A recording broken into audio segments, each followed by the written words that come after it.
And we're going to put a marker right here for our awesome archive team. Let them know we're getting into the game. We're going to tab over to this screen. And before I turn some music on for everyone, I need to say a quick thing that you may notice if you're watching this on YouTube. It's the only place you can watch it, and that's because my internet is still not working. We've got to do some live recordings of this show. These shows moving forward for a little bit. I said live recordings.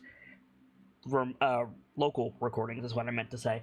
But we've got everybody here tonight, and we're going to jump right into the story. So let's do that. Also, a note, we kind of left off weirdly last week, and that's because my internet freaking died, and we lost, like, the back half of the stream, basically, which didn't exist. So we're going to pick it up right where we left off. We're going to do a quick recap to let you guys know that our heroes have made it to the Witchlight Carnival.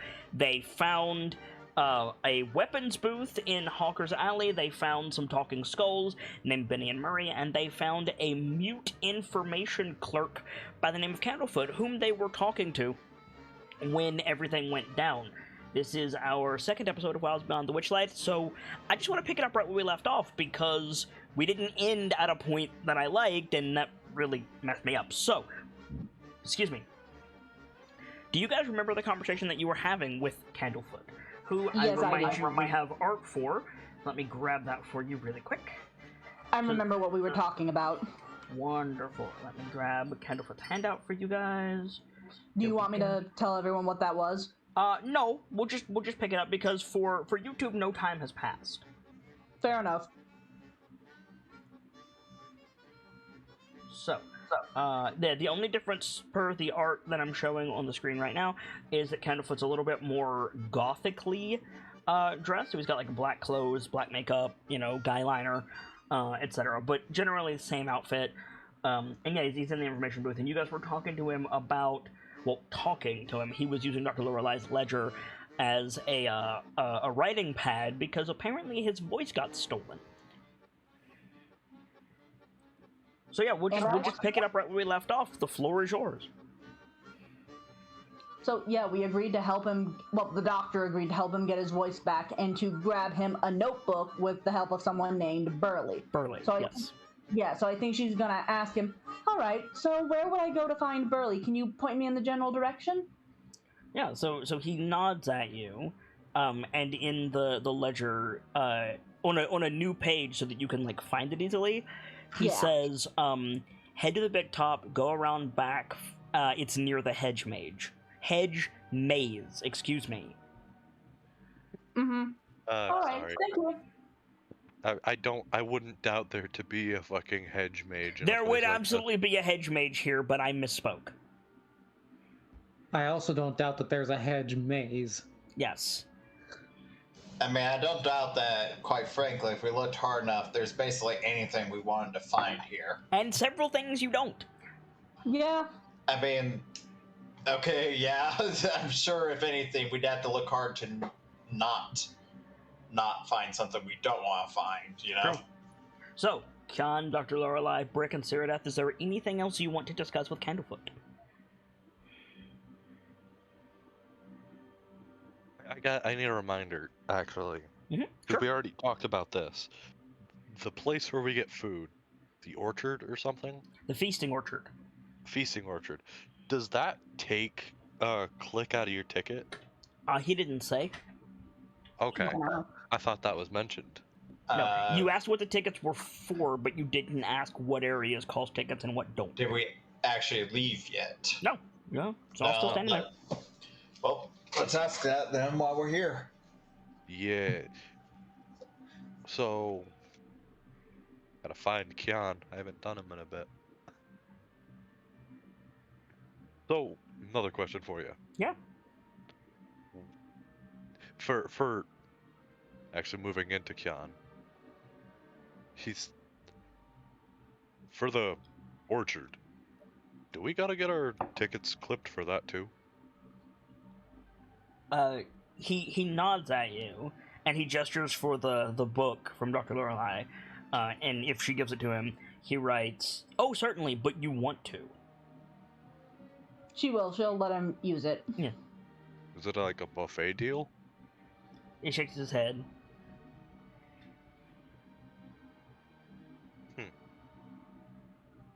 Will it be that we get clicked per food booth we go to then? He nods. And if you guys recall, he said you want to get your tickets punched. Right. Yeah. That's how you get prizes. Yeah. I just don't know if I can Fair. afford a new ticket. You paid for a VIP ticket, to be fair. We could probably afford the regular tickets. I paid for a fast pass ticket. Mm-hmm. Yeah, I don't think any of us got a VIP ticket, but it was about like 10 gold for a ticket, effectively speaking, man. At least I know. It was less than 10 gold for a ticket. Wasn't I it? thought It was 10 9 gold, 9 silver, and 9 copper for a ticket. So yes, it was less Oh. than 10 gold. It was less than 10 gold, but effectively 10 gold. I thought it was. It's effectively 10 gold, 1 silver. It's No. yeah, no, it's Oh, no. 1 copper less than 10 gold. It's the Yes. Faerunian equivalent of 9.99. Yeah, that's what I was thinking. Okay. If anyone You- else needs tickets to be covered, the doctor can try You and paid best he can. $30 twice for you and Vrek. Right. That way we can't get separated. Exactly. Oh, but I guess that technically means I'm rocking double the ticketage. Are you sure if you just want to throw Vrek out to clean like that? Well, that's not at all what I mean, and you know it. Well, the way you said it, it does sound like that. Okay, that's fair. Yeah. that did come out a little bit like that, didn't it? Yes, it did. I just get extra ticket punches, Vrek. Vrek Lightbringer has entered the chat. Frick I Lightbringer see. suddenly started getting toasty. Oh, I see. I'm a tool now. That's not what I mean, brother. No, I get it. I see how it is.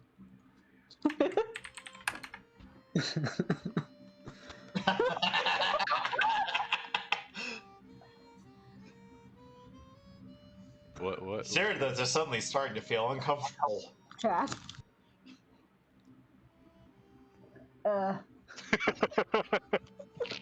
I was scrolled up the ever so slightest bit, just up here. Oh, frickin' artisanal. Yep. Oh. So? Well,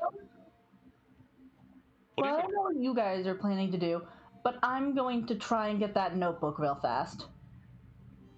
I'm gonna take a walk around Hawker's Alley with Vrek, see if there's anything he wants, or anything else I mean, want. you were just there, homie.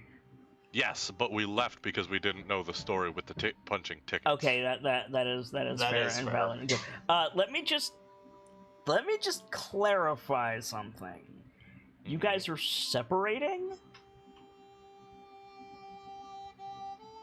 I don't think we're gonna split one-on-one, but I think it's going to probably be more go as a group somewhere, or like go It to and sounded like Dr. Lorelei was going one way and Kian was going another.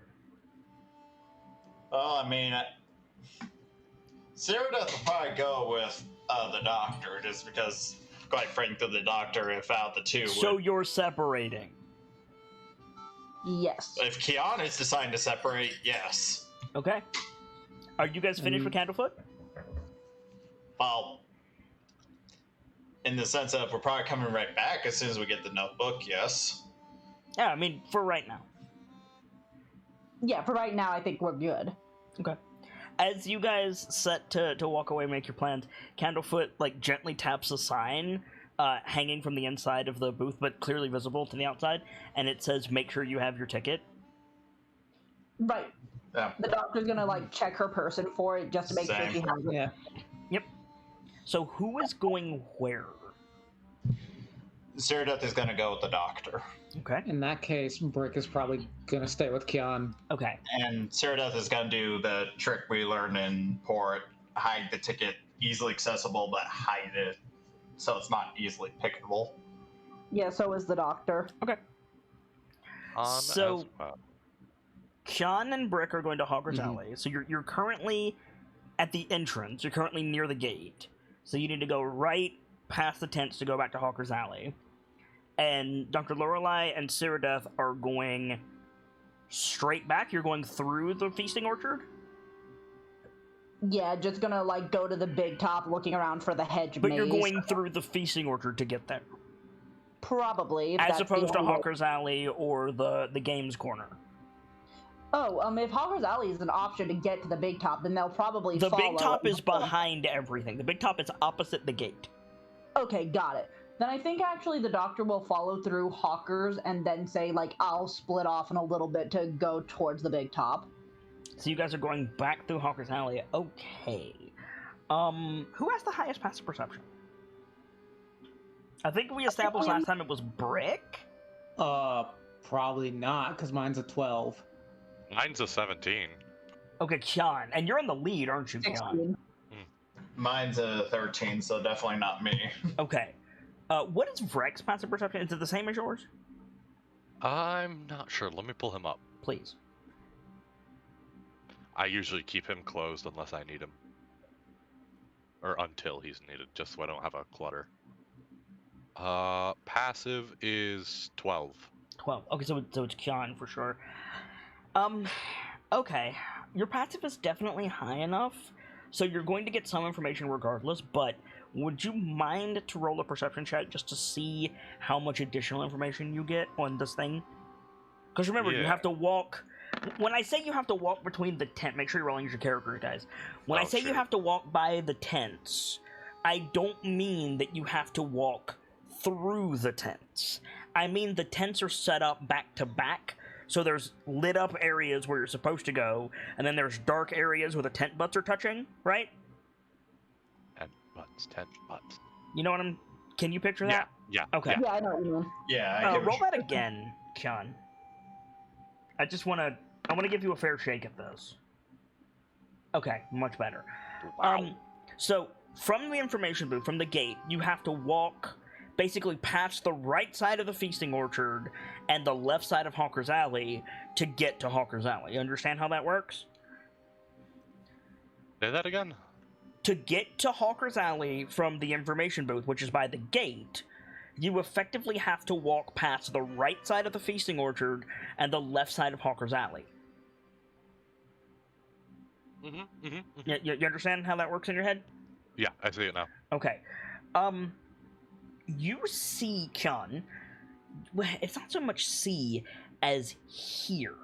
You hear the giggle of a small child between the tents. And you see a small child in the black winged harness, like, throw something out into the feasting orchard, then basically Foley artist, like, fake tears, and then run out crying. Whoa. Yeah. You guys... You're the only one who saw it.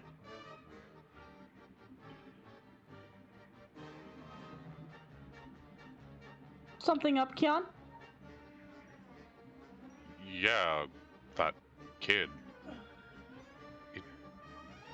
He just threw something and started crying. Finn's kind of twitch. Kid. Pretty sure it's crocodile tears, but still. I didn't see any kid. What makes you so sure it was crocodile tears? Because he looked like he was fine. He threw the thing. They threw the thing, and then just started sobbing. I'm pretty sure they took the performer's breath and everything. Yeah. Probably then just another scam. What do you mean another scam? Wait a minute. You have not seen a single scam since you've been here, Cyrodiil. Well, okay. That's me thinking, like, since Cyrodiil has been on this adventure, including back in the port. Feel free to be suspicious, but you say another scam like you've encountered one already. Okay, that's like going back to the port. Sorry. You're not in the port. You're not even in That's Schult. valid. I'll give you that one. Now, probably some kind of scam, completely and utterly valid, but I'm just saying, another scam? Like, I know Sarah Death is overly serious, but come on now. You got mad about that quick. Well, yeah! The carnival's supposed to be... So Bard, honor has been stained. The carnival, as of right now, is supposed to be a little bit overwhelming, and you're not sure what emotion to feel, but obvious scams have not shown themselves. So, like... Fair dues. Unless you count Benny and Murray, which I don't. The only scam is the fact that I didn't hire them. I mean, you can go... Well, no, I guess you can't, because they're not talking to you anymore, because Dr. Lorelei fucked that up.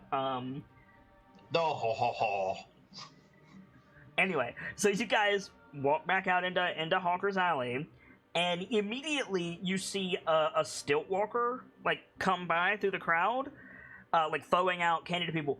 But it's not like, one of those, like, oh, what is his name? What is his name? John America. What is his name? Uncle Sam. I was gonna say John America. I couldn't think of his name. I thought you were trying to say like Johnny Appleseed or something. No. Like one of those. I've already forgotten the name. Fuck. Uncle Sam. It's not like one of those Uncle Sam stilt walkers with the big red, white, and blue legs. This dude is more like a burning wicker man.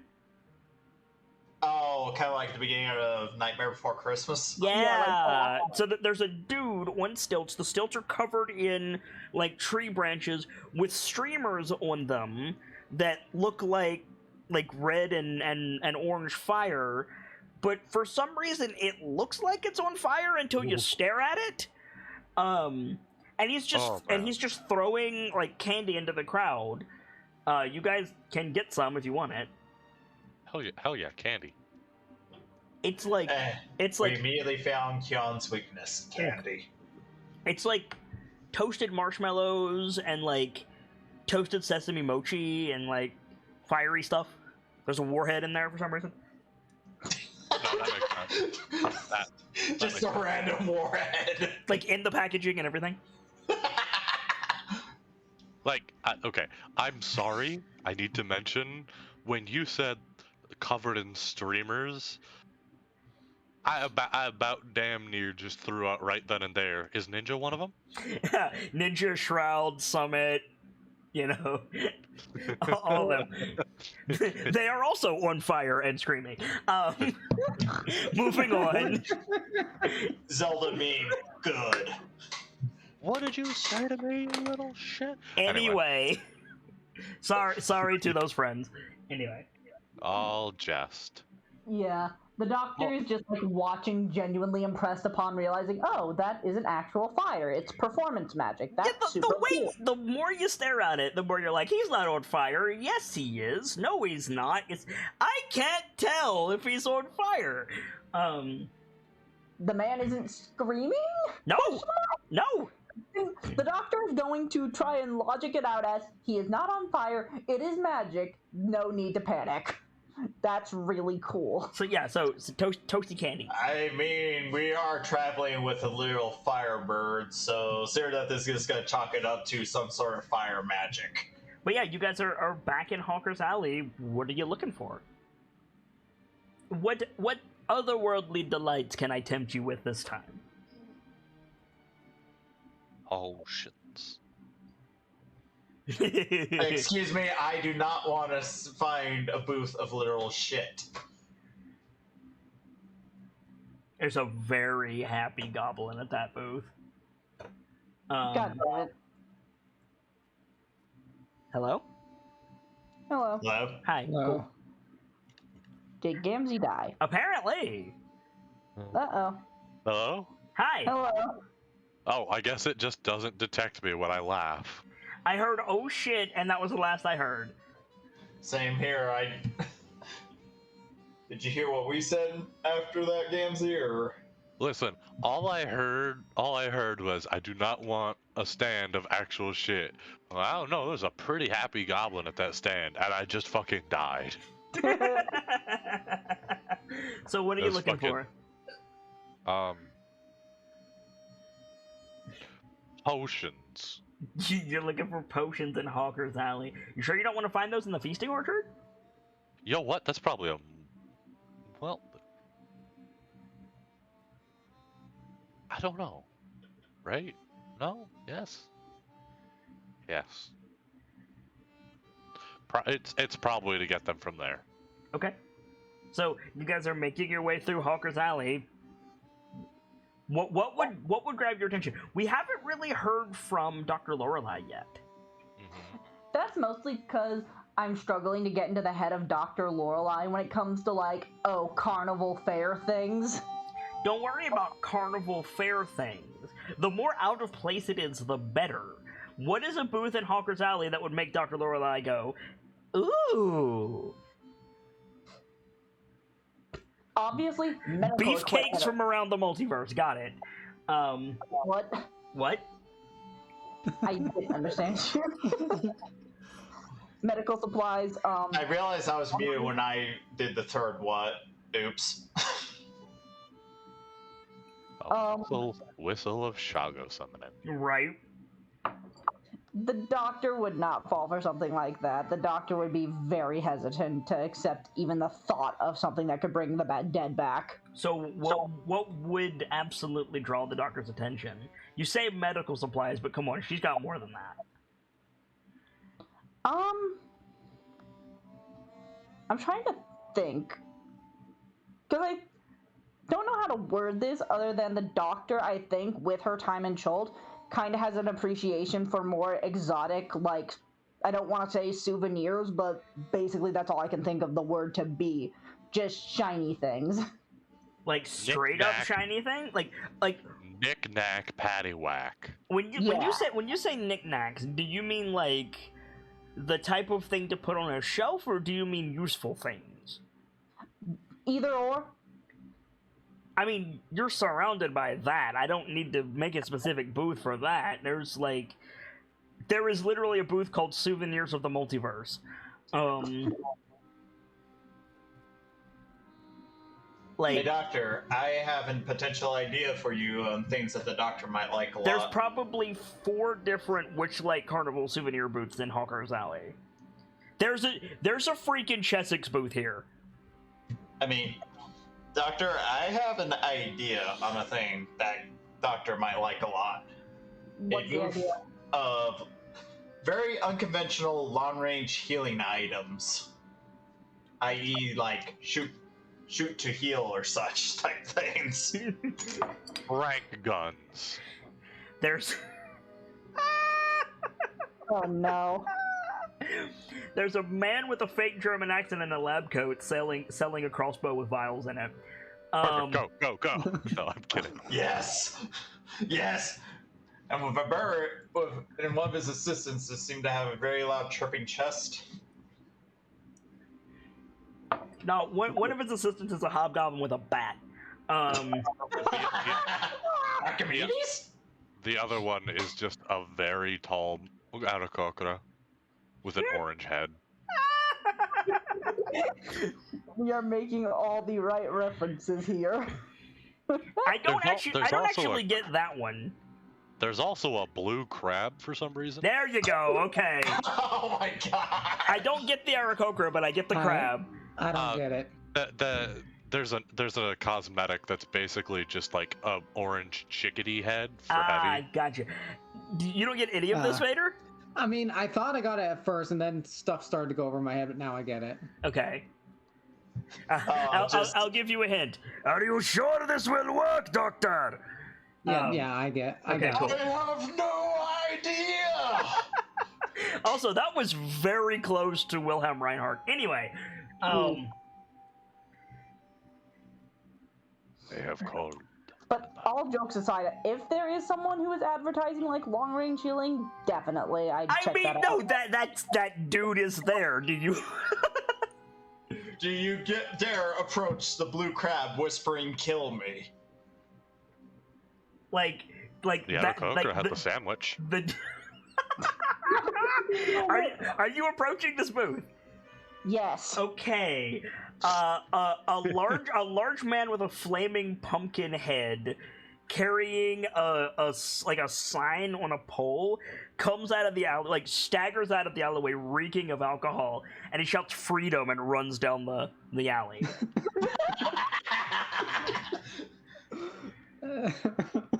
Oh god! Like knocking over booths as he goes. Vaguely concerned. You get close. You get closer, and two turrets unfold on the roof and point at you. Okay then. Like the doctor just. Wait, are those automated? It's just a gnome sitting in a There's- lawn there's chair a- with there- a can of soda. There's a gnome sitting in a lawn chair with a guitar, and he just nods at Brick. Okay.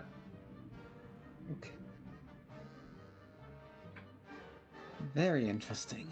It's what Newell would have wanted. Anyway.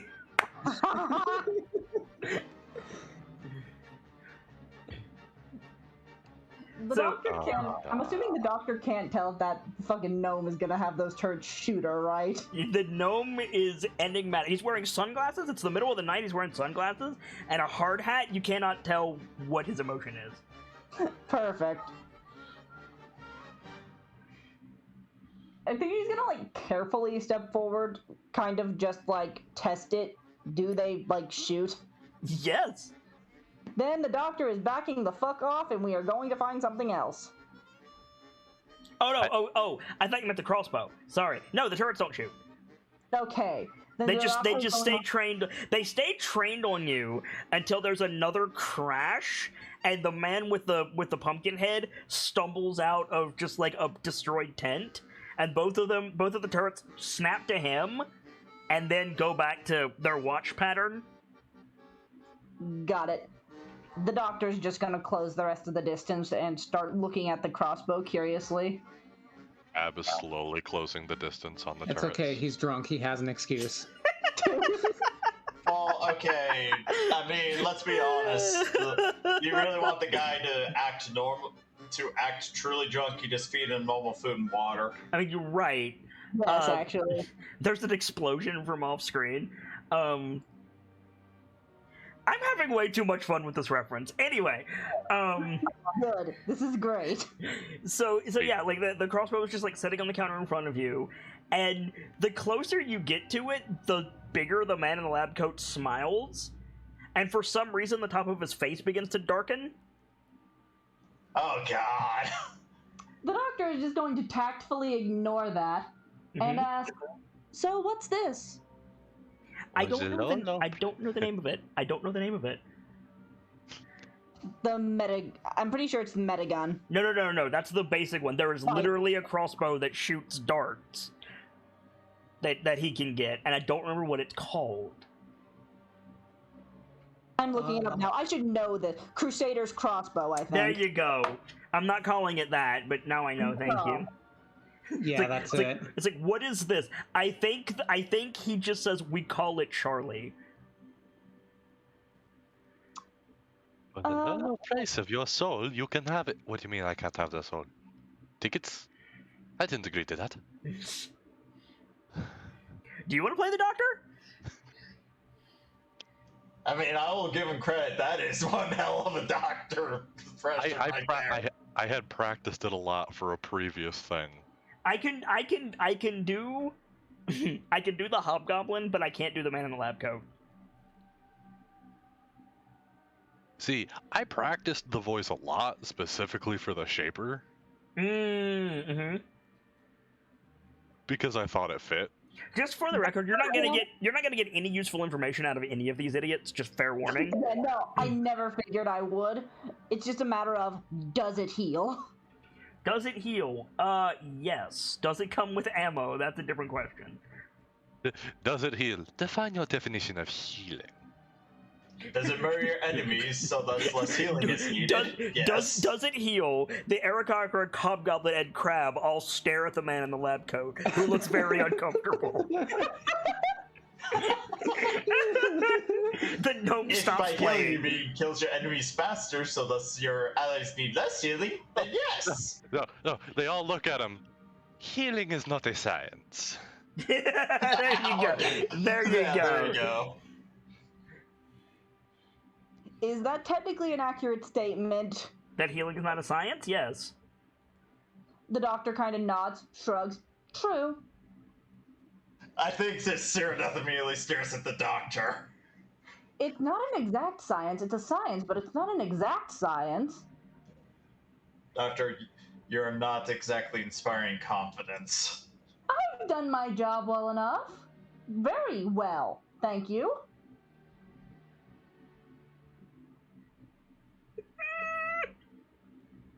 The doctor's gonna keep looking over the crossbow. The crab speaks up. The God. the blue crab holding a cigar in one claw speaks up.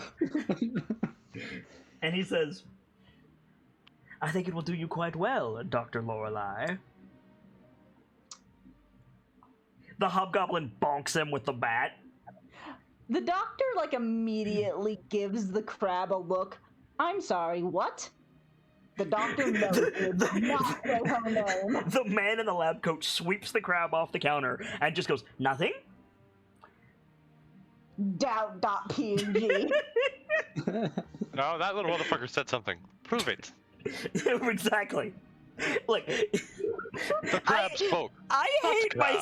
hate myself for making this reference, but I appreciate that everyone at this table can do these characters the injustice that they deserve.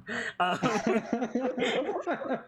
fucking love TF2, but also fuck Why did you have to everything. spoil the joke?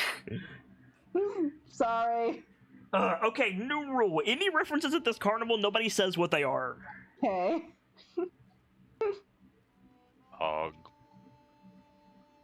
So yeah, what do you do, Dr. Lorelei? Depression.png. I'm going to give you the benefit of the doubt and ignore what the crab said. But I do have a question about this. If I buy the crossbow, how much for the ammunition? The hobgoblin says, see, that's how they get you. I think the man in the lab coat says something to the effect of, I hate it when they know the correct question. Like,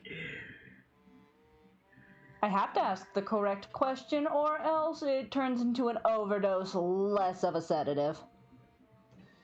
It is not as expensive as Sheila.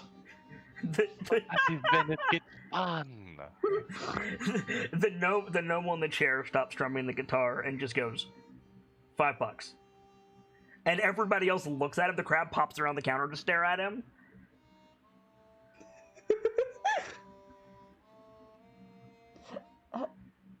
I love how you can so perfectly encapsulate it. As I said, everyone at this table can do these characters the injustice they deserve. Yeah. Just the true chaotic nature. I was Hot more dogs.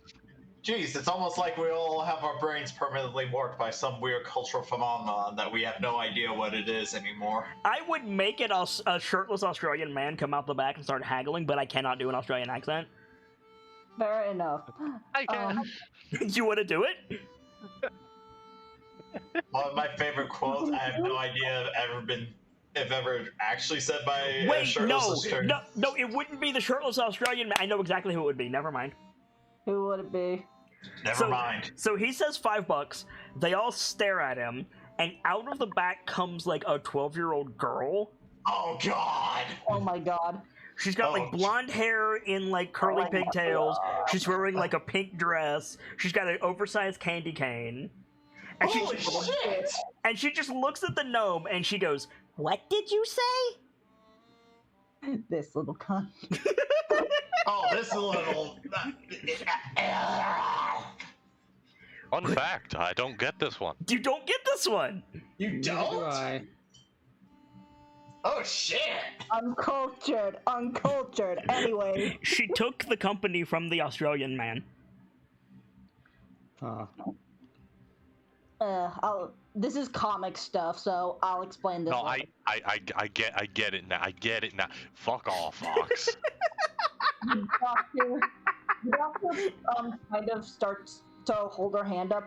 I thought that everything here was handled with the tickets. I was asking if She starts walking towards the counter. She steps on the crab, steps up to the hobgoblin, steps on the man with the lab coat, and then steps onto the counter. And Makes she's eye contact. and as best she's she like can. she's like tapping the lollipop in her other hand like Harley Quinn with the bat. Yeah. And she says, Of course it is. We don't want to upset our gracious host. all the other ones are like Dear. backing away slowly.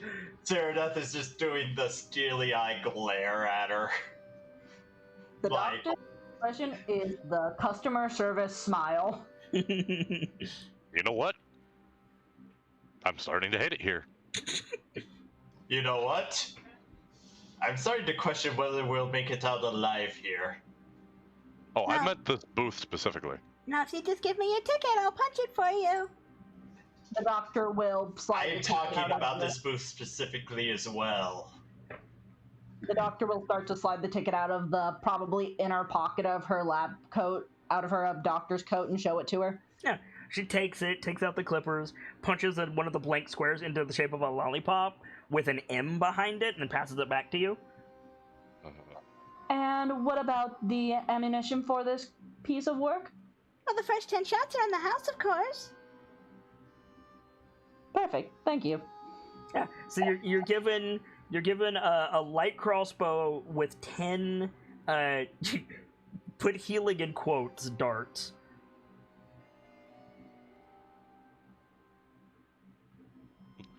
This shit is gonna inject wild magic in your soul. If you get healed, have fun. Anything else, good luck. More of point, like maybe ask for the blueprint or such on those darts. Brick was gonna pipe up and say, Doctor, allow me to examine one of those bolts. Of course, I was going to ask you to anyways, and she'll hand it to him. Okay. Hey. So yeah, so Brick, you're handed basically a syringe with oh crap, fletching on the end of it, and it's glowing bright blue. That's always a good sign. There does not seem to be a way to load the syringe. Okay. What do you mean by load the syringe? Like, There doesn't seem to be a way to put liquid inside it. okay. Damn it. Oh well. What in the Santucky motherfucky is this thing? Right? Also, fun fact, that statement isn't a reference. I made that up. Good. And I've been using it for months. What do you want to know, Brick? I want to try to figure out what the fluid inside is, but I feel like I'd need an alchemy lab. You need to get it out first. Yeah. You need an alchemy lab or alcohol distillery. Can the Why not both? Can the doctor look over the syringes to see if she can, like, determine any medical grade requirements about it? Exactly. That's the You gesture. think it's medical grade? That's cute. Exactly, but the doctor doesn't know that. I don't think so. I know this world. Okay, I mean, that's valid. it's valid. The doctor, on the other hand, upon seeing it's a syringe, decides to take a look at it. Okay. Well, it's syringed shape. It seems to not have a working plunger, no way to load it, and the needle seems to be solid. Starts kind of glaring over the thing. Starts to do, like, little bits of, test. She flicks it with one of her nails.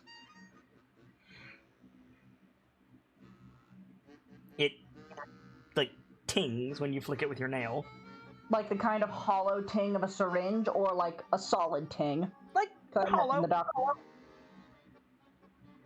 kind of quirks her eyebrows, one fin goes down. How do these work exactly? I need the doctor voice, Gamsey. Allow me to show you. Impel, allow me to show you. Blam! Just immediately pulls out his shotgun and wastes the hobgoblin with it. As in, like, straight up kills. Yes! Like, allow me to show you. and the goblin goes down. Like, The doctor kind of screams a bit, her fins go back. She almost drops the syringe but catches it. Why? This reinforces my belief that we are not going to survive this booth. Of course, allow me to show you. See, first what you do is you begin the loading process. Then all you simply do is... And you're done. Patient healed. And she shoots him with the dart thing, and it hits him and explodes in blue mist, and then the hobgoblin just stands back up.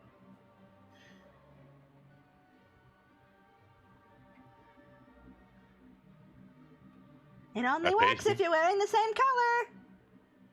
A patient killed is a patient healed. Only works if you're wearing the same color. Is the doctor the only person, like, wearing one of the similar colors in this party? Because I'm trying to determine. Yes. Fuck. Well, hold on. I'm wearing blue. You are blue. Zero Death is also blue. I'm silver. I'm silver, jackass. Can't you tell your colors? No, it only works if you're wearing the same color. I'll have to figure something out for that then. Thank you for the demonstration. The man in the lab coat. The man in the lab coat says, "Don't you want to know what happens if you're not wearing the same color?" Cocking the shotgun again. Not particularly. Something tells me we already found that out. I had a better idea. Mm-hmm. Not particularly. Hand goes for the knife. The turrets on the roof could swivel to point at you. The little girl goes, I wouldn't do that. I don't plan to. He doesn't first. Whoa. Before this breaks out into a weird war thing, hey, gnome guy, what are those? He's like pointing at the turrets. he says, "My girlfriend and her girlfriend." Oh my gosh! Oh. I can't. Assholes. I don't think Kyan knows to react, so he just like looks up at them. Hello. Nice to meet you. In absolute fairness, that's what he would say. Yes, it is. The doctor is going to just accept the 10 healing bolts. Uh-huh. Healing. I might be back for more ammunition later.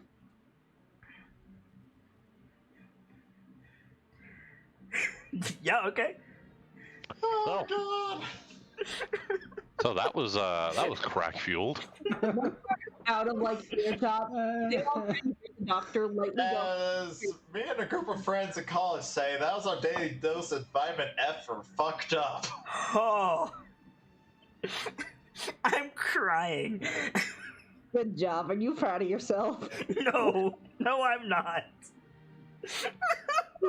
Well, you should be, because that was fucking hilarious. Oh, fuck. I thought Benny and Murray were gonna be my best joke, but damn. Oh, fuck. Oh my god.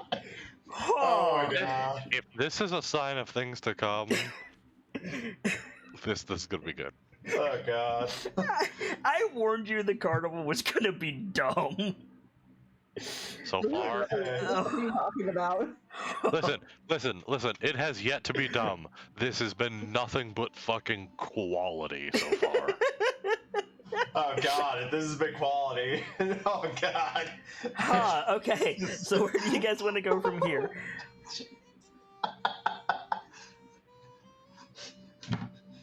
I will admit, I am really glad I suggested making the healing at a distance because I was hoping to get hope it would lead to something. Not my wildest dreams. I thought it would lead to something like that, but I was hoping it would lead to something vaguely in that direction. Oh. The doctor is gonna put her ticket back into her inner breast pocket. Okay.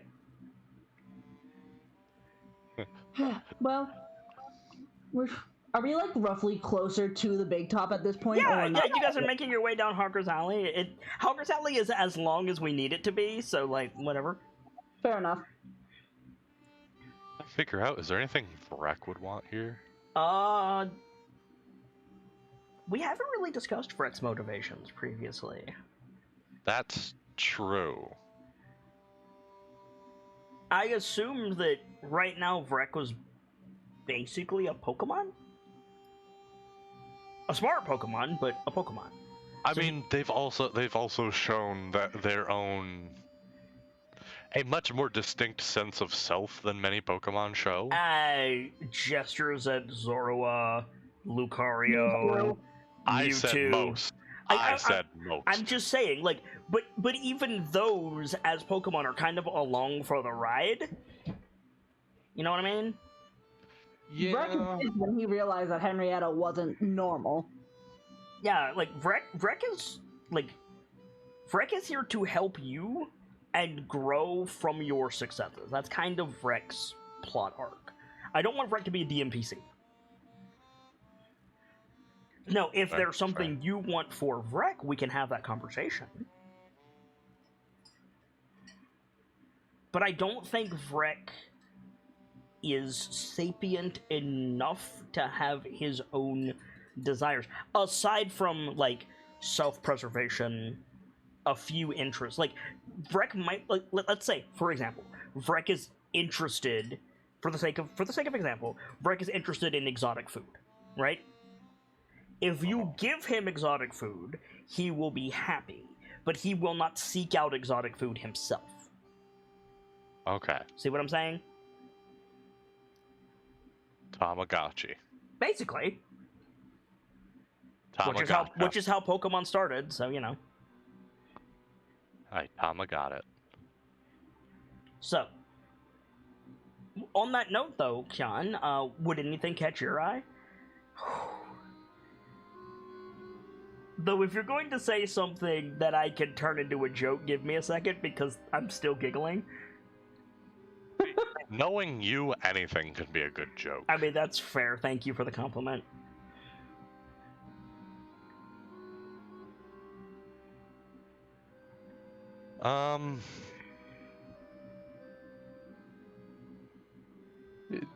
Bit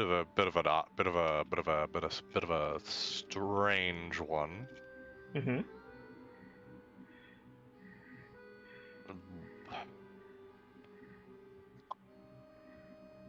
I don't know how to word it other than mini Candlekeep. A bookstall. Yeah. Goodness. Oh God. I know. Oh God, what have I done? I know exactly what it is. I know exactly what it is. You walk up to the stand and hear Jinkies. Anyway. What? The Dinkleys didn't own a bookstore.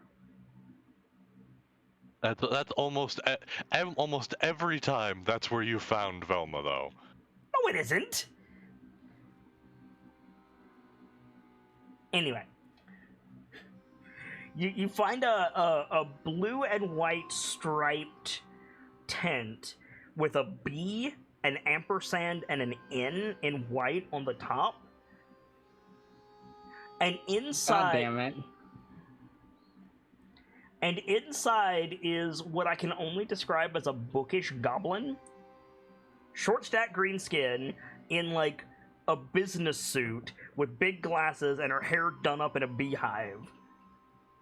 Sitting on a counter reading a book, and across from her is a gnome in the exact same outfit in opposite colors. Huh. There's books everywhere in here, on shelves stacked together, behind both counters, hanging from the ceiling. Nice.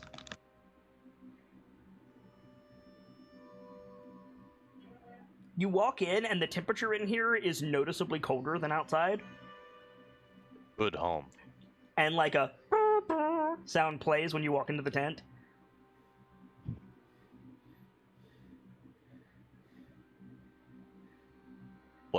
What the hell did it say on the top? B&N. What is an ampersand? The famous hand symbol. It's it's this symbol.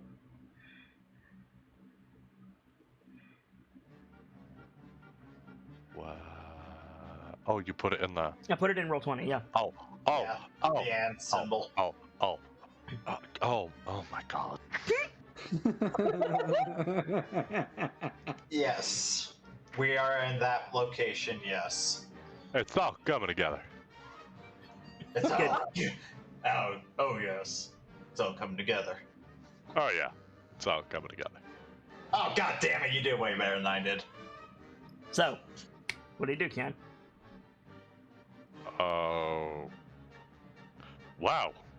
This tent actually looks pretty normal. They both look up, like slam the books closed, looked up, and then immediately look at each other, and you see like the electricity go between them. You had to say something.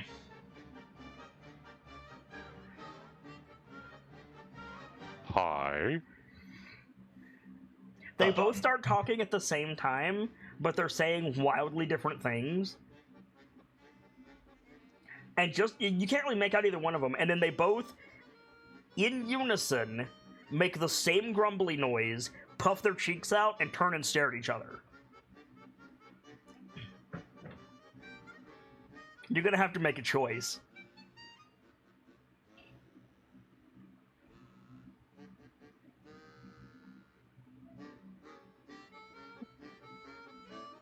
So who's B and who's N? They stop glaring at each other, they both turn to you, and in unison they say, "Isn't it obvious?"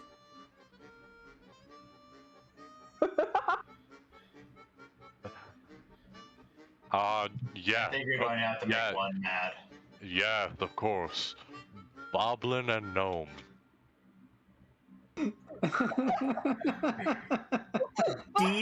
Deep sigh. And the gnome points at herself, and she says, "Nobles?" And the goblin holds up two fingers and says, "Barnes!"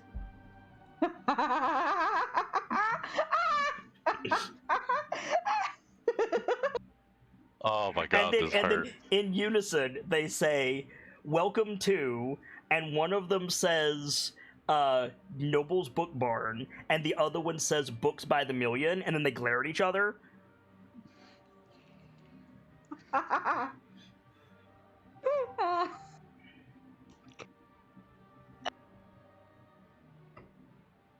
I'm sensing some animosity here.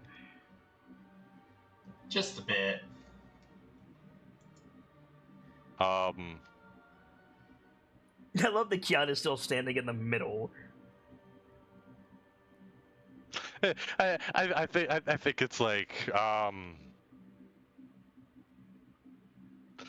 he walks to like the desk proper. Which one? Oh God, it's opposite. Oh, I see it now. Yeah. Oh no. Are you going to Barnes the Goblin or Nobles the Gnome?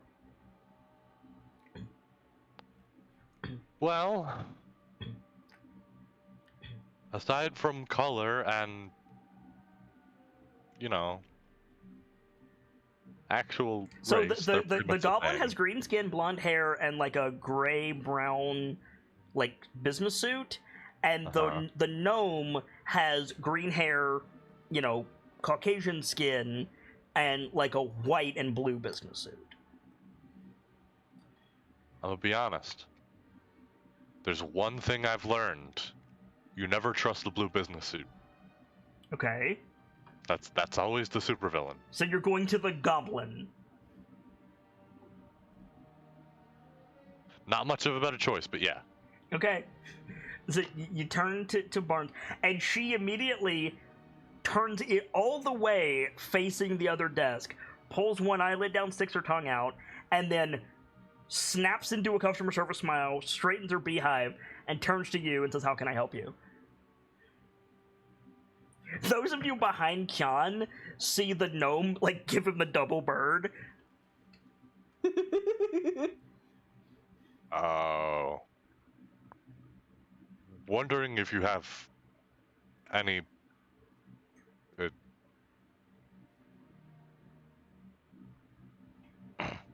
Wondering if you have any books on, well, Fae or Jolt. The gnome says, I do.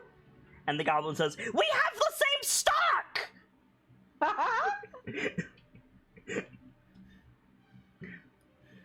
This is weird. I am very uncomfortable with the energy we've created in this tent. Sorry, why are you two against each other if you have the same stock? What are you talking about? We're in love with each other. You.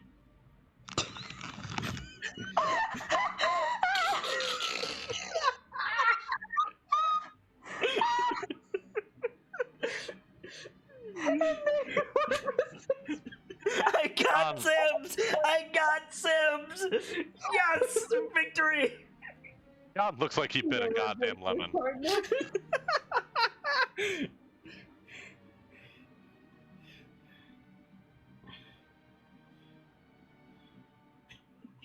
do you do? So Sims is dead. Yup. Long live the Sims. I will mourn her death with a hoe phase. Anyway.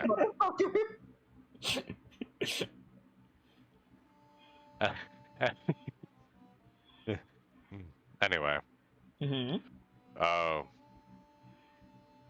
Yeah, I'm mostly looking for information on the various creatures, maybe myths.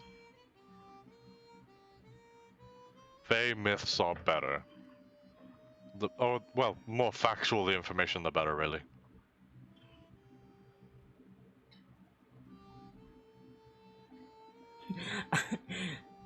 I think you're still facing Barnes. Mm-hmm. Is that right? Yeah. So you see the rest of you see the gnome like hop down off the counter and disappear into the stacks. And every time Kian refines his order, you hear the sound of a book falling. Nice. And then yeah, as you like finish, Barnes hasn't moved, and the gnome comes out carrying like 5 books like above her head. Oh.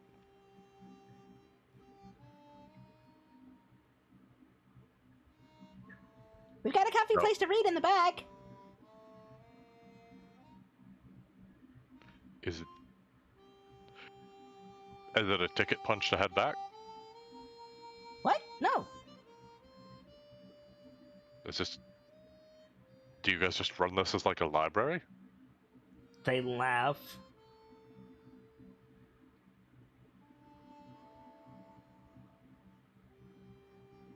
And the goblin says, You have to pay for the books. The ambiance is free, though. I did hear a dwarf once say that ambiance is key to good business. Oh. Without missing a beat, in unison, they say, and a comfortable work environment. Well, you've got one of the two.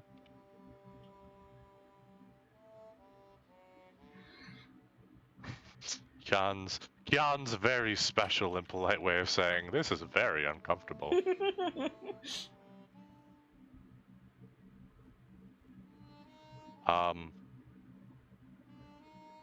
Shit, man, what the fuck do I do? You want the books? Yes. You got 5 books in front of you. The gnome pointedly puts them on her counter. I guess I'll step over there. Okay. So you ask for Feywild and Cholton myths and books about creatures. Oh. Go ahead.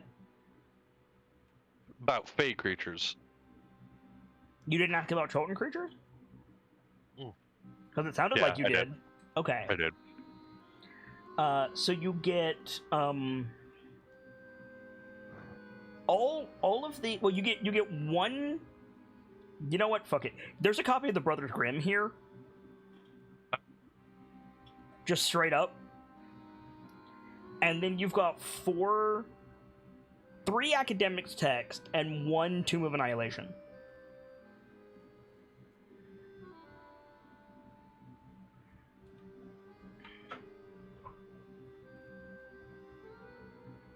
Academic texts.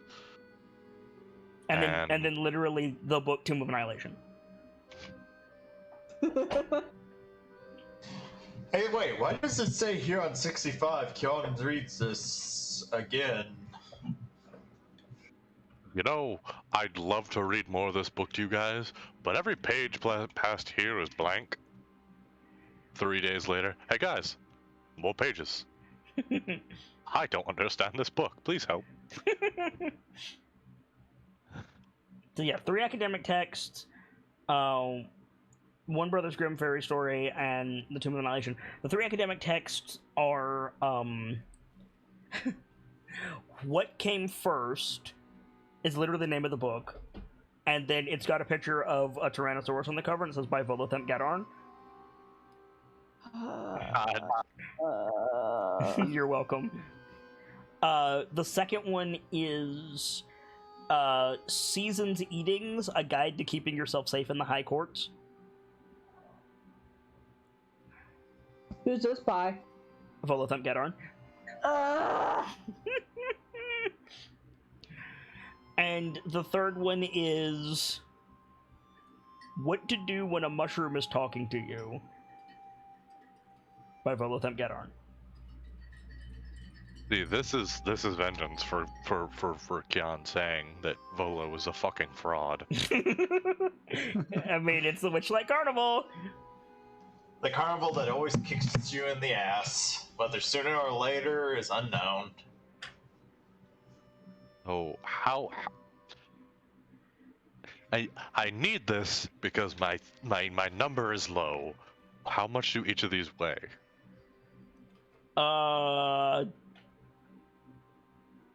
Probably like a pound each, maybe 2.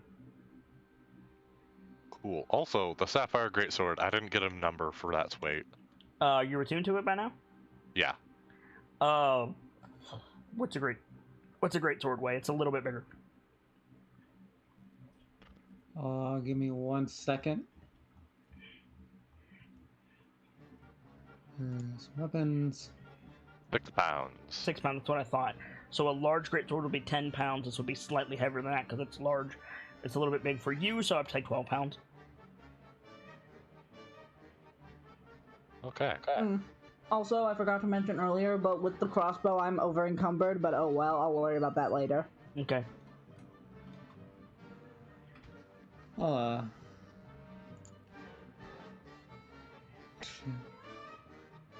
should ask what this weapon weighs, the Bloodseeker. The Bloodseeker, probably 6 pounds. It's a big 2-handed sword, but not quite a great sword.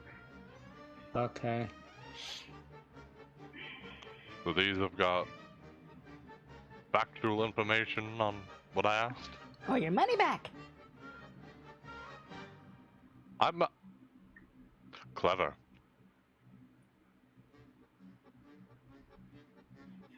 I think the Goblin said something in Goblin. Does anybody speak Goblin? Nope.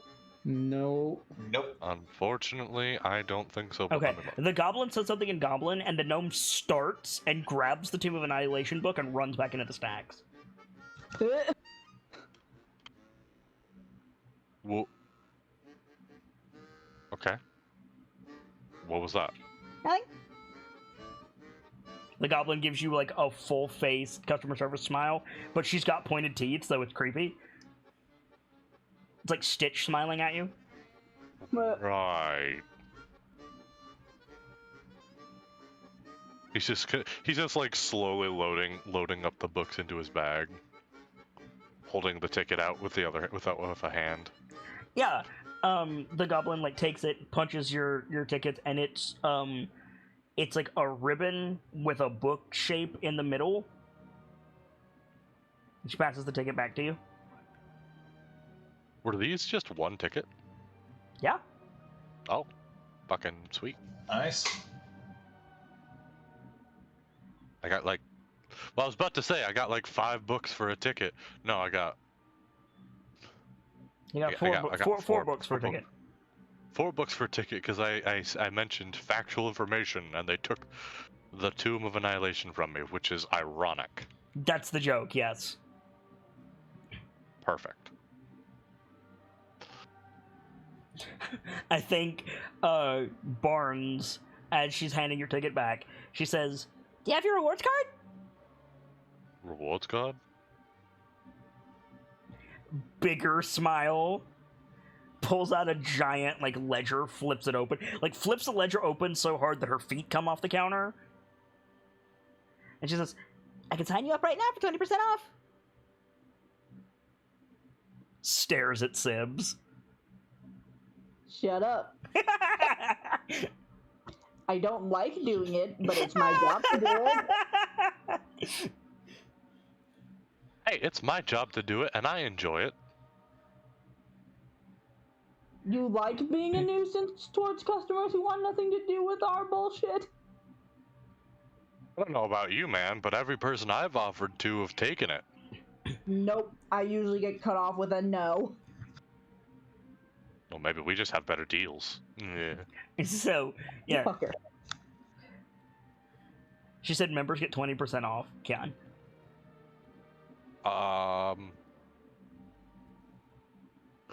What's your main realm of business?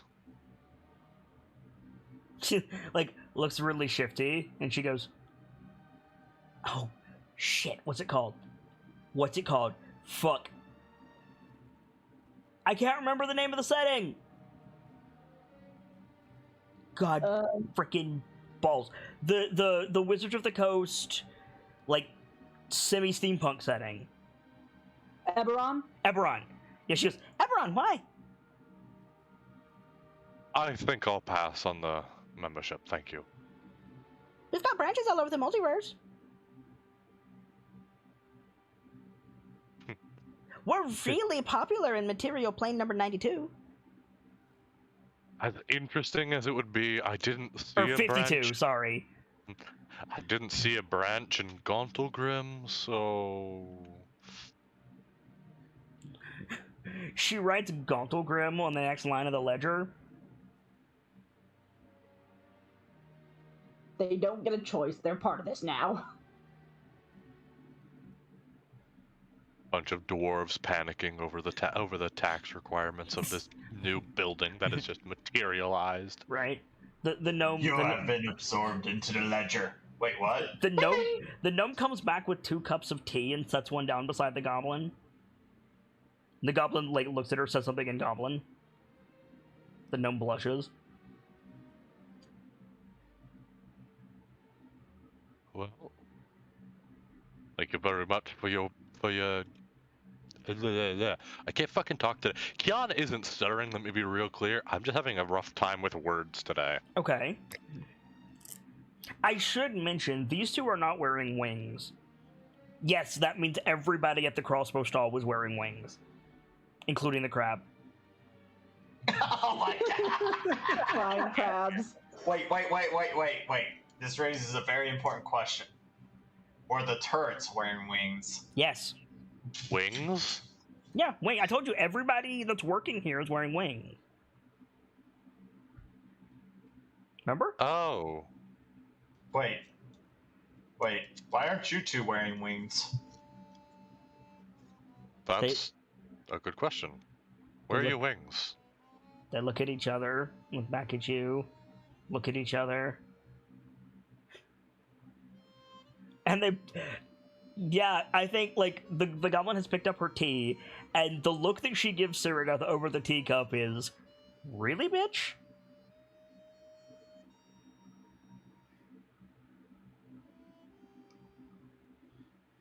I think Sarah, this is kind of like it's one of those I don't get paid enough to deal with this, and just kind of backs off. The goblin blows on her tea and fogs her glasses over. Yeah, Count, you got your books. Ooh. Got my books, got my ticket, I'm good. I'm Okay. Anybody else need books? I'm trying to think what Cyrus would get out of here, because The- knowledge is the powerful. the gnome goes, I can help the next person. I don't They're from- think the doctor has any interest. Sorry. What? I don't think the doctor has any interest unless they have something interesting with medic stuff or anything like I'm trying to think of how to what the fuck was it called? What the fuck was that thing not asked me about called? The furnace of creation or something like that? Oh yeah, I'm still wild to me he knew about that. The furnace of creation. Does Dr. Lorelai ask about it? Yeah. Okay. Do you have a book on anything called the Forge of Creation? Without missing a beat, the goblin goes, What do I look like, a djinn? Opens mouth, fins go down, fins level out, closes mouth. the gnome says something in Gnomish. Do any of you speak Gnomish? Nope. Rick does, thanks to Sparky. You Oh, speak yeah. Gnomish. Okay, so the gnome says, Barney be nice. No, you do not, but I am, and I'm curious about what it is.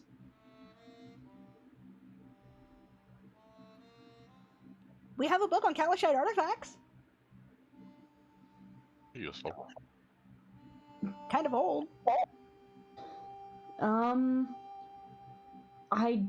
If I'm perfectly honest, I don't know much about where I kind of gestures herself or Genasi in general come from. So if you believe that might be a good place to start, that'd be appreciated. It's what we have. Unless you want the hourglass. The what? A trinket. But it's got a story attached to it. What's the story? The goblin has now hopped down and disappeared into the stacks. And the gnome continues. She says, Supposedly, there's a rather powerful Ifriti out in the Kalimshan desert that lives in a grain of sand. Supposedly, we have an hourglass that is associated with him. We've done all the magical tests. It's just an hourglass, but it's a good story.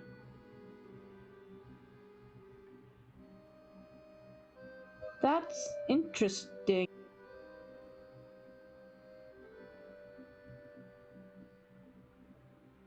the goblin pops back out carrying a rolled scroll and a, like, silver hourglass on top of it. Can I take a look at it? Like, sets both of them on the counter. Yeah, the doctor will, like, take a look at the hourglass. What does it look like? Well, first of all, it's big. It's about the size of a book, like, in terms of height.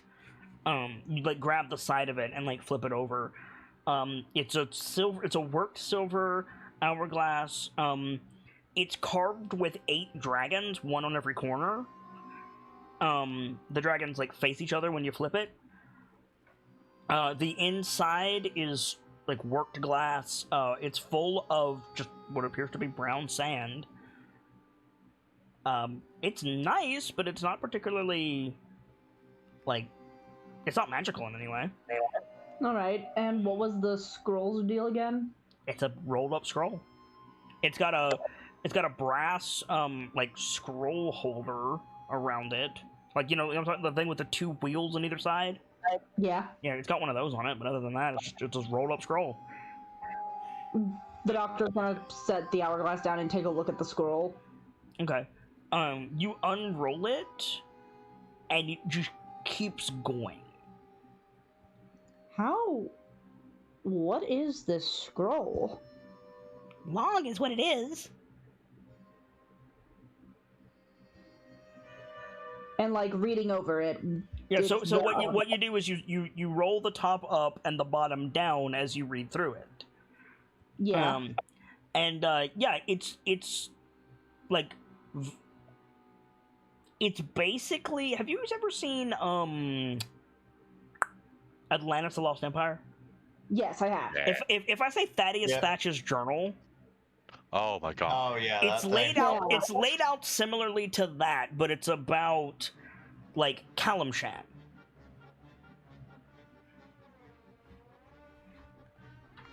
So it's Yeah, got I know like what you mean. diagrams and a bunch of like personal notes and like observations, but it's about Kalimshan. Oh, that's probably the thing about the relics they said. Yep. Someone's echoing. Sibs. Also, Sorry. you're still not rolling as your character, Kenzie. Yeah, I was. Yeah, I am. I switched over for that. Ah, okay. Don't you worry, I got it covered. Okay, fair enough. Sorry, I thought I fixed the master music volume of the setting. Apparently, it didn't save itself. So, do you want these? How much do each of them weigh? Because I'm already over encumbered. The hourglass is heavy. The hourglass is like 6 or 7 pounds. The scroll is 3 pounds, which is a lot for a scroll. On the one hand, I'm already over encumbered. On the other hand, we should be good for now.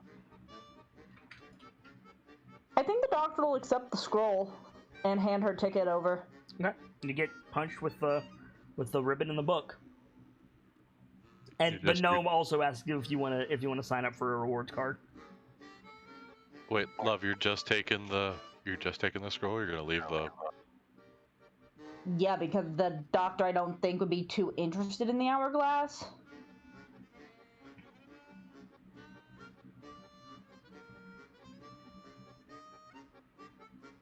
Hello? Okay. Yeah, we're here. So you can add a scroll of Kalimshan relics to your inventory. You said it's like 3 pounds? Mm-hmm. Do you want a rewards card? I was about to actually ask before I was interrupted. Do you happen to have a building set up around Neverwinter, Waterdeep, one of those locations? Nick, you hear the sound of the ledger coming out behind you. You turn around and the goblin is paging through it. She says, not on your timeline. I'm sorry, what? Nothing. Going to politely ignore that. What harm could it do? Sure. You hear the sound of a printer under one of the counters. What is a printer? Like, Sibs hears it. Like, I know, I'm joking. and then, yeah, you're past a laminated, like, rewards card. Cool. What in the 9 hells is that thing made of? The doctor would know what lamination is. Pull, like, snatches it out of your hand and passes you a paper card instead. Alright, thank you.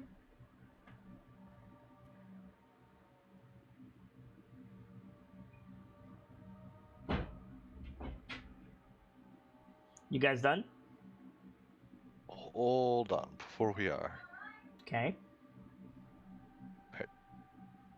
You know, Brick. If they've got info from all across the multiverse, maybe you should ask about blueprints. You're a builder type, right?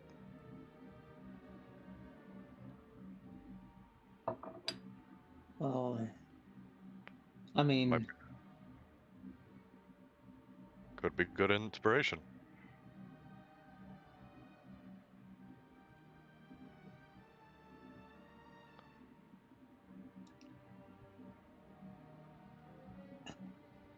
This doesn't look like the place to get that stuff, Brick.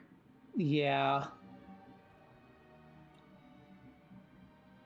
Probably not the sort of thing they have here, if I had to guess. Think so? You'd know more about it than me. Hello? Hello? I think my Hello? power just flickered. Uh-oh. Ew, not good. Let me go make sure all is well. Can you guys talk amongst yourself for a second? Sure thing. Yeah. Uh-huh. Oh, this is fun. I like it. I like this a lot. Yeah, I it's do pretty good. too. I This have has no been idea really what, good. I have no idea what an Afridi is, but And Ifriti are the fire spirits. They're technically the Ifriti is the fire genie, the got it. most head honcho of the primordial plane of fire. Ah, so avoiding like the plague because I don't want to evaporate. Got it.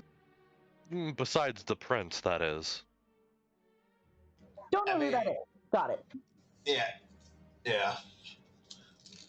I don't know if Kit does anything with the princes, so it probably doesn't even matter.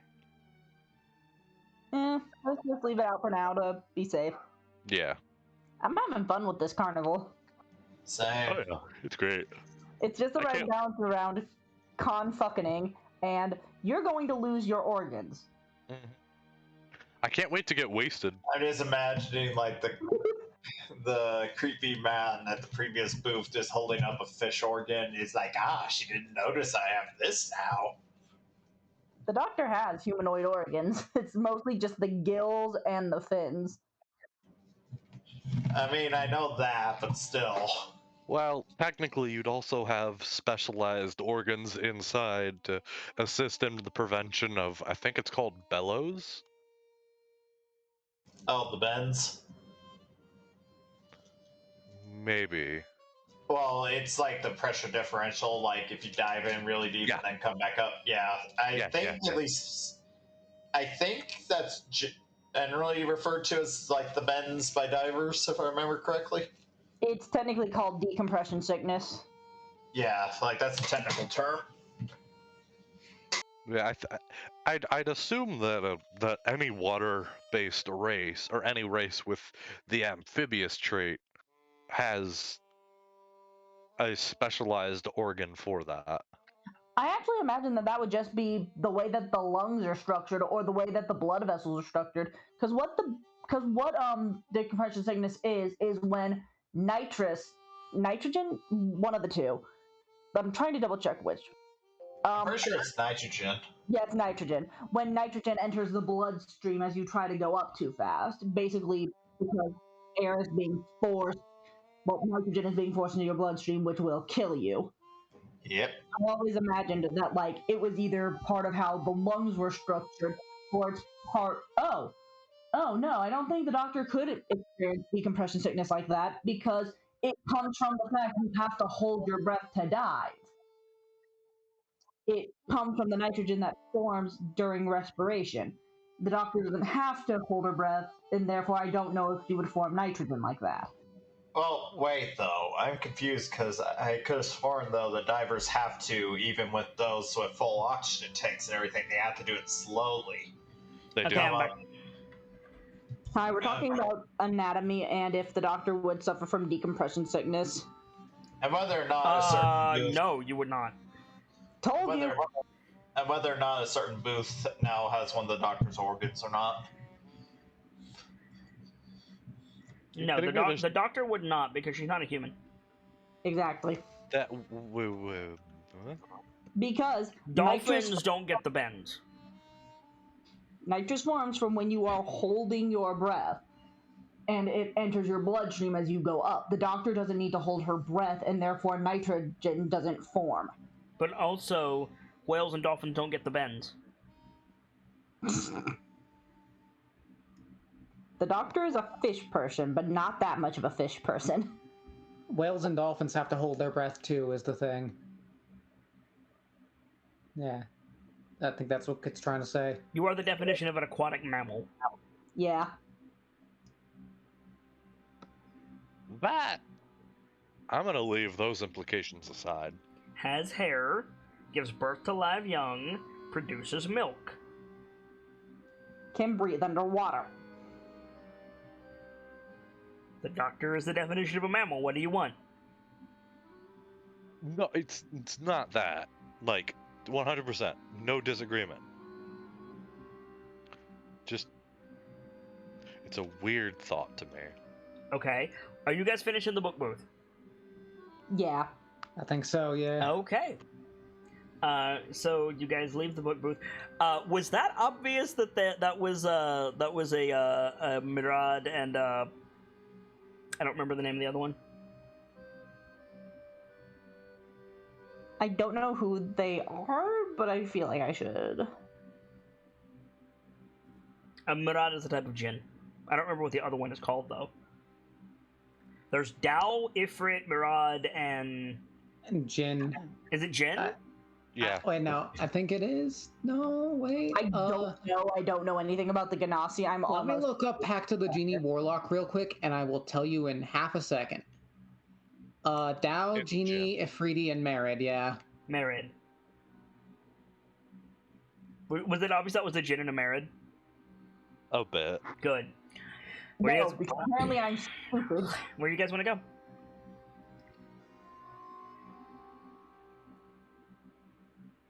Probably. Continue down towards the big top? Yeah. Okay. The doctor's going Yeah. to keep continuing down that way. Anything else going to grab your attention, or do you want to go to the big top? Because that's fine. I think the doctor's going to head down to the big top, and Okay. anyone who wants to tag with her can. Well, Seraph is gonna tag with her because I'm. So the Fairly- big top is not closed, but there's not currently a show going on. There's people milling around outside. There's people milling around inside, and there's like people setting up for the show. You see somebody wheeling out a cannon. Nice. Yeah, of course. I think the doctor's like going to do as instructed. She's going to like check her ledger, go around back, and she was told to look for a hedge maze. Yeah. So around behind, so there's a big hedge around most of the Witchlight Carnival. You could kind of see it poking out from the right side of Hawker's Alley. Yeah. But there's a big hedge around it, and yeah, sort of like to the right of the big top, but not in the staff area. There's a big like glowing entrance with a bunch of flowers on it, and it says like the Witchlight Hedge Maze, and then kind of like in that like we're being creepy, but in a silly kind of way, it says "Enter if you dare" with a smiley face. Yeah, I gotcha. Did Candlefoot specify if the backstage area was not backstage, but you know what I mean? The employee area was through the maze, or was it nearby? He said it was round back of the. He said it was round back of the big top near the hedge maze. So no need to go in yet. The doctor's gonna take a look around for like any employees or like the door.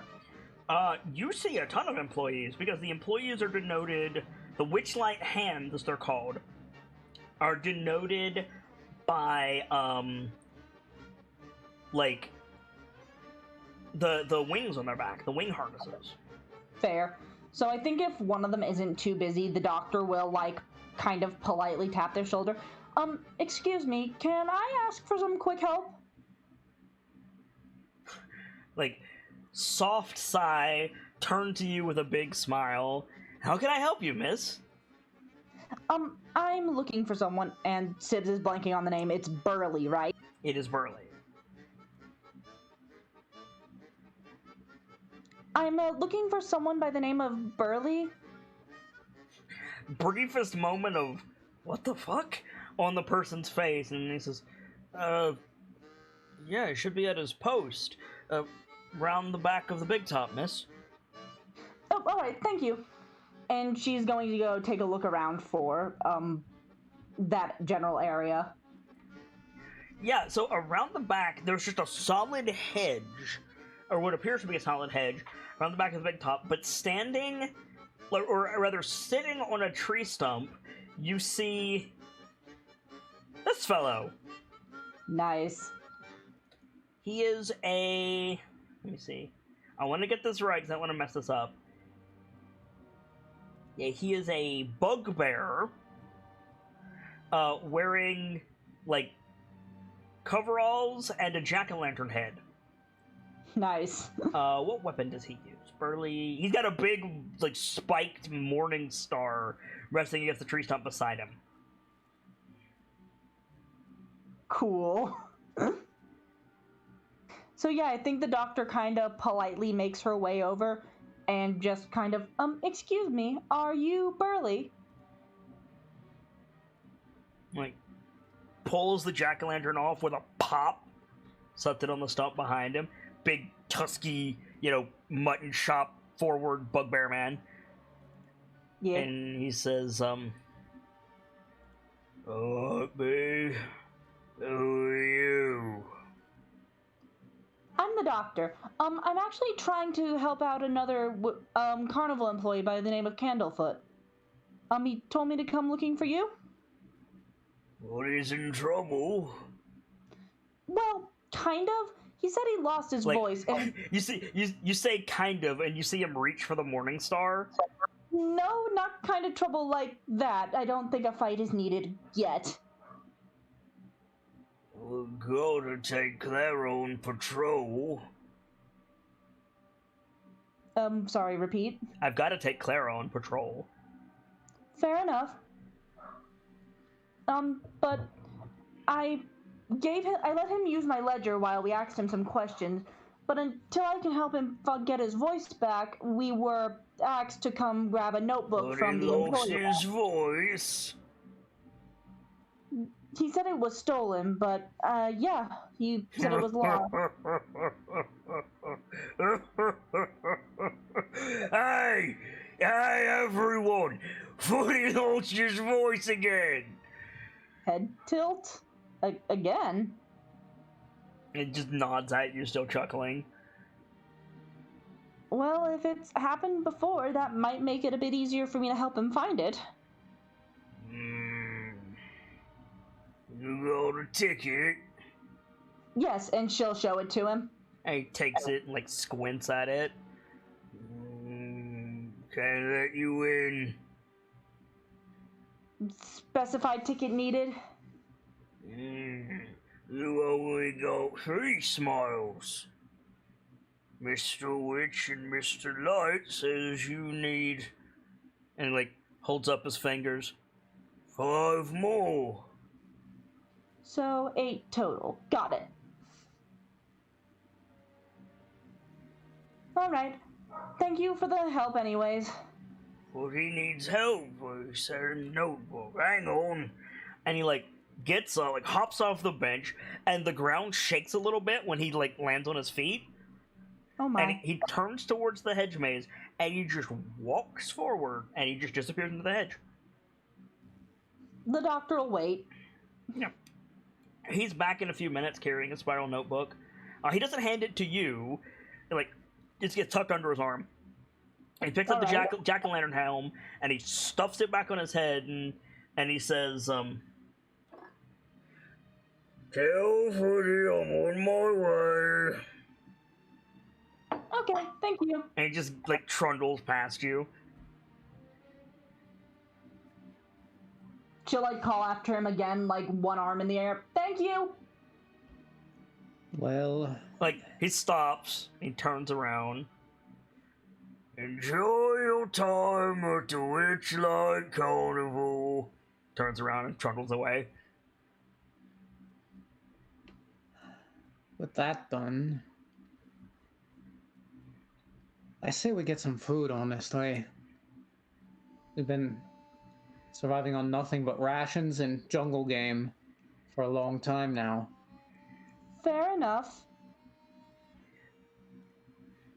I'll be right back. Did somebody say a game?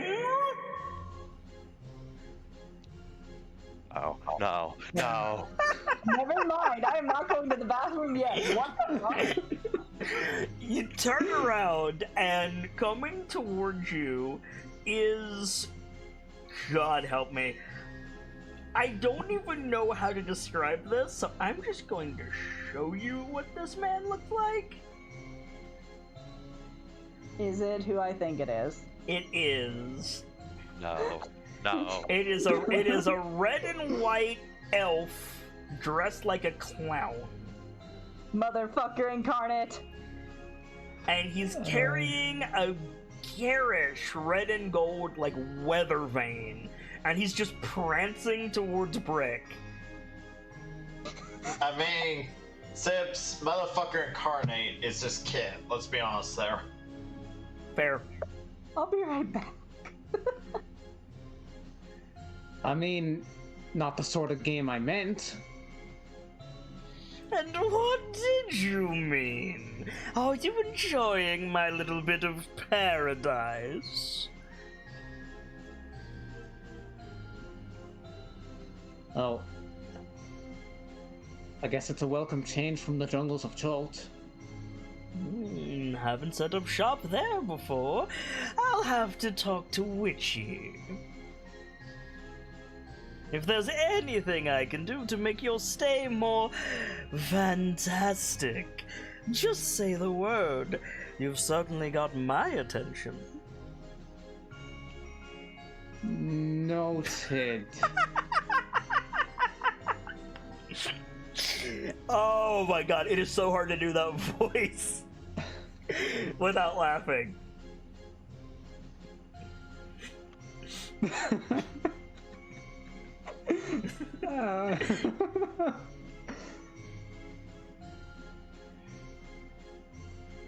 Perhaps I can show you around. Put some smiles on those faces. Scowl intensifies. You scowl and the weather vane notably turns away from you. Now, we can't have such dour faces at the Witchlight Carnival.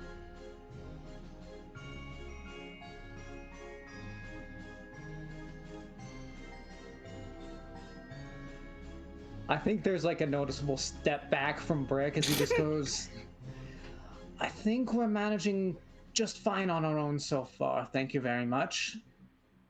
As you like. I've got to get ready for the big show anyway. I do hope I'll see you all there. We're crowning the monarch, you know. I'm sorry. Just the fucking beauty of the fact that the music restarted at the exact second he said show. It's almost like I do this for a living. What did I miss? It's being a dick. You make it sound like I didn't do that on purpose. No, I know that. It's just very well executed. Thank you. Also, I can't tell if it's a me or not, but this is really weirdly loud. The music? Let me turn it down. Let me fiddle with my headphones. No, the music is a little loud on my end too. It's slightly louder than the other track. My bad. There you go. Oh. Well, I suppose if there's no work for me to do here, I'll bid you all adieu. And like, doffs his gesture cap, bows, and starts to turn away. The doctor will like give a little wave.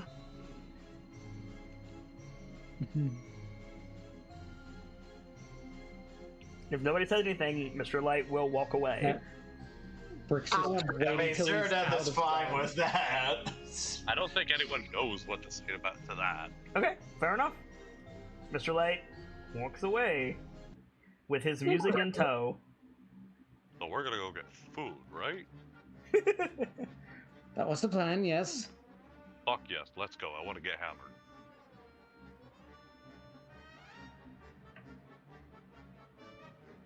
Okay. And I can, Right.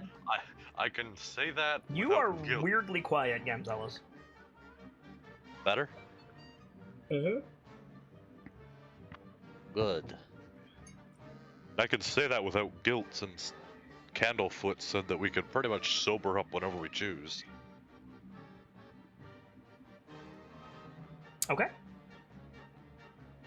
So you guys want to head to the feasting orchard. Yeah.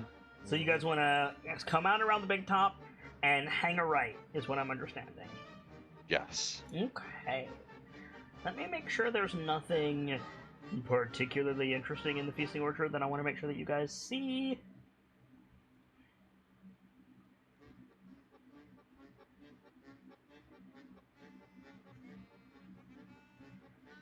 Oh, this is perfect. When you pass out of the big top circle and enter the alleyway for the feasting orchard, the first thing you see is a gnome. I need to send you this picture because this is incredible. A gnome sitting on a rock, strumming an elvish lute with an albino frog on her lap. What? Deliver this picture immediately. I did. Oh my god. Oh my god. She's just busking near the big top. Beautiful. You know the thing? I know this character, but not in the sense you think I would. I know this character from Magic the Gathering. Probably, yeah. Well, no, not probably, because I played a decent amount of this character trying to make dungeons work in standard. Ah, Because okay. this character is a planeswalker in the game.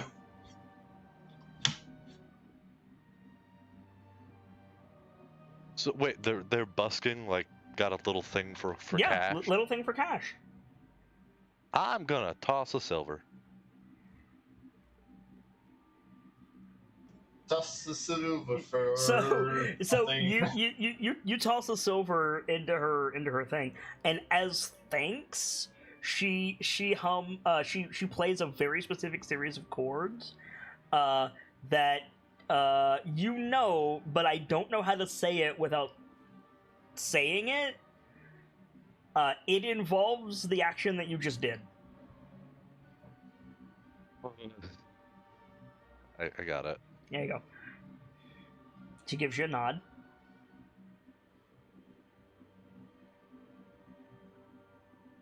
Remember, always pay the artists. Oh my god!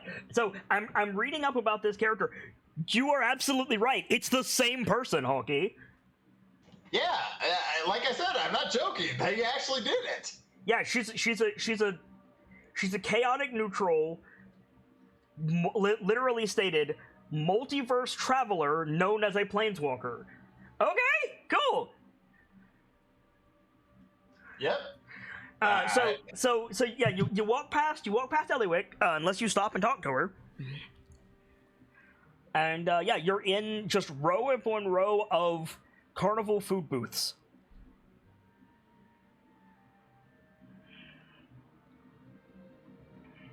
Now comes the hard part of carnivals. Figuring out what to go for first. Yep, that's her, Huggy. Yep. I played around with that card a lot. Ooh, she's mono green. I'm gonna have to look at that. Anyway. Ooh. Um. Is she a commander? Anyway. Yeah, moving on. Yeah. So, what are you guys hungry for? What can I tempt you with? I have to ask this because of course I do. It's me. Are there corn dogs? Yes. In 3 main varieties. Even with Normal, lamb and chickpea, and breakfast. Lamb and chickpea? I have never heard of lamb and chickpea before, style. It's a merguez sausage with like a falafel style crust on it. Huh. How many clicks do I have on my ticket? Like left? 4? I think you used 4 and you have 4. Okay.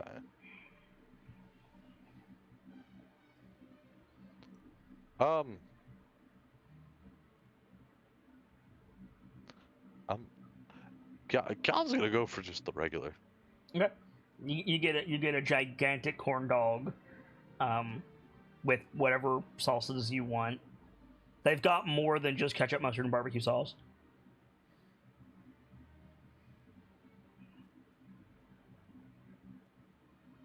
I don't think John's even familiar with those. I don't think he is either. There's cotton candy, and then of course there's like distinctly Feywild delights, right? Like Dr. One of you mentioned potions earlier.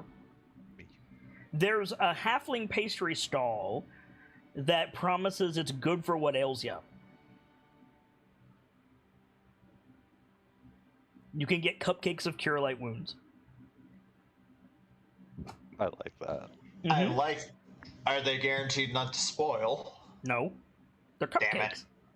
They're cupcakes. Damn it! Guy. Okay, so do they have funnel cake here?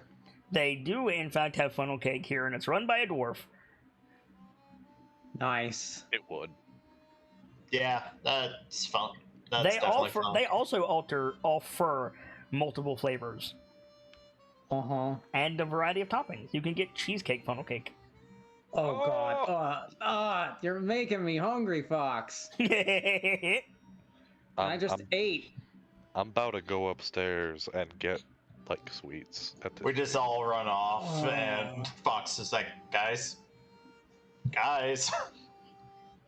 Imagine, if you will, peanut butter kettle corn. Give it to me now. Ah. I want that like you want Fitzbans. There is, of course, a stall that is just labeled bacon wrapped everything. And Nice. there's an additional sign that's been tacked to the end of it that says, "Now try egg." You can wrap things in bacon.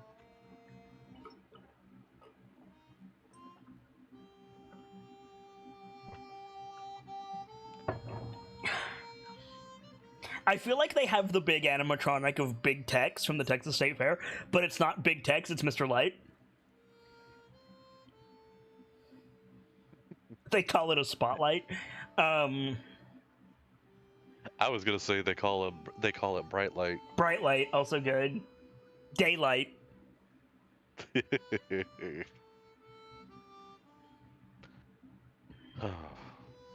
um.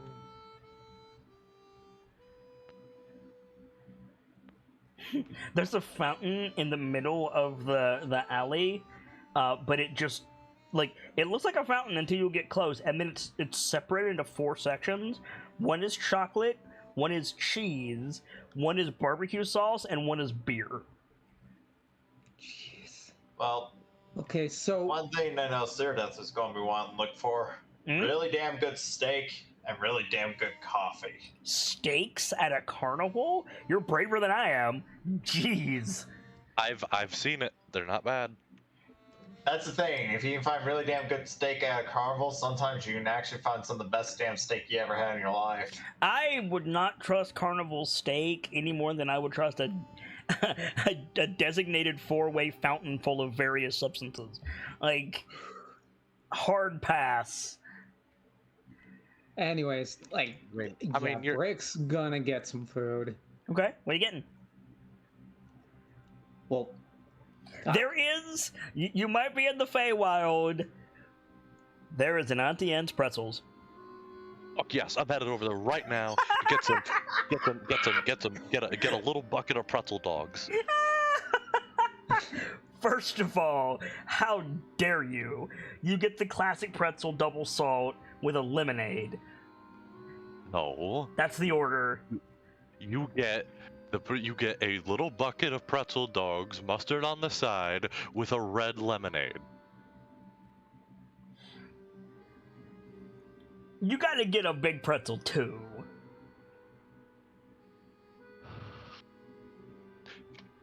Those big Yeah, pretzels are good, man. Kian would, not me. I don't like pretzels unless I get cheese with You it. don't like and pretzels? I would rather have a pretzel than a steak. I don't like big pretzels. I don't like big soft pretzels Oh. unless they're covered in cheese and mustard.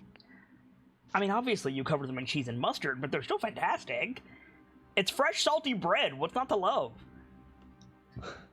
I mean, Excuse me. I'm not a fan of just bread is the thing. Hold on. Wait a minute. What? Is there a Cinnabon? Fuck no, there's not a Cinnabon. I'm not putting a Cinnabon in my game for love or money. Okay. Cinnabon is No, nasty, man. What the fuck? Cinnabon rocks. Cinnabon is nasty as hell.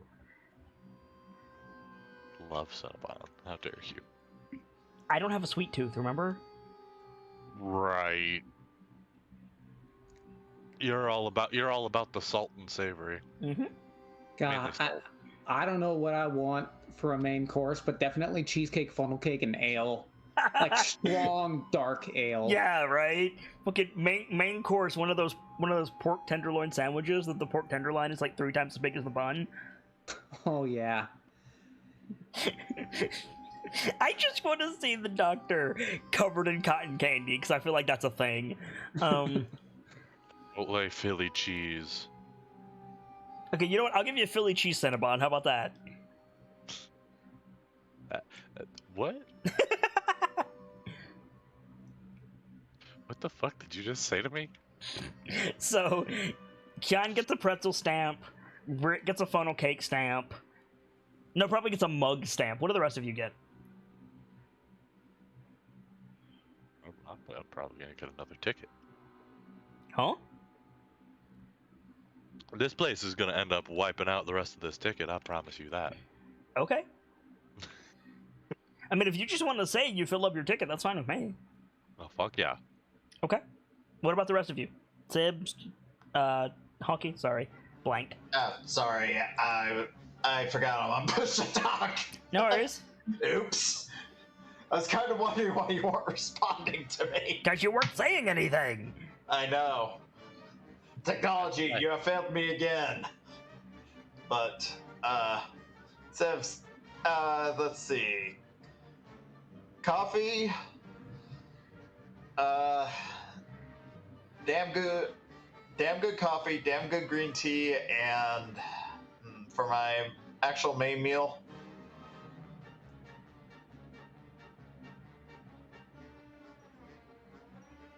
Yeah, you didn't say anything again. I was thinking, how about, do they have ramen, like, and I'm not talking like the cheapo packet kind, I'm talking like good ramen.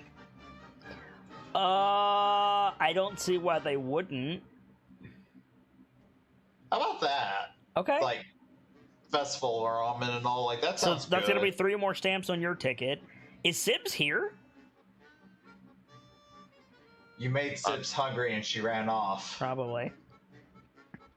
The ramen stand is run by a guy wearing a black robe covered in red clouds. Hello, dear God. Hi, welcome back. I didn't leave. My internet just kind of screwed me. Ah. Well, No, that the happens ramen sometimes. stand is run by what I can only describe as a tree made of ramen. Nice. So, I don't know how. so were you here for the Dr. Covered in Cotton Candy discussion? Yes, I was. Okay. The doctor is definitely going to get, like, cotton candy or something that I tried once at a fair called cotton candy lemonade. But I Nice. think, like, for something to actually eat, the doctor might, like, just get, like, some french fries or something. So all of you are maxing out your tickets, is what I'm hearing? Probably. I mean, I'm getting a few stamps. I was about to say, I only should have 4 stamps total at this point. Okay. Yeah, The doctor, I think, should have, same here. 6 at this point, if I include food. So, partaking in the feasting orchard, you gain temporary hit points equal to the number of stamps that you take d6s, Oh, Okay. and you're immune to poison, Cool. as long as you have temporary hit points, how long do these hit points last? until you long rest. So roll 2d6 in case. If you're only taking 2, yeah. Yeah, I think the doctor's only taking 2 for now. Okay.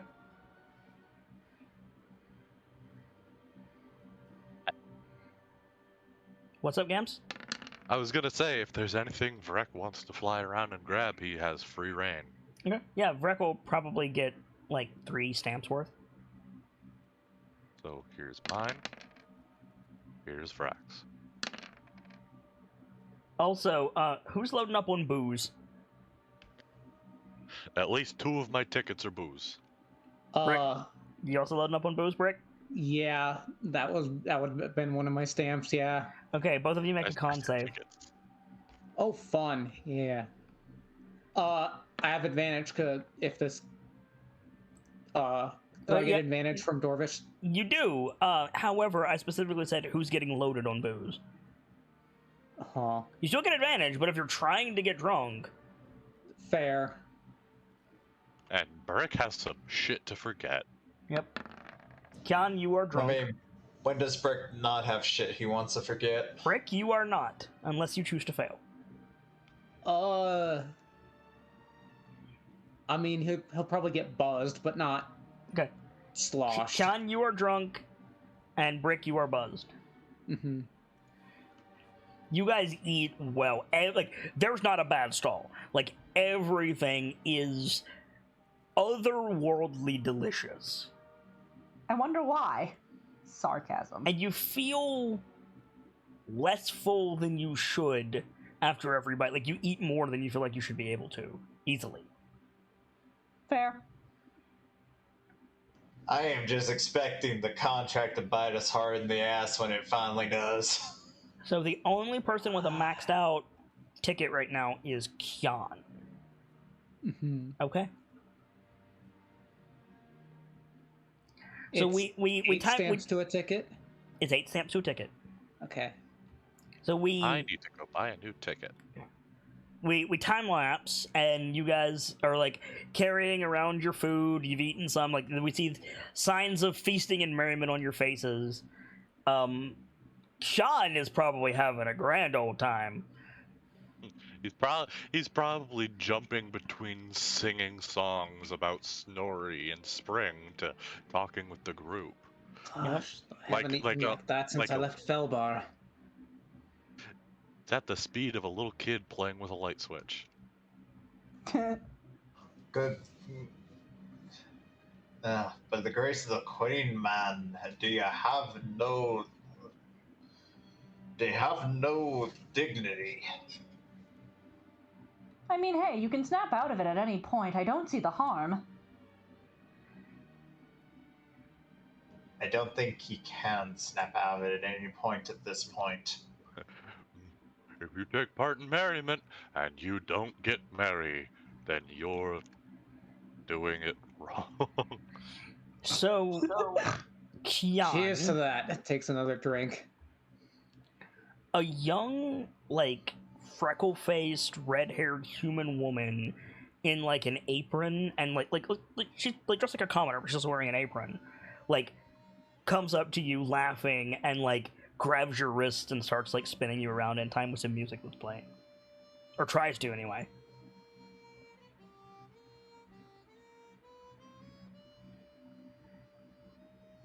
See, that makes me suspicious, but Kian's kind of fucking hammered.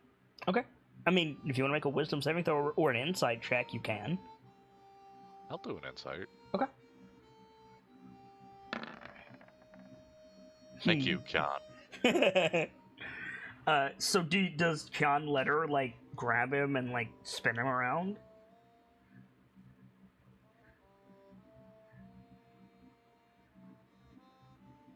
He'd kill the buzz, but he'd hit soberness first. What? To keep a better track of what's happening, he'd sober up first. You failed that insight check, friend. I mean, yeah. Do you want to get spun around while you're drunk? Not spun around like older brother to younger brother. Like, there's music playing, and she like bounces up and does the like rom-com wrist spin, dude. Oh, fuck it. Yeah. Fucking send it. Okay. Make a perception check for me, please. You have advantage on this. Her hands feel weird. Like, furry. And just as you're like, that's weird, she like lets go at the top of the spin, and you go flying and crashing into a donut cart. Like, you destroy the donut cart. Damn! The doctor's like gonna kind of scurry over to Kian, make sure he isn't like bleeding or like the person who ran the cart isn't hurt. Yeah, no, I think Sarah Death like immediately. the music has stopped because somebody has like fallen, and the woman in a masculine voice, says, "There's more where that came from," and then runs away. What the fuck? Are you okay? Looks to the cart owner. Are you okay? Like, Cyrdath is staring out, like, towards the crowd, like, back to the donut cart, out towards the crowd, hand on sword's not drawn, but like, ready to go. Yeah, thing. like, nobody in the crowd is smiling. People are, like, concerned for Kian or afraid of Cyrdath. The music has stopped playing. The like, donut cart guy is, like, getting to his feet and he's nodding. He's like, yeah, I'm alright. But, like, it caused a scene, is the point. Brick will help Kian up. Okay. Thanks. The fuck? What was that about? The doctor's You like, tell us. doctor's gonna like try and calm Cyrdath down. Like, it's fine.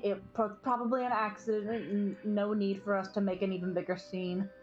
Did you guys miss what I said the woman said? No, it was about... It was John was about to bring that I up. it was heard that. probably an accident. What? Sibs might miss that, but I heard you say. Okay. So. Yeah, Sibs missed it. Sorry. Yeah, in a masculine voice, the woman said, "There's more where that came from," like, to the sky, and then ran off. Kian, you haven't made anyone mad while we were here, have you? Yeah, I've cracked a few jokes, but I doubt it's caused offense. If it has, I assume someone would have said something, so I could have apologized. Well, we're in unfamiliar territory. For all we know, just how you look here may be enough to cause offense. All of you have one less mark on your tickets, by the way. Oh, that's 9 interesting. miles. Really? Weird. What was the new mark? No, one less. Like, it goes from 6 to 5. Correct. Oh. So mine- Shit. I've just regained a slot on mine? Correct. Weird. Shit. Wonder if that's a gift from Mr. Witch, since we were just the source of bullshittery.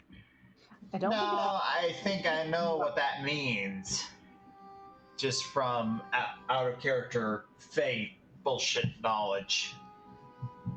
I will Fuck. say, nothing that you got with your stamps is gone. Just one of the stamps faded. Gotcha. Yeah, just like I said, this is completely out of character knowledge, so I don't want to talk about it. But I think I know what this means. I mean, say it. You can conjecture whatever you want. fair enough. Just typical knowledge and all, and it kind of reminds me of a story I read once. Also, I get the feeling it's one of those we're not allowed to leave until the ticket is complete, but the ticket's never completed. So what happens? It could also be we kind of disrupted the merriment, so it's punishment for fucking that up. Could be that too. I mean, hell, it could even be both. I mean, that'd be a little unfair. Kian didn't do nothing to try and disrupt it. He tried to go along with more merriment, and then got fucking heated by She-Hulk. Yeah, They basically. Hulk. True, but I mean, again, it's the Fae. The Fae do whatever the fuck they want. Or, Yeah. well, again, technically, we don't know if that was a Fae or anything, so. Right. I mean, the Fae do whatever they want. They're not unfair. They follow rules. Well, true, but like I said, we don't know if the person who just did it to you was a You Fae. can never leave unless your ticket is fully booked. Like, what kind of sinister shit do you think I'm doing? My brain is obsessed with old style of, like, the Fae that sneak into Yes, your bedroom I'm and doing that. You're not dealing with the Fae. Fair enough. You're not, like, yes, Wilds Beyond the Witchlight involves the Fae. Nothing here is Fae. Ah, We've yet to reach the Fae shit. This is just a precursor to the face shit. Yeah, Yeah, we're having fun before our lives are ruined. basically. ah. Yeah. I'm assuming we're dealing with That's what keeps tripping me up. You met the leader. He's an elf. He's just a dude. A very Okay. dude. Like, yeah, there's plenty of sinister shit. I'm just like, what have I done here that is leading you down this path of paranoia? My natural paranoia in life. Fair enough. Can't argue with that one. I can. Though I would appreciate if you tried to let me tell the story instead of assume things. Fair enough. Again. Cool. Anyway, so yeah, one of your tickets punches fades, and the crowd that had gathered around you and see that you guys are okay starts to disperse. That fucking hurt. You believe the strength on that person? Shrugs. It wasn't so It's much a- strength as momentum. Like, you let her spin you. I mean, Still, yeah, but I got flung hard enough to destroy a stand. Well, yeah, Yeah. well, you're a big dude. well, even then, it still takes a decent amount of strength to build up that much momentum. Well, Kian was helping with that. Like, they were standing with their feet together, spinning around. And then she just let go at the right time. I'll give you, it was damn good aim. But it Yeah. wasn't exactly a feat of strength. It was certainly something plotted. Oh, no, 100%.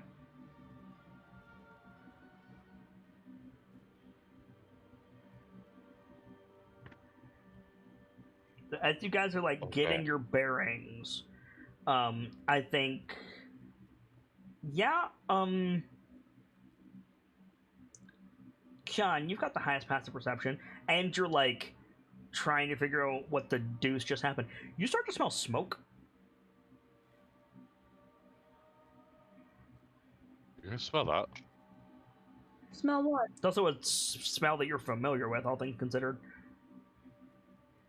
Smells like smoke. And not like, you know, that's not grill smoke. That's The doc. Sorry. I think Vrek, like, hovers off your shoulder and starts to go up.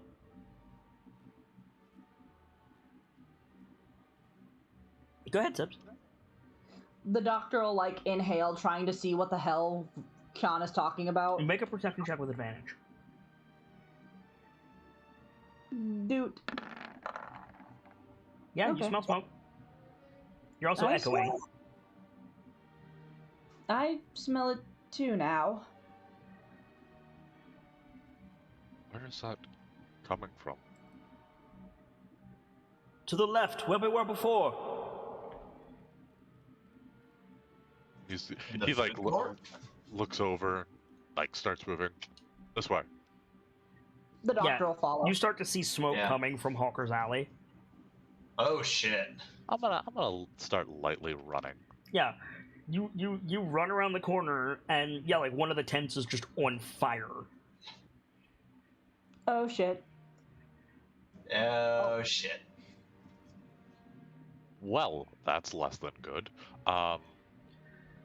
I know you're about to spring into action. I need a perception check. From everyone or No, just Kian, because Kian Got ran it. ahead. So yeah, Kian, you're like, oh, that's less than good. You're start to going into like fire marshal mode. You see the same woman ducking between the tents. Oh god. What the hell is this woman's problem? I'm back. What I miss? Fire. I think. Yeah, sees her running between the tents. Little brother, the woman points. I'll keep Like- an eye on her. Off he goes. And now we jump into action. Okay. Hang on though, because I need to make sure that she doesn't have a ranged attack, cause she might. Can you pull up Vrek's sheet for me, please? I got it ready. What are his immunities? Fire. That's it. Well, he damages. I'm but not asking. I'm not asking damages. What are his immunities? Stop. Oh. Immunities, point blank. Fire, charmed, frightened, grappled, prone, and restrained. Okay, he needs to make a Constitution saving throw, please.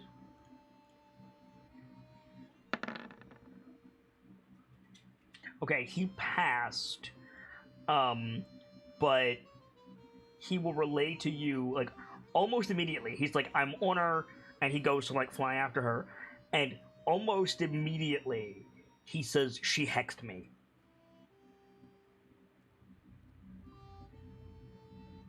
Magic. Why would? Is there a range on how far away, how close Vrek needs to be for me to buff him? Yeah, I believe it. Within like whatever the base wildfire druid's like summon your friend range is the range he has to be for you to buff him. 'Cause I was gonna buff him just so he could have the HP boost. You're gonna put him into battle mode, okay? By this point, he's probably out of range because I think that's only like 60 feet. It's 30 feet. Oof. 30. Yeah. Yeah, he's out of range.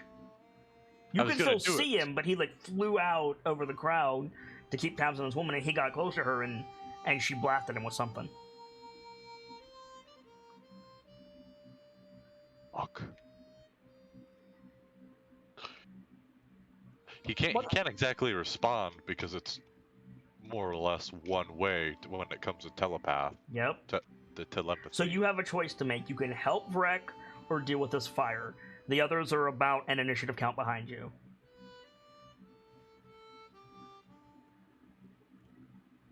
Do I have more fitting music for this? What's a better idea? What would the marshal do? Or what would the Kindle Dove do rather?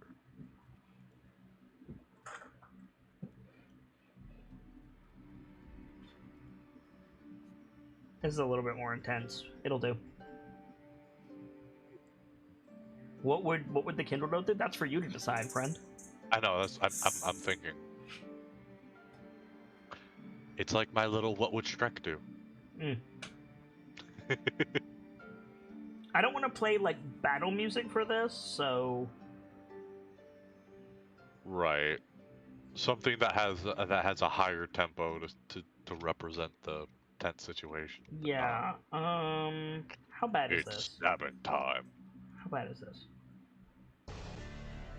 That's too much. That exploding banjo. That's too much. This'll do.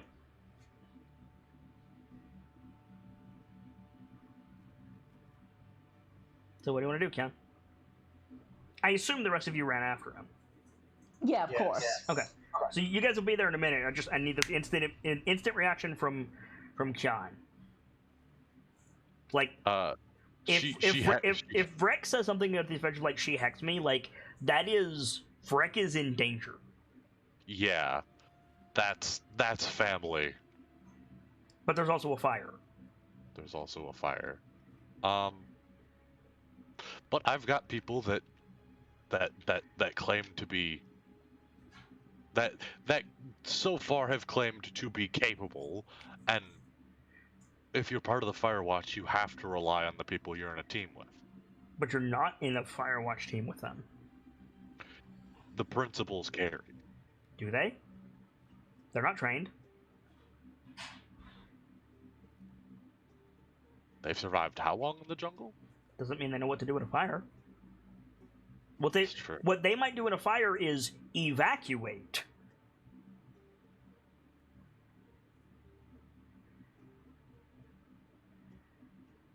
If you want to rely on them, that's fine, but I don't agree with your logic. You make a fair point. Oh, fuck. I don't know. You could always, once one of us arrived, you could always be like, Dame Brick. If you delay your turn, we're rolling initiative.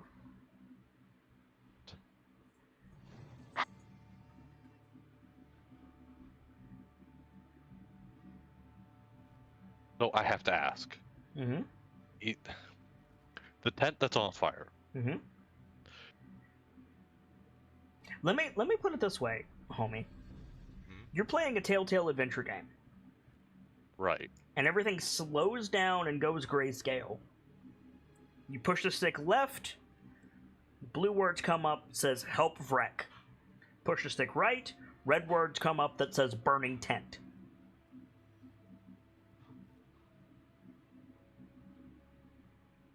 I mean, that in that analogy, I'd always go blue. Well, it doesn't mean it's bad, it just means it's different. Right. Um.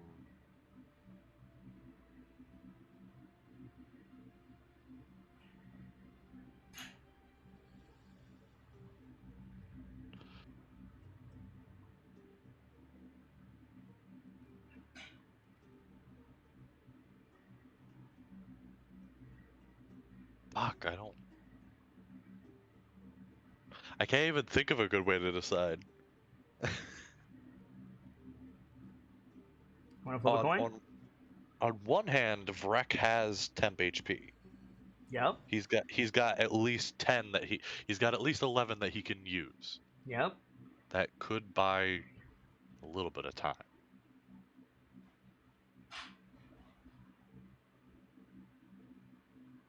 But Um, fictionally, there's no such thing as temp HP. You know what I mean? yeah. It's just This fictionally. this isn't a mechanical question. This isn't Yeah. something that you know which one is the right choice. This is a Sean has to make a choice. I know.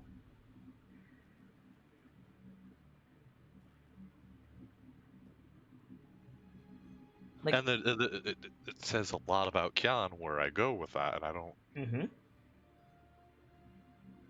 Like, I kind of push toward the burning tent with saying like don't rely on the others. I'm gonna push a little bit the other way as well, just because I want to be fair. There are staff here.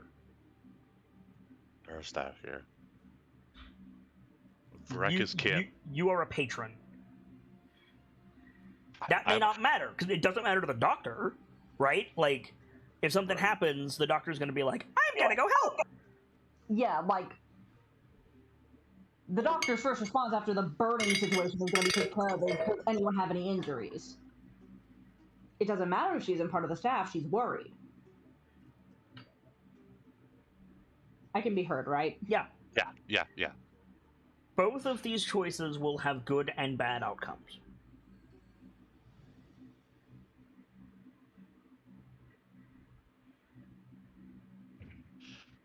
But you're right. It's going to shape Kyan. If you go help Vrek, it shows that you're going to put Kin first. If you go to the fire, it shows that you trust Vrek to be independent. You're going to do your job first. But it could also imply that you hold yourself higher than somebody else. You don't technically have the authority to deal with that, but you're going to do it anyway. Which also says something about Kyan. See what I'm saying? Right. Well, that second half doesn't really. I want to say it doesn't fit, but it's if you're a firefighter and you've been training in that for years, and you're at a carnival and a fire goes up, you're not going to think about it. You're going to roll into action. Exactly. Muscle memory is going to hit. Exactly. And but you're too far away to put Vrek in battle mode, and you got the very clear wording of "I was attacked." right. I don't know whether or not he can take a direct. I doubt he can. Like yeah, you're gonna jump in, your firepower training's gonna kick in, but also, look at it on the other side, right? You're a soldier with a canine unit, and that German Shepherd just gave you the warning, like, I'm in danger, help me. Like both of these I think are good choices for Kyan, but both will have consequences. Yeah. Like, Vrek knows he cannot do anything until Kyan wakes him up. There's just difficulty in deciding which is more Kyan. Yep. But you gotta make that choice. We're waiting on you. I know. I'm sorry.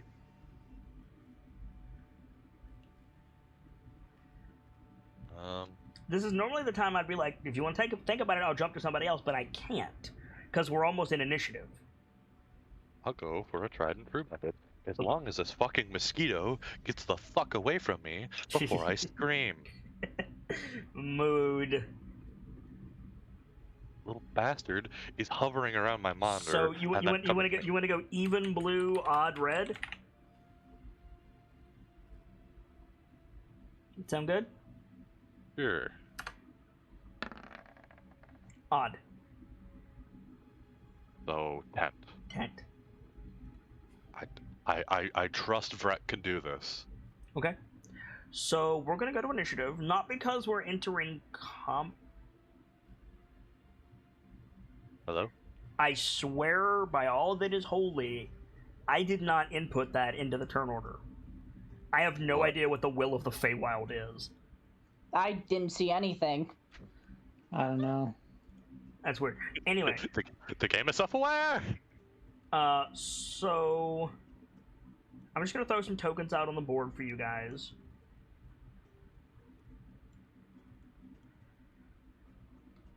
And I want you guys to roll initiative.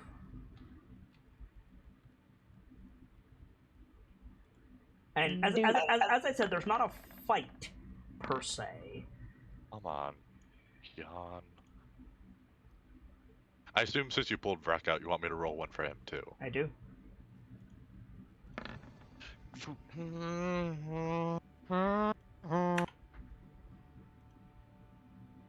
Oh, that deleted it. Balls. I had one on the GM layer, and then I deleted it for ease, and it deleted it off the initiative tracker. So that's lovely. There we go.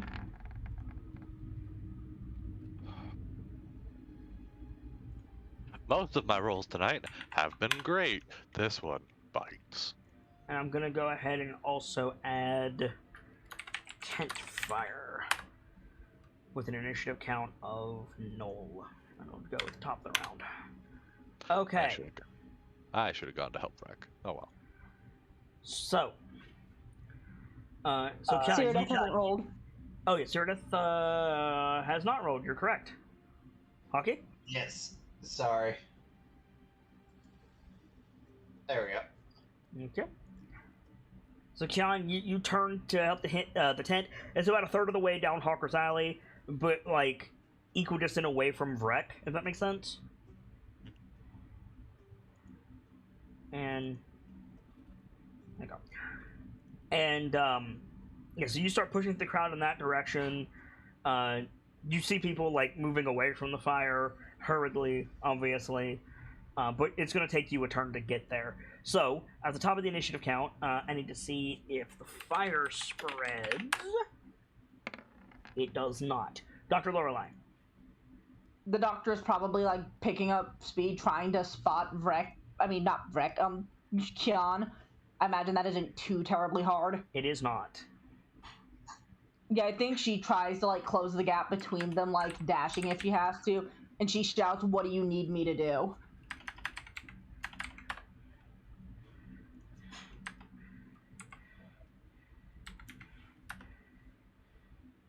Use it. What would I? What would you?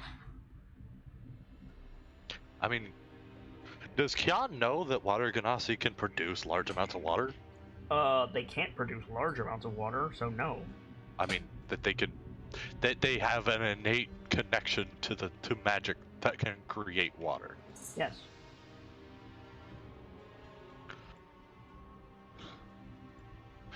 It's probably shouting back, "We need water to put it out." Okay. Then create, destroy, water is on standby. So you're running towards the tent as well? Yeah. Okay. Brick.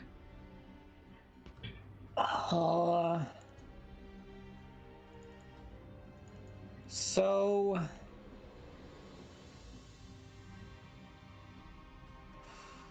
that's a good question of what Brick would do.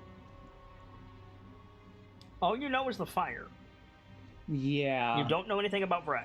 You know Vrek is gone. You could follow the doctor's lead. I mean,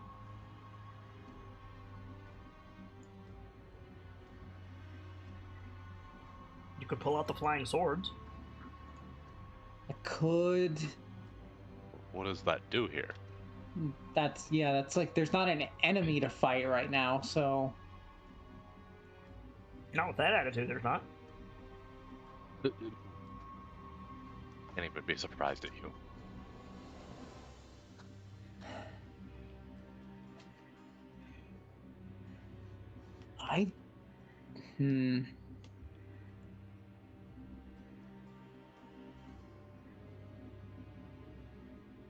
Why are you at half health, Brick? The hut from earlier. Oh yeah, the hut with frickin' the wizard. gnome. Right, okay.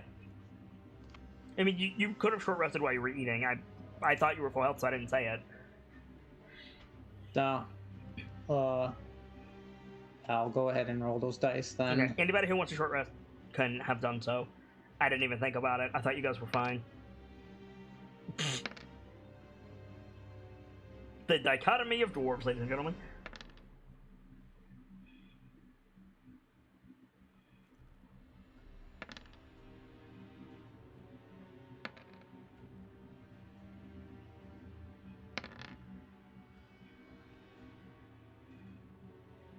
Okay. So what are you doing?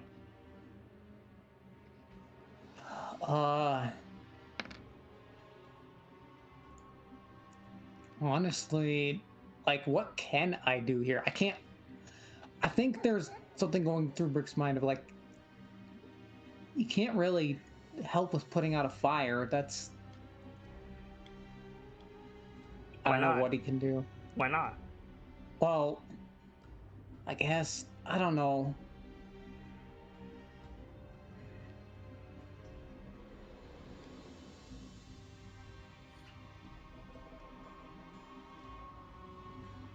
Well, to be fair, I don't know where Vrek went or anything, so I think it's just follow the doctor's lead and go Okay. after Kian. The woman's turn.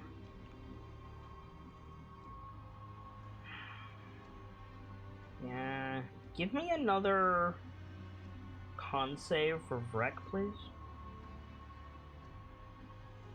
Come on, Vrek. He fails. Damn it. Damn it, damn it, damn it, damn it, shit, damn it, fuck. So he falls asleep.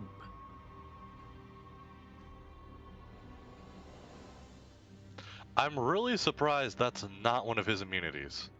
Same. That's why I was asking. Hang on, let me make sure I have this input right now that I'm thinking about it. That's why I asked, because it seemed odd. If it's going off the wildfire spirit stat page, no, it's not one of its. Wait, sleeps are usually charms, aren't they? No, it's a separate thing. There's the charmed effect and the sleep effect. That's raw. All right. That's so strange. Okay. Yeah. I- So Brett falls asleep and lands depending on on another the tent. Depending on the spell cast, hold on. I'm not doubting you. I'm just trying to make sure this is. I promise you, the conditions are different.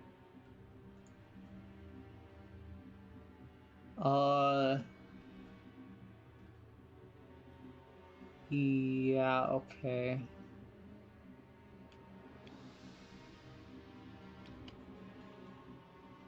If it's the sleep spell, creatures immune to being charmed aren't affected. It is not. Alright.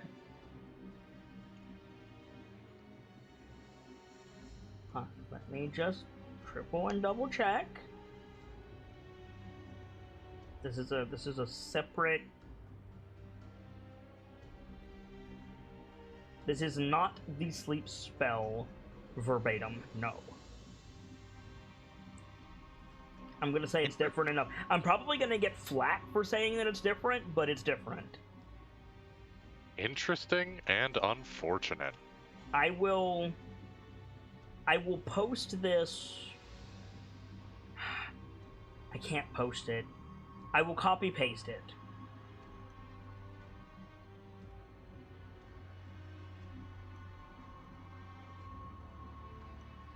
This is not a spell, this is an action this character can do.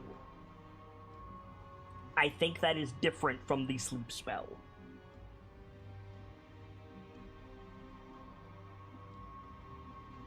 Huh. Feet is generous. Sorry? Vrek would not nearly be 10 feet. I mean, you're right. That is generous, but that's not what we're discussing. No. We're discussing that I'm saying this is different than the sleep spell. You're right, 10 feet is generous. That's why I'm not using that rule. Oh. But I pasted it verbatim because I'm saying I think this is different than the sleep spell. That's what's on the table right now. Yeah, no, that's Like,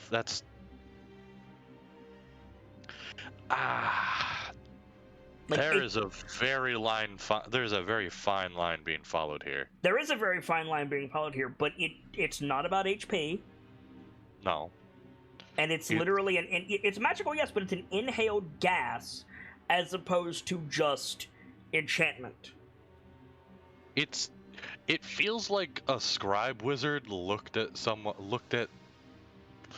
the sleep spell and decided, yeah, sleep is a damage type. But this is different. This is different enough that I don't think if you're immune to charm, you're immune to the sleep spell applies, is what I'm saying. Right. I think this is different. It's like, well, for example, this wouldn't work against elves because they specifically can't be put to sleep. Magically. Yeah. Correct. But that thing about the sleep spell not affecting you if you're immune to charm, I pasted it because I don't believe that applies to this. I think it's different enough that this would not apply.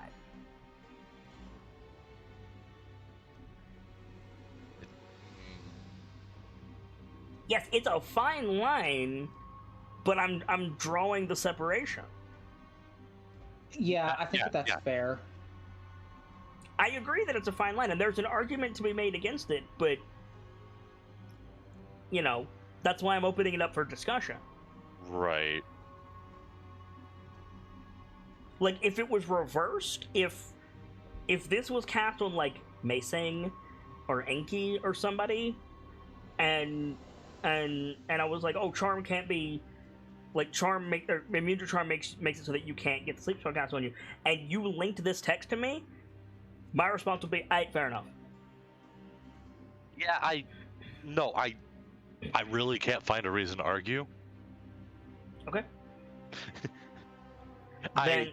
Let it be known that is not without trying, because I felt like, to be fair, I had to at least try to find something. No, absolutely.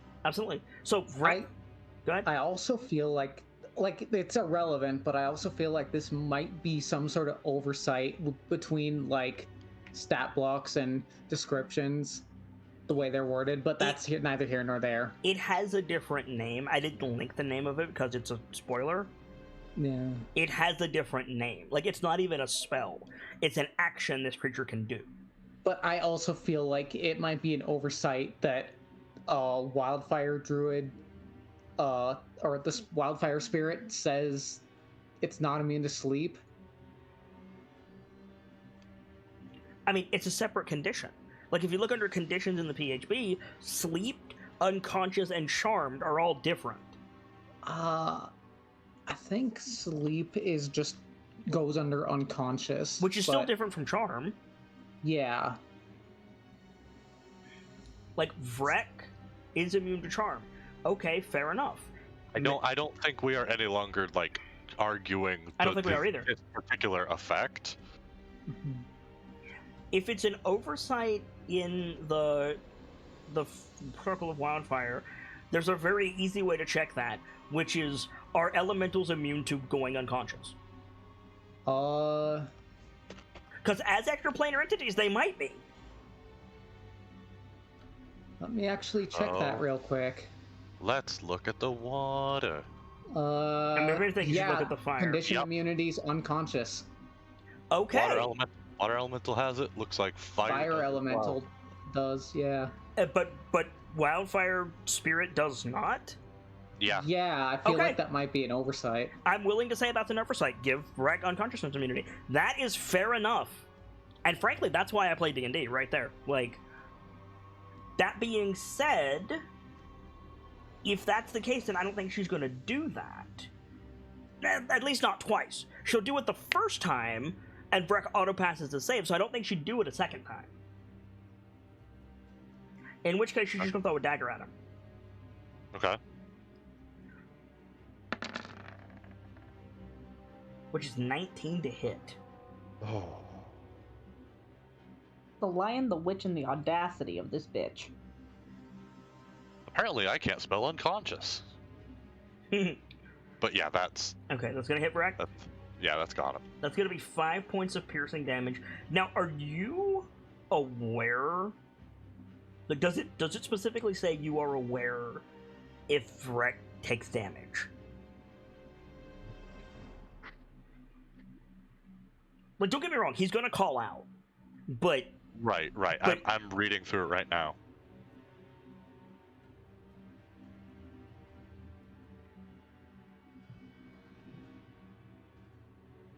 It does not. it says you're telepathically linked, but you're not empathically linked. It doesn't say we are. But Okay, so for example, if Wreck gets put in a box, you would not know. You would just know that you're cut off from it. right. Okay. So he'll call out, but I don't think he will say specifically what's wrong. He'll just make a noise of surprise and pain. And that's going to be this woman's turn. Cyrodiil. Okay, now that whole kit and caboodle got taken care of. It was a good discussion. Oh yeah, no, I'm not saying it was bad. I just it's like, okay.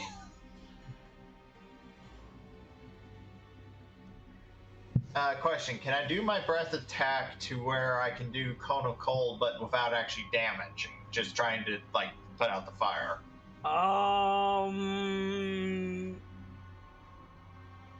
Can you not deal damage? No. Can you lower the temperature in an area around the damage enough to choke a fire? I think that's reasonable, but you're about 50 yards away.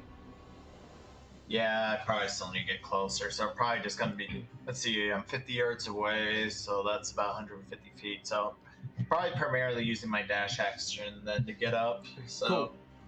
So yeah, that's 60 feet then. So Okay. yeah, just so, dash. So Sean,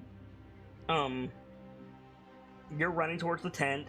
You shout out for Dr. Lorelei, get some water, and then like 2 seconds later, Vrek cried out.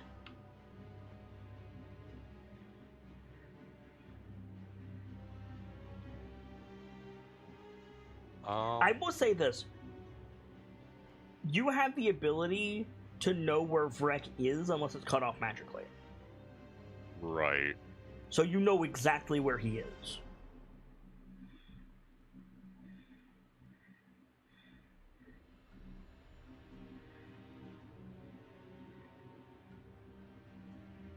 There's a fine line between trusting Vrek that he can do this And knowing that he's not in battle mode. and knowing that knowing he's not in battle mode, knowing he can follow this person and keep himself safe until I can get there to do the job, and my little brother just got hurt. Mm-hmm. There's a job to do, but my little brother just got hurt. Mm-hmm. Probably looks back to the others. Get the people out, put the fire out. The doctor will give a thumbs up. And I'm looking through my stuff, hang on.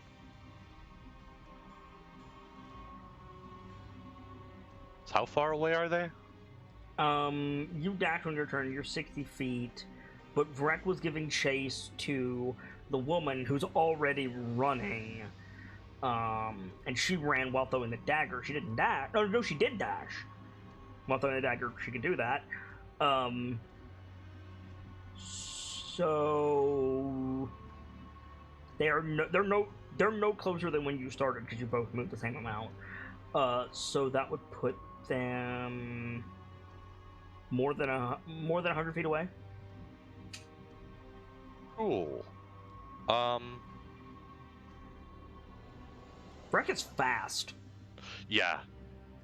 I mean, his listed speed is a 30 flight. Is it only 30? That's what it says. I thought it was base 60. Well, it says 30 hover, but That just means he has perfect maneuverability. oh, he has air elemental type flight. Yes. Well, I've said that repeatedly. He moves without his wings, or he can. That's fair. That's fair. What's his movement in battle mode? Not different unless I'm missing information. Up it to 60 in both forms. I don't like that. He should be fast. He's a scout. Okay.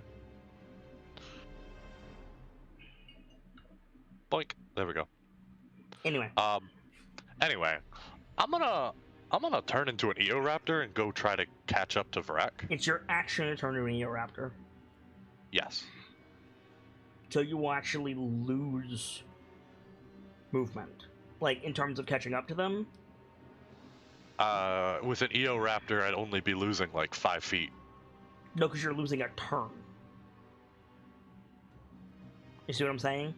But I'd still have my movement. You'd still have your base movement. Yeah. Oh, you want to turn into an Eoraptor first? Yes. Okay, that makes more sense. Yeah, that's fine. Sorry. I thought that was my bad. I thought that was a straightforward thing. My bad. I will be clearer. Yeah. Okay. So off you go through the crowd. It is Vrek's turn.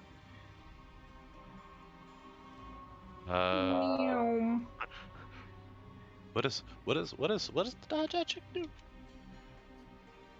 It gives disadvantage to attack you. But if he dodges, he can't dash.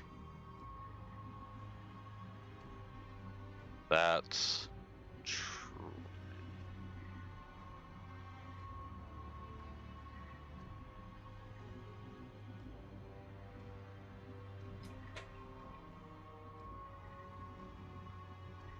You know, Vrek, you don't have a lot of abilities in general, do you, buddy?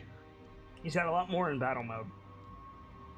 I mean, the difference in battle mode is he has 2 attacks. He can't attack at all in base mode. Well, yeah, no. Yeah, he's mostly a scout, extra object user, and turret.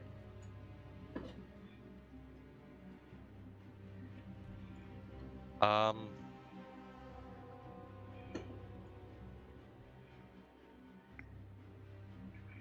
guess the idea would be try to get a little bit higher.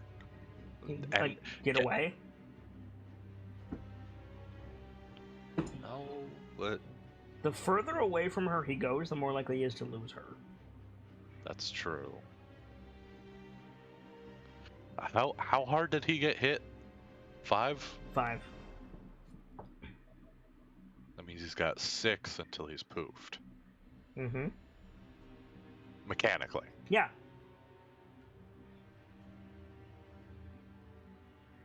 Can I risk that? I don't think the question is, can I risk that? I think the question is, would Vrek risk that? Because the last order he got was, stay on her. So, as far as Vrek is concerned, Sean's coming. You know? Yeah. I think he's gonna stick with it. Okay. Dashing on. Dashing on, staying with her. She ducks out into, or she just about ducks out into the feasting orchard, which is in the middle. I said that wrong before. I said the feasting orchard was on the far right. It's not. The feasting orchard is in the middle. So she... I think you said that right the first time. Yeah, you did. Not when you went to the feasting orchard. I said it was on the far right. Oh. Yeah, I misspoke. Point being, you jump out, or she's about to jump out, but she like pauses and like looks back at the bird, and like her face is completely different. Like it's not the like freckle face smiling fairgoer anymore. It's like, I'm going to kill you and salt your fields, like rage. Hey, yeah. That's disturbing. So tent fire. He's gonna be real angry when I didn't mean to roll a D100. It's supposed to be a D10. Sorry. She's gonna be real angry when a 300-pound man suddenly appears on her back. Yeah. So the fire does not spread. Cool. So Dr. Lorelei, you are 70 feet away from the fire. Fuck. So, I'm assuming the only thing I can really do is dash action here. Wait. Look at the range of create and destroy water first. Can't you make rain with create destroy water? Am I crazy? You can, Sending it. because Lawrence did that once. The water falls as rain in a 30-foot cube within rain, within 30 feet. So yeah, the doctor could easily make that sprint. Yeah, and you could move up 30 feet. You'd be 40 feet away, and then you could make it rain on the thing. Yeah, I think the doctor will do that. Okay. Cast create destroy water and let the fire start to go down before she's like going to try and help people as best she can. Yeah. So thunder rolls, storm clouds appear over the tent. Weather anomaly localized entirely in this kitchen, and then dumps down on the burning tent. Okay. Brick. God, Brick is slow. Yeah. I think Death is even slow. What's your speed? 30? 25. 15. 15. Oh, Why is it damn. 15? Are you exhausted? Because I'm encumbered. That would do it. oh, that would do it. So you dash last turn, so you are 100 feet away from the fire still. Jeez. And I don't have expeditious retreat. Prepared. Nope. Damn. You just want to run up? I'll think so. That's about all I can do. Okay. Start Unfortunately, at like. you won't catch up to Dr. Lorelei this turn, but you'll get closer. Yeah. Okay. The woman, she's going to throw her other knife, she only has 2, at Vrek. Come on, buddy. 8 to hit. I don't think that hits. Nope. Okay. Actually, Don't actually. she might have a No. better option. Hang on.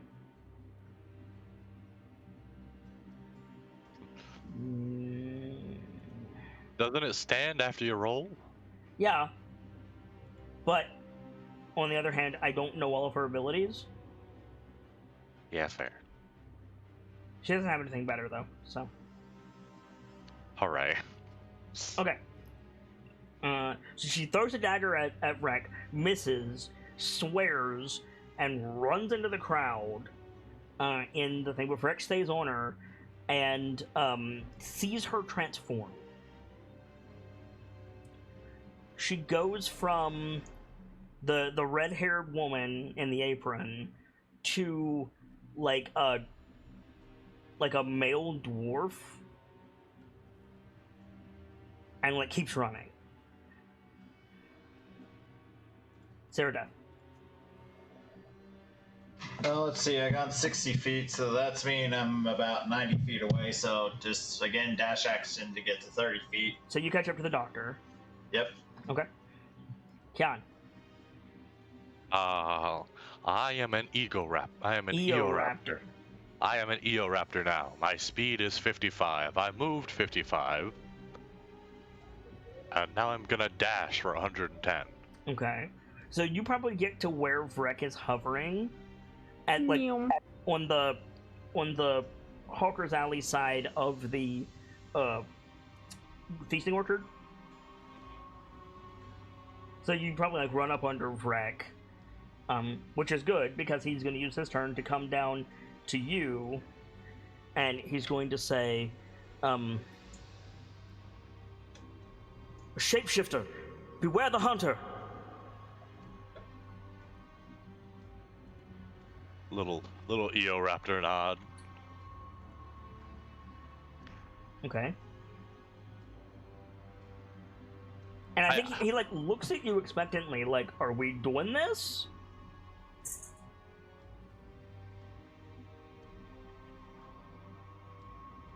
They're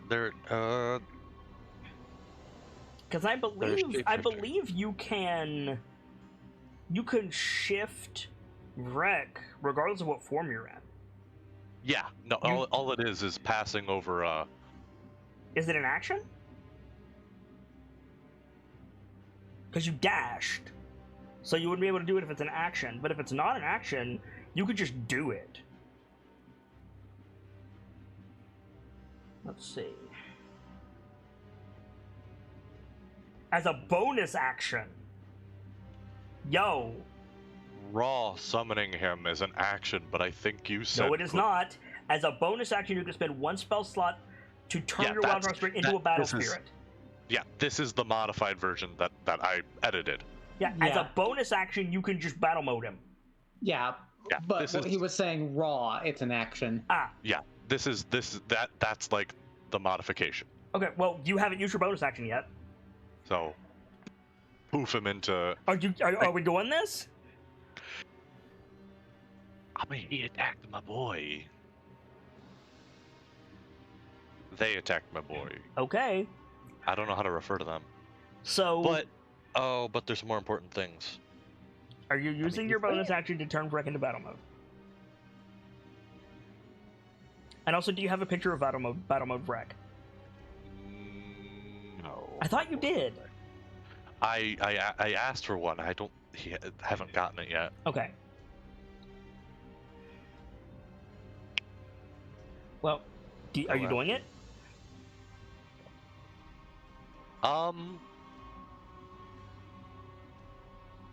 Is there a good reason not to?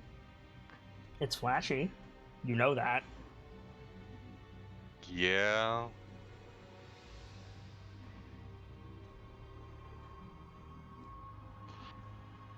Is there a good reason not to go after this person, though?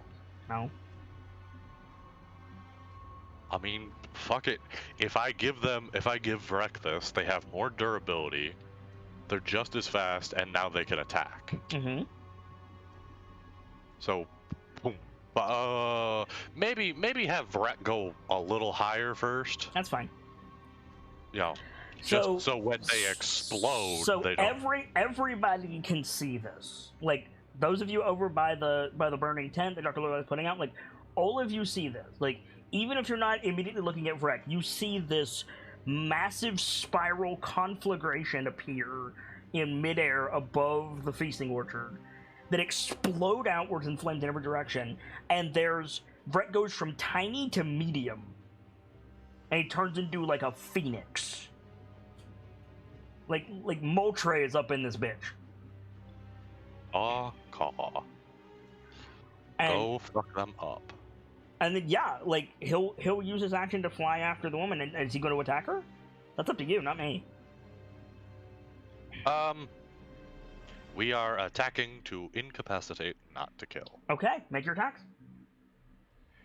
Which, really, really useful when you attack like this. Yeah, right. You're just straight up casting Scorching Ray. Okay. That's his basic attack. Are you attacking all 3 times? That's how Scorching Rays goes. Okay, she's dead. Oh God. Holy shit. You took her. You dealt more damage than her health by a factor of like 4. There was a woman there. She's gone. So just fucking Vrek like flies over the feasting orchard, tucks his wings under his feet, glows, spreads his wings again. These beams of fire shoot out, and just nothing, just gone. We're gonna be thrown out of this carnival so fucking fast. I was not expecting that. I'll be honest. I'm gonna be honest. I don't think Vrek expected her to die. I don't think Kian expected her to die. It's I just don't one think- of those. It's like there was a person there. Yes, there was a Yeah, person like there. there's just a circle of soot there now. Like Breck absolutely destroyed her. A reminder, isn't this campaign supposed to be started at level 1? Yes, it is. Well, that would be a good reason, because I have a creature that could cast a level 2 spell, or a level 1 spell as its basic attack for a... It's also said in the module, and I know I've told you this, there are no required combat encounters. Yeah, Oops. oops. Oops. I didn't want to kill that woman. You didn't want to, but you did. The desire for survival was there. I mean, listen, not like rolling to incapacitate is fine until you do 4 times their health, and then attack them again. Listen, if I... Okay, right now, is Vrek able to not do all 3 of a Scorching Ray? Because Scorching Ray is his basic attack. You denote other targets, and I don't see any reason that Vrek could either direct the other 2 inward or just fire them off into the sky. Like, if he directs them at himself, nothing happens because he's immune to fire. Right. If that first one wouldn't kill... The first one, she will need immediate medical attention. And then the other ones, that's just obliterate. Like, there's nothing I can do. If you're okay with I can't hear backtracking you. that- If you're okay with backtracking that a little bit, I'd rather not Enuma Elsh this motherfucker. I Hit mean, this motherfucker with the sword to destroy worlds. I mean, okay, if you want to back that up and knock her down with that first attack and send the other 2 wherever, that's fine. It still hit her way harder than it should, and so like immediately Vrek is gonna go, oops. Like, Oops, indeed. Rah rah rah. like,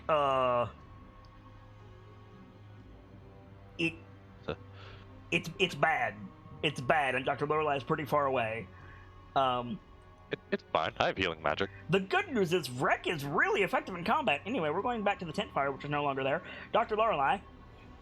The doctor is like gonna walk up to the tent, poke her head in. Is everyone okay? Nobody's in here. Oh, okay. Thank God. The doctor will like take her head out. No one was inside. She's gonna look around, see if like anyone here is trying to take ownership of the tent. You see Burley trying to keep people away. Then I think she'll kind of like stride over. Hi again, Burley. It's me, the doctor. Do you know who happened to own this tent? Storage. All right, so that makes sense why no one was inside. That's good, at least. You do it? No, of course not. Who did it? I don't know. Wait. We were told about the kid, right? Kid? The one who threw something and then caught fire and then crocodile tears. I mean, Khan told you about that, yeah. I know I didn't do it. That but was like an hour and a half ago in game time. fair. So never mind. Then I think the doctor just Also, says, different spot. Yeah. I think the doctor just says, no, I have no idea what caused this. Clear out. Yes, sir. And the doctor will, like, start walking back towards the others. We're being told to clear out. We're good. Okay. So, yeah, we're effectively out of initiative. I'm assuming Kian, you're gonna run over and heal this person. Yeah, run Okay. over, cure wounds. So we're Make sure- out. Well, we'll do that in a minute. We're out of initiative. As the three of you reconvene, you see. Oh God! Did you guys? Has any of you, or have all of you seen either Underworld or the very first Daredevil movie? Yes, why? Which one? The first Daredevil movie. Like, I'm talking about the old Daredevil movie. I think I Are have. you talking the one that like had the guy even like the Daredevil thing on the floor? The one with Bullseye. Oh man, you're talking the old one. Yeah. I might have seen that one. I think so. I'm trying to remember. Did it have Elektra in it, like that ninja assassin Yes. lady? Mhm. Yeah, 2003? I think that's the one I saw. It starts with Daredevil bleeding on the roof. I think that's 2003. Yeah. Okay. Yeah, like had that rain scene and everything and all. Do you guys remember the guy who played Kingpin in that movie? Yeah. Yeah. I don't know the actor's name. That's why I'm doing this a roundabout. I don't know the actor's name. I don't remember his name, but he was a good actor. He's a good actor. He's a real good actor. Imagine that guy is playing a character in this game. Okay. He's about 40 pounds heavier than he is in that movie. But he's a big dude. He's playing an elf in a top hat and a tuxedo. Michael Clark Duncan, I think it was. That's him. Yeah, it's the guy from. He played in that other movie. Fuck, I like that movie. Why can't I remember what it's called? Is it the vampire movie?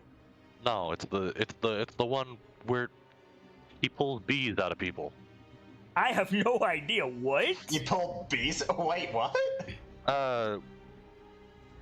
He brings a mouse back to life. The Green Mile. The Green Mile. I mean, I Regardless. know he was in St. Rose 4. He was Benjamin King in that. I thought that was Keith David. No, he was Benjamin King. Okay. Regardless. Keith David was his own character in Saints Row 4. Right. Regardless, Michael Clark Duncan, in an elf costume, is walking slowly down the Hawker's Alley, and people are giving him a very wide berth. Yeah, I think the doctor like kind of shoved the rest of us off to the side to make sure like that we don't get in his way. The doctor doesn't know who this is, but she's gonna be polite. He's got a hell of an air about him. In point of fact, I need everybody to make a charisma saving throw. Oh, hey, guess what, everyone? You all get a +3 there next to me because of my aura. Yeah. I was about really to- don't like the handout for this guy, but it's okay because a much better picture of him is on the actual cover art. Uh-huh.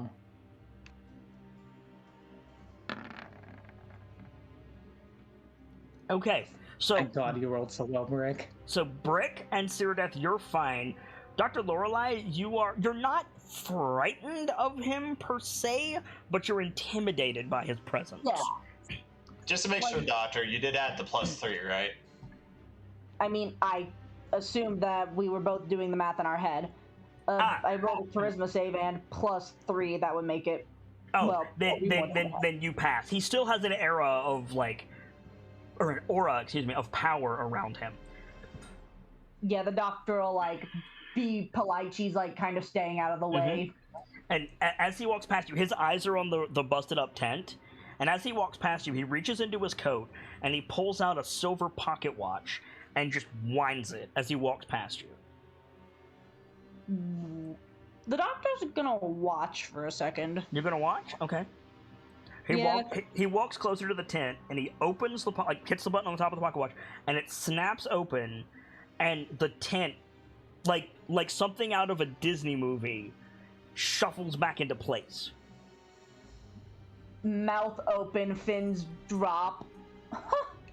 So, to clarify, when you say like it goes almost like back in time type thing? No. More like March of the Brooms. Huh. I was about to ask more like Mickey Mouse wizard making the brooms Yep. go home. Yeah. Okay. Yeah, okay. And then he like closes the pocket watch with a snap, and there's like a collective gasp from the crowd around, and he just turns and he mutters something to Burley and then walks away. That's impressive. Another mark on your tickets is empty.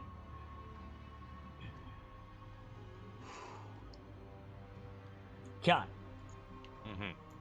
you run across the orchard, the feasting orchard, and to the other row of tents where Kian is circling. He shifted back into tiny mode. Right. And you run over, and there is a Kenku unconscious in a circle of soot. I'm gonna run up and cure wounds this motherfucker so they don't die. Okay. I have a handout. Here you go.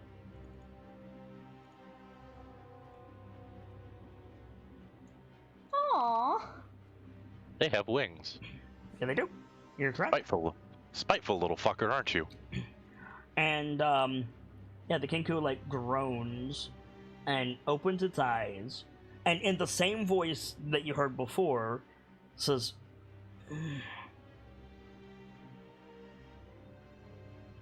"Oh, by the wilds, a Goliath from the orchard." Yup. Am I dead? Nope. Are you dead? You're welcome. Hell no. Are you going to kill me? The Kenku was speaking with this voice, by the way.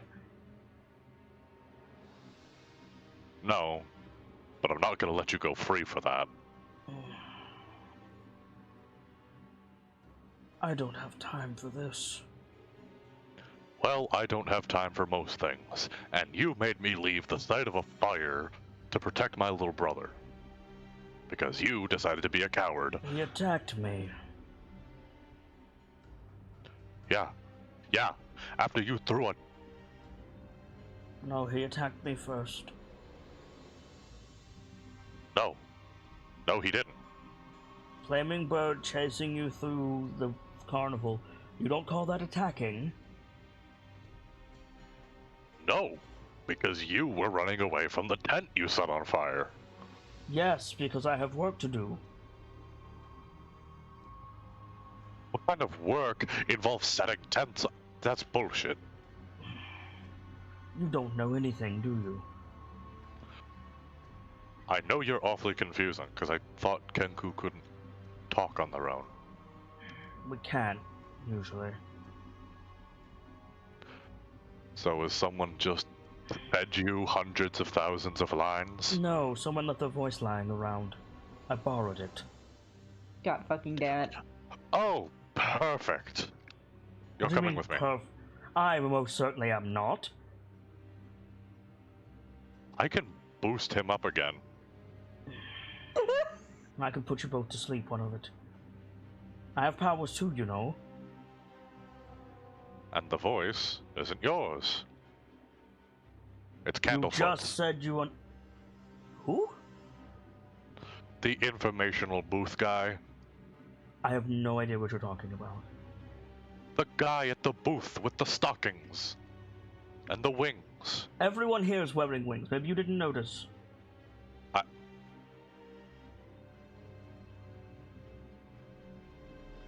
Alright, fine. You know whose voice this is. Congratulations. I need it. You just said you knew about Kenku. Yeah, and with my deepest apologies, you can't keep it. I don't want to keep it. I want to borrow it for a day or so. You could have either asked or How? told them. After you got it. There was no one around when... Ugh. You really don't know anything. I just got here today. No, I don't. Fine. Enjoy the carnival. Let the grown-ups do their business.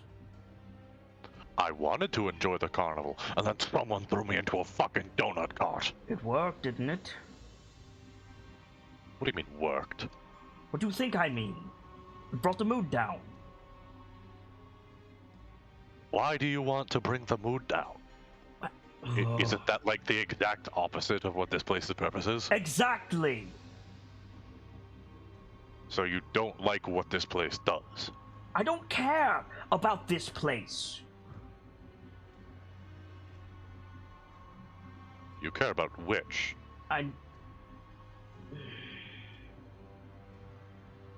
Honestly, they're both tossers. But, yes, in a manner of speaking. I care about what they know. And the only way to get in contact with them is to be different, to stand out. They're hiding something, and they won't tell me. I've tried. Before this, before you try anything... God, your muscles are huge. I tried being considerate and going through normal channels and blah, blah, blah. They won't give me the information I need. They won't open the bloody portal, so I had to get creative. What in the world do you think they're hiding that's so important? I can't... This isn't exactly private. I can't talk about that in public. I'll give you. I can't really doubt that one. I don't want to bring down the mood any more than it already has. Well, then we're diametrically opposed. You can go and enjoy yourself and let me go about my business, or we're going to fight. Because I have to bring the mood down. As far down as I can get it. I prefer not to murder anyone, but that would be effective.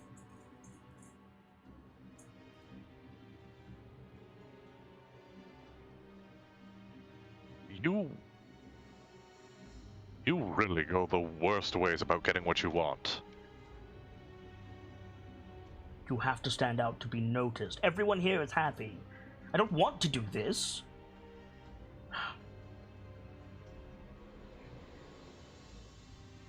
Fine, how about a trade?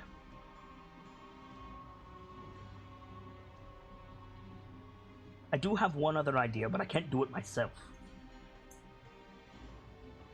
What is it? I'll put the voice back where I found it. No questions asked. If you get that weather vane away from that garish freak.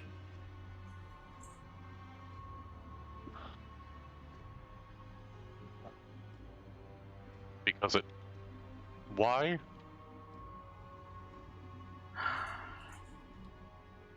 There are two things that Masters Witch and Light care about more than people having a good time at their insipid little carnival. The watch and the weather light.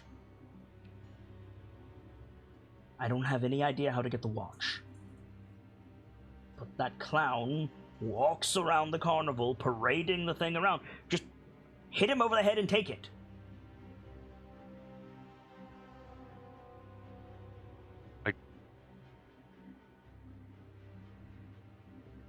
It's a surefire way to get a meeting with them. Yes, and be treated like criminals, probably. Who cares? They don't have any People that- authority, and this place doesn't matter. What matters is what they know.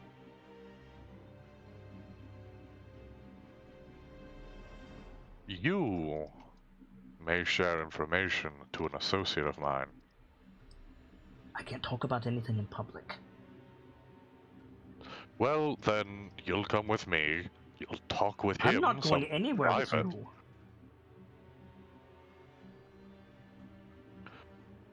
I'm trying to do this peacefully. The bird set me on fire.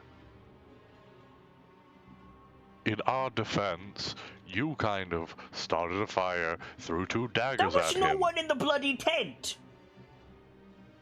Oh, thank God. Again, I would rather not murder anyone if I can help it. But it will get what I need to happen. You keep making this difficult for me, I'm going to have to get more drastic. Or, you can bring me the stick.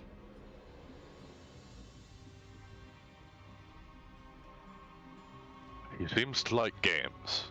I'll tell you what. If a situation presents itself and he puts the stick down, I don't care. Good luck.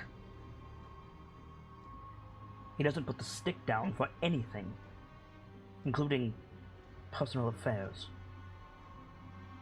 That is disgusting. A bit.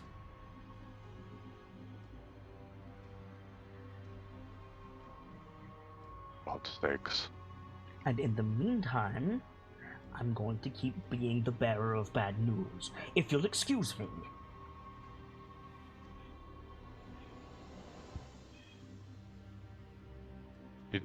He's gonna just get up, let go. Yeah, the kangaroo, like, dusts itself off. Like, reaches for its belt. I threw both of the buzzy knives. You didn't happen to find my knives, did you? Nope. For self-defense purposes. I didn't throw them at the bird until it attacked me. I tried to put him to sleep first, and that didn't work. Because he's an elemental.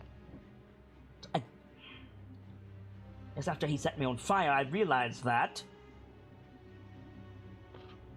And no, we didn't find your daggers. Great. I'd say just go buy a ticket and you can probably get new ones. I have a bloody ticket. Good Not fool that me. stupid. Sounds like a good way to get a meeting. Be awfully different. Oh, differently awful. Wait. You don't know what happens if you don't have a ticket, do you? No. I've said too much.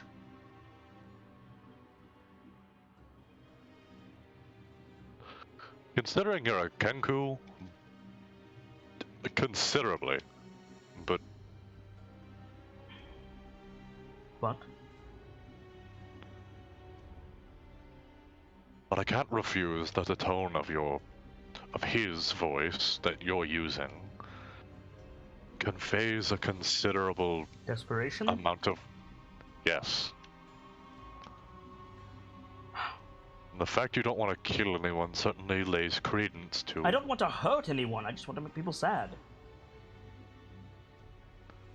Damn near hurt me throwing me those delicious donuts. You're a giant! You mean to tell me that hurt you? I'm not as giant as some. Bigger than me? So- Yes, because I'm a Goliath. It's what we do. That's what I'm saying! I picked the strongest looking fellow in the crowd. It worked! Brought the mood down. Hope you're aware for each of these points off of the ticket, I'm just going to refill them. Well, that's fine. Enjoy yourself at the carnival. That's not my concern.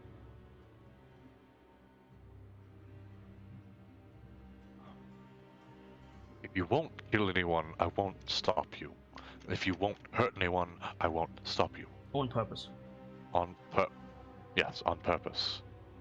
At least try to help if you accidentally hurt someone. You can shapeshift. It's not like anyone's gonna know. I can't shapeshift, it's an illusion. Still. I honestly thought it was a giveaway when you grabbed my hands. I really should have known, but such is life. I'm glad you didn't say anything. I thought you were drunk. Considerably. Like, stands up, dusts off again. I am If sure you have questions. If you help me, I will tell you everything you want to know. I will consider. You won't see me again after this. You understand that? Give me an idea. What is the worst case scenario Of what?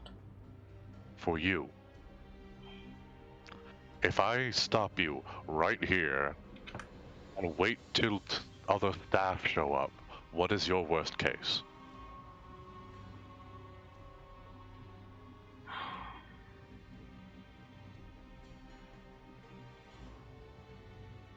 Something beyond your understanding. I presume that means worse than death. This carnival is more important to me than all the realms pictured here.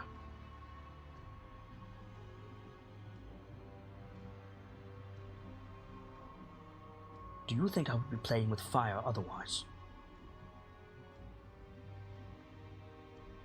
I'll find a way to get the stick. No killing. He holds out his hand. Like, looks at it for a second. Come with me. Vrek, go to the others so they know we're fine.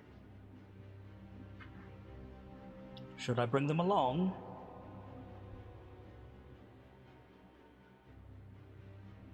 My companions, they may come after us once my friend reaches them. Are they agreeable? Usually. I've known them for a day or so now. Your companion is the bird. This is my little brother.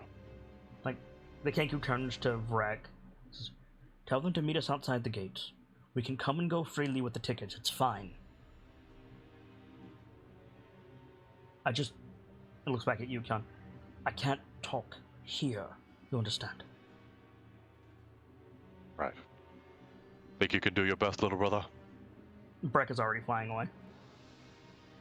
The Kenku leads you, like, through the feasting orchard and outside the gate.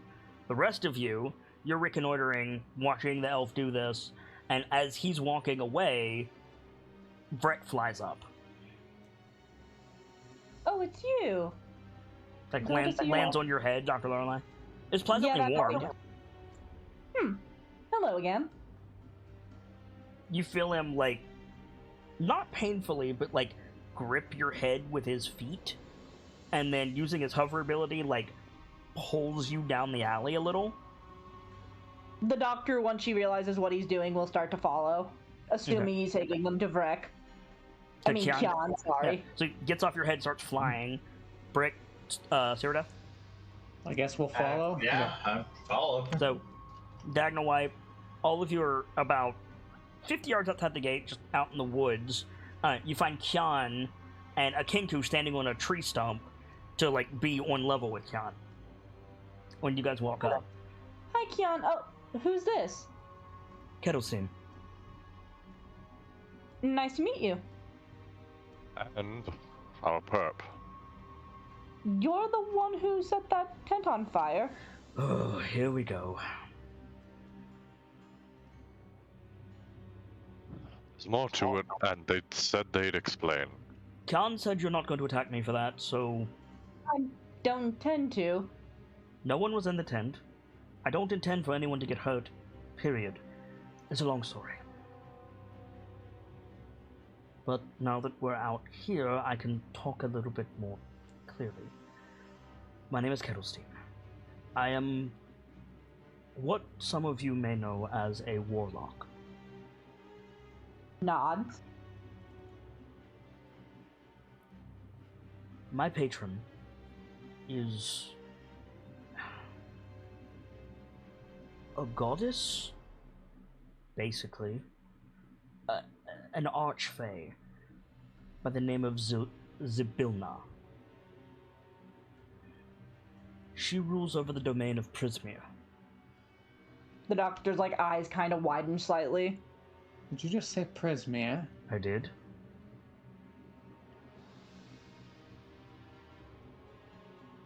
I've lost contact with Zybilna. Looks at Brick. Did I guess right? Is this good information for us?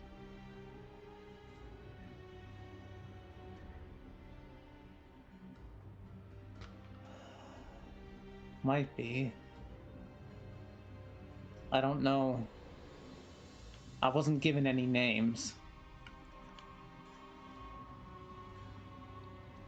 Zybilna is Prismir. She's everything, and more often than not, a benevolent benefactor to many people, myself included. Like one of the whole clan's goddess. Of a sort. Closer to... I'm not all that well traveled, but I know a few things. Zybilna is, my fairy godmother. Oh, I got you. I'm not in contact with her anymore. Oh dear. Precisely. That does not sound well. The easiest way to Prismia from our world is here, the Bloody Carnival. They're not giving you the information you need to get there to check on your fairy godmother. There it is. I'm That assuming makes this is sense so important. why the skulls didn't give us any information on it either. Which means they're involved somehow.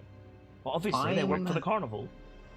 On an assignment, you could say, to seek out Prismia. Then help me.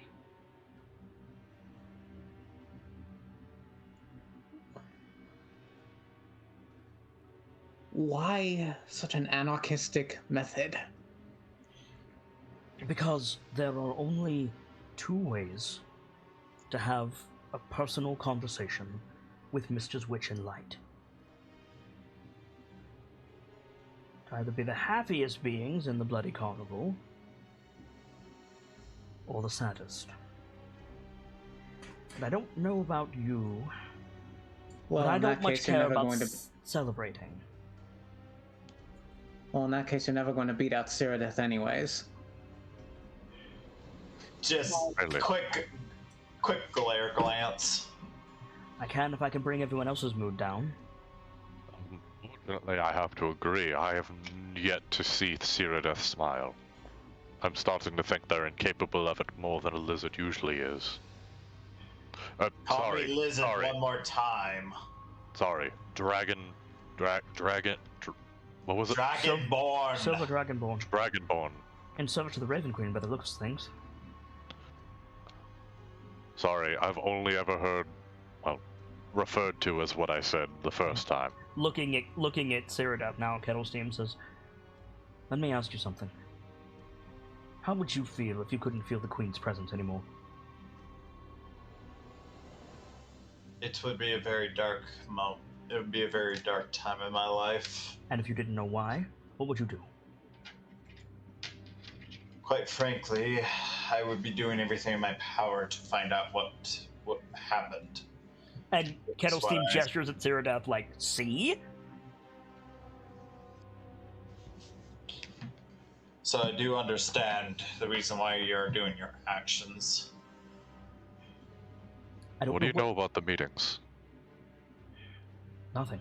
I'm a patron, same as you. I don't know much about Prismia either. I don't know what I'm going to find through that bloody portal, but I know it's here. Just haven't found it yet.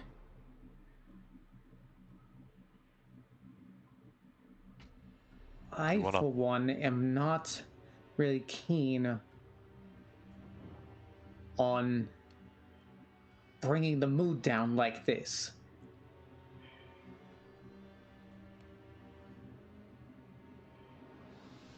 The way that I'm feeling, I'm not going to be crowned the monarch.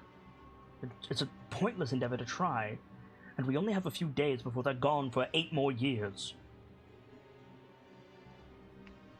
I have a proposition.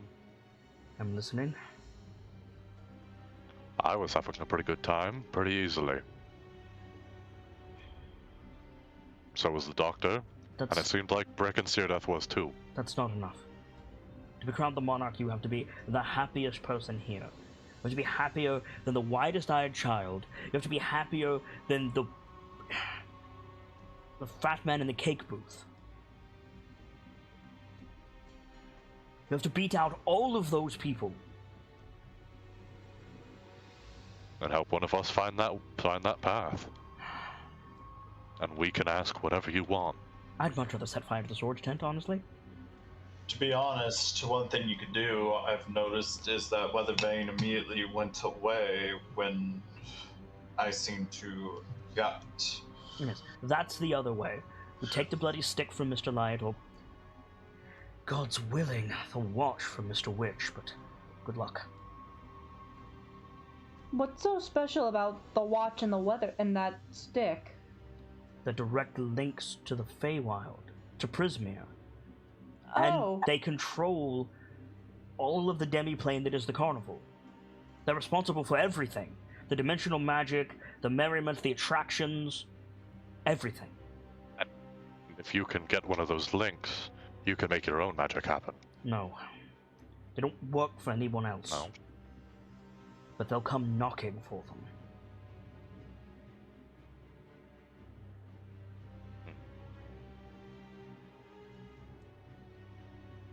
Ugh, gold. It's a ransom. I understand your desperation, but this isn't the way to go about it. If you've got a better one, I'll happily hear it. We've got...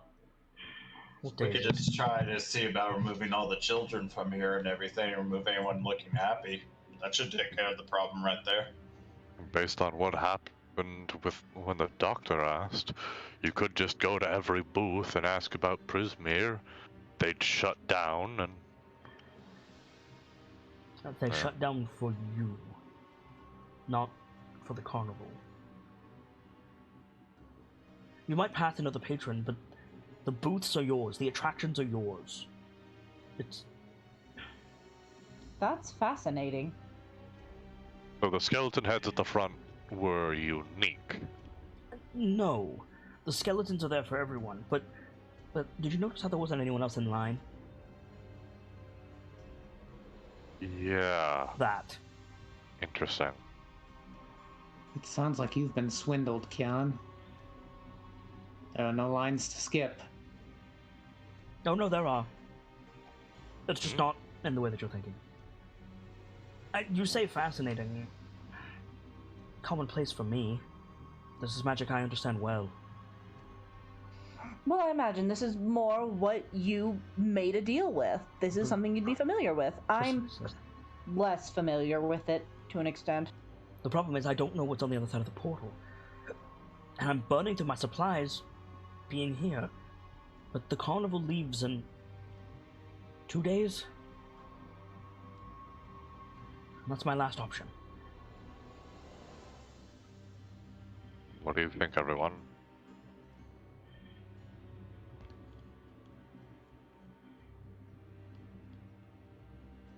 I think Brick just shakes his head. This ain't the way. If you've got a better solution, I'll be happy to hear it. Though, I'm not giving him his voice back until I get the portal open. His Yeah, You. he has Candlefoot's voice. You say that, and Kettle's theme like turns to you and says, "She, thank you very much." Oh, got it. My apologies. I know how I sound, and it's hard to tell, but I'm borrowing the voice. I can't really help that. Fair enough, ma'am. Fully understood. Trust me, this group sometimes is not the most perceptive. Were you the crying child from the alley? What? No. That's part of the attractions. What? There are entities that look like children. They'll do things to make the patrons feel good. For example, a stuffed animal in the middle of the promenade, whatever. A patron picks it up, the child runs out crying, bursts into smiles, says thank you, patron gets warm fuzzies. Got it. Everything Love is that. designed to make you happy in there.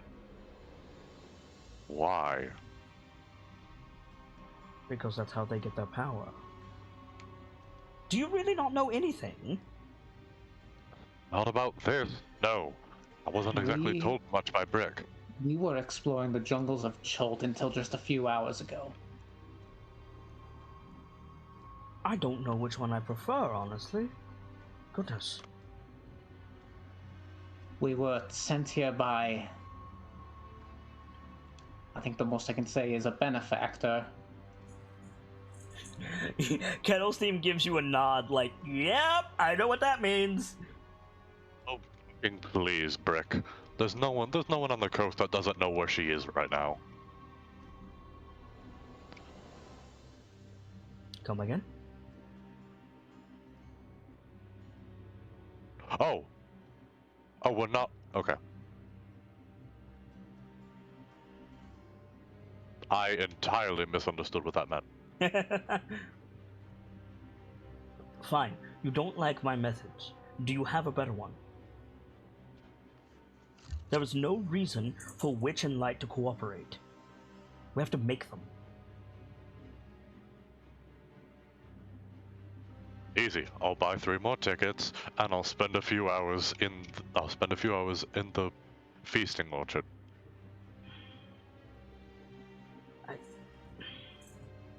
You're just looking for an excuse to pig out, aren't you? Yes, because do you know how many sweet Intention things were there? matters. If you intend to be crowned the monarch, and you're working towards a goal instead of mindlessly enjoying yourself, you'll not make the crown. That's not how it works. It has to be genuine. By telling you this, I've taken all of us out of the running, but John insisted.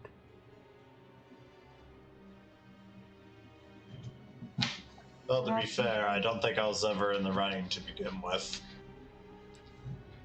We could find, as it's called, an unwilling. He's like snapping his finger to find the word. A patsy? A patsy. Then they'll be whisked away and we won't have any opportunities.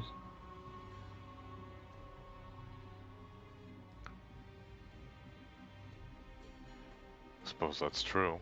As it stands right now, like it or not, I've got 3 options. And if you want to help me, great. If you're going to hinder me, we're going to have a problem.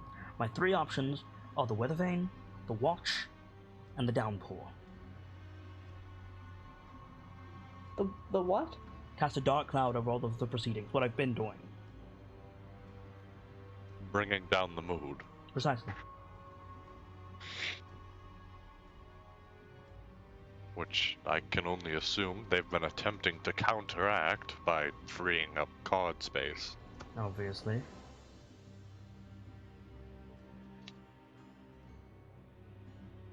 I didn't say it was a foolproof plan, but it's all I've got. And I've got to get to Prismia. Or, otherwise, get word to Zabilna.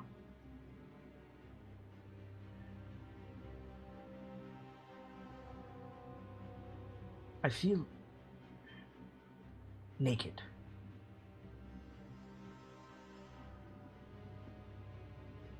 Understandable.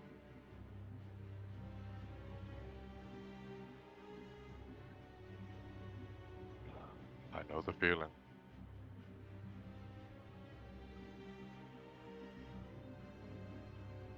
I have one piece of leverage. Which is? I don't have an opportunity to apply it. I overheard a conversation. Are you familiar with what Kenku can do? Would the doctor? Yeah, I think all of you would be. Aye. Mimicry and the copying of voices. Sounds, but yes. So, I'll show you what I know, but don't jump. It can be a bit jarring.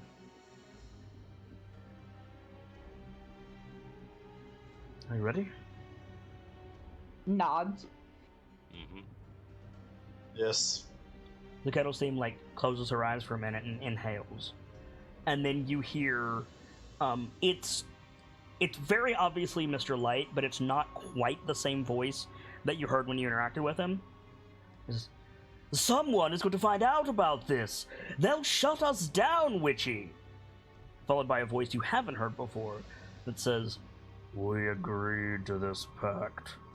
Our hands were forced, but our eyes were open. We let the Hourglass Coven take what it wants, and in return, we stay in business. That is what you wanted, right?" The hourglass. Is that what they said?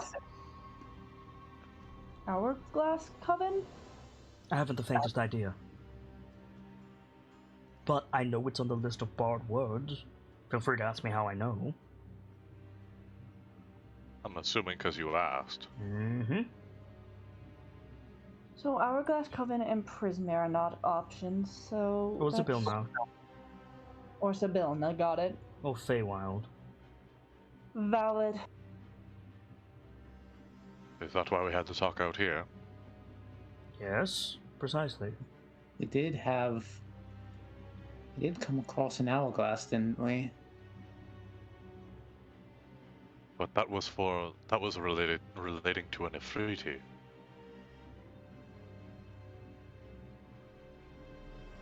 I wonder if that booth is still open.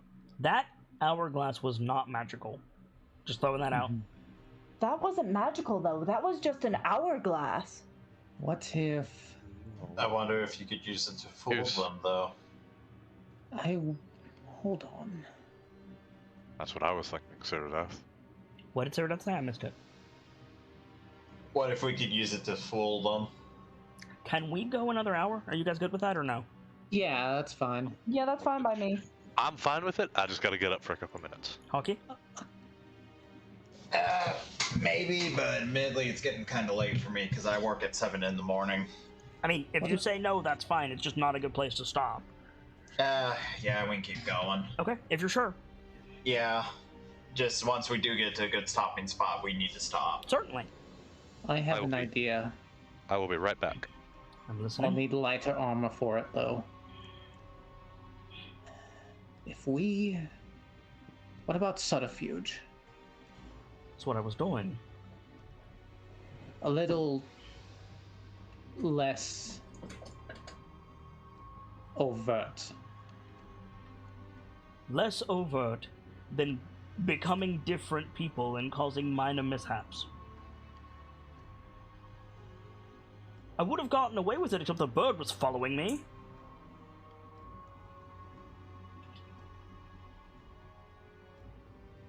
This Go on. mention of an hourglass has me intrigued. Alright.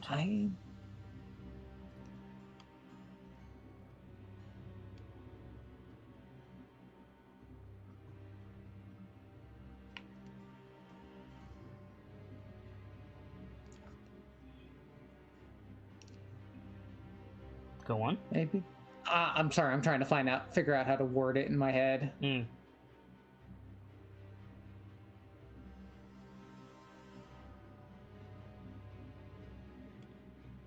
Do you think it's here? What's here? This. Well.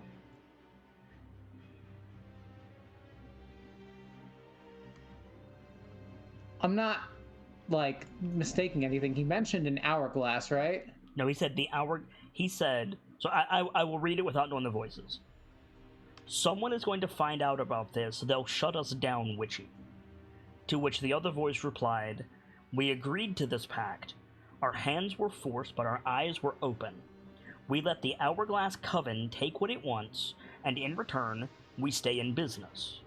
That is what you okay. wanted, right?" Alright, the Hourglass Coven. Never mind then. My train of thought was completely wrong. No worries.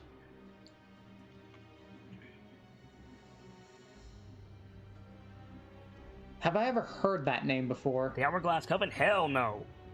I didn't think so, but I had to ask.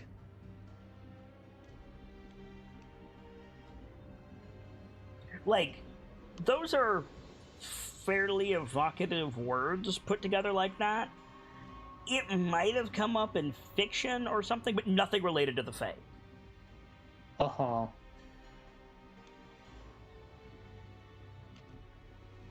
I've got 2 memories to work with. I figured it, like, on the off chance. Nope. Yeah.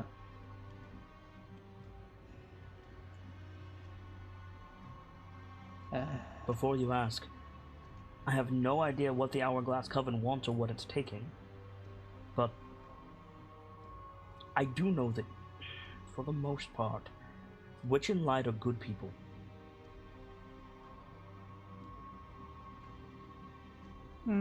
Got it. I noticed something a bit unusual, and I was wondering if you might know anything about it? Probably. I've noticed this carnival is mostly adults. Do you have any idea why that might be, or is it just part of where we are? Part of it is the location, part of it is the time of night, part of it is the fact that... Do you want small children running around where there's knife jugglers and fire breathers? Fair enough. Some of the attractions in the Big Top are harrowing. It's just not that kind of show. Or rather, it is that kind of show, I suppose. I know one other thing. You've all got tickets, right? Yes. Checks her coat for it. You bought them, right? Yes. Good. Don't lose them. Why?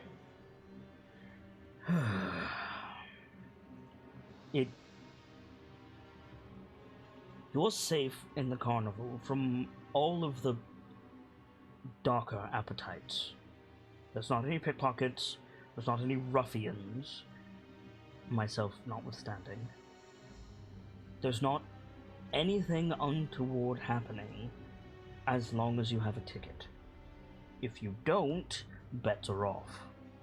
That's why the prizes are built into the tickets.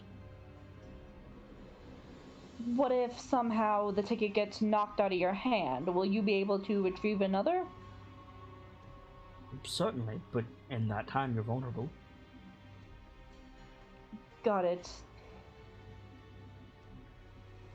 Mr. Witch, Mr. Light, and all of the hands really, really want you to have a ticket.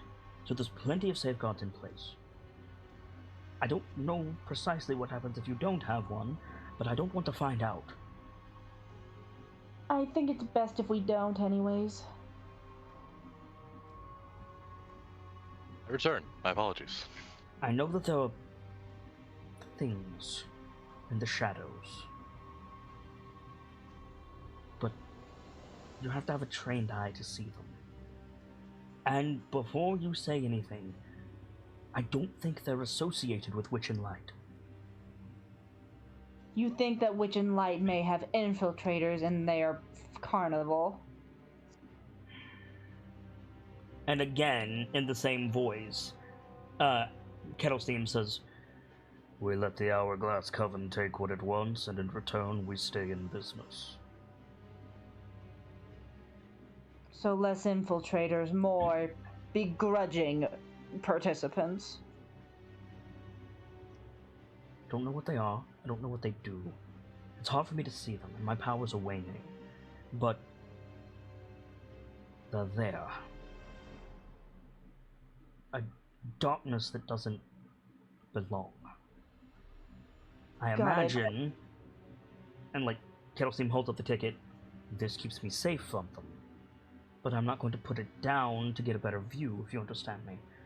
I know better than to approach the flower in the wilds. Not everyone is as generous as Zabilna.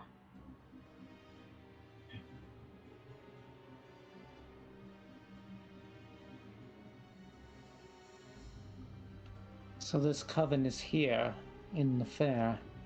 I doubt it. Thing that gets me is before I say that, is information like that hags make covens? Like, is that a known thing? I think it's something that especially a druid could pick up. But before you get into that, Kettle was going to say something like to Brick, saying like, you think that Hourglass Coven is here. He says, or she says, I don't think they are. That wouldn't make any sense. If the Hourglass Coven was contained in the carnival, then Zybilna would simply empower Witch and Light and burn them away. No. Well, I think the Hourglass Coven is in Prismere. I didn't mean contained, I meant present. Indirectly?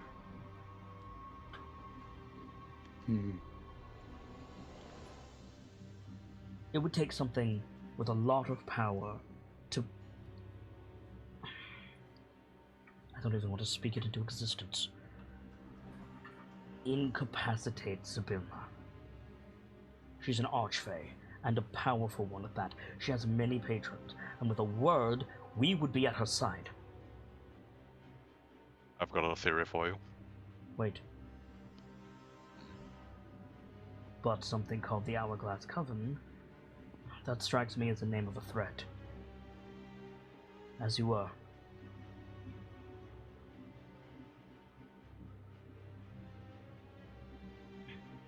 What was that? As you were to you, Kian. Oh, okay.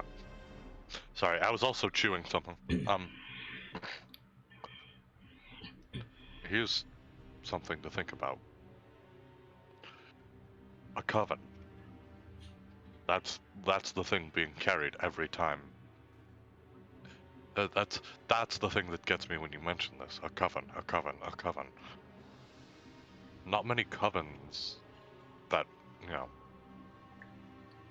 I've encountered care too terribly about the Feywild. Then you haven't encountered many covens, friend. Therein lies the thought, right? What if we're dealing with a group of hags?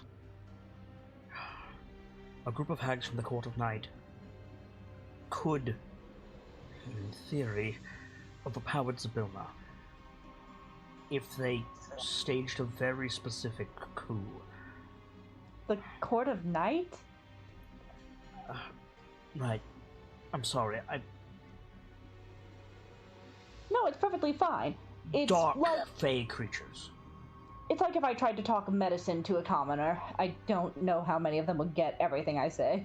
It doesn't feel right to call you commoners. But basically. Tell me, for my own edification and information, does Zybilna have relatives? Ostensibly, I couldn't You don't say. know specifics? We have a professional relationship. Fair enough. I don't think familial relationships tend to come up between patron and deity that often, Sergeant. Does the knight know of all of the Queen's extended family? No, No. it's not needed information for me to carry out my duties. Zybilna is generous, kind, warm, helpful, but talkative, not so much. She enjoys benefiting the lives of mortals.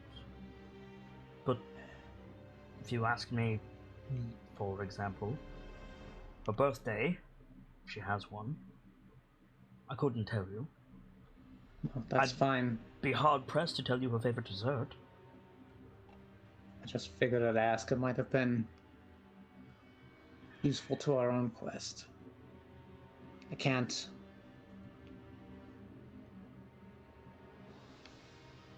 The best I can tell you is probably beings, higher or lower, do crave companionship. Why? I wish I could say more, but I can't. Believe me, I understand. But if I might make an inference, this is my area of expertise. Someone you know claims to be relative.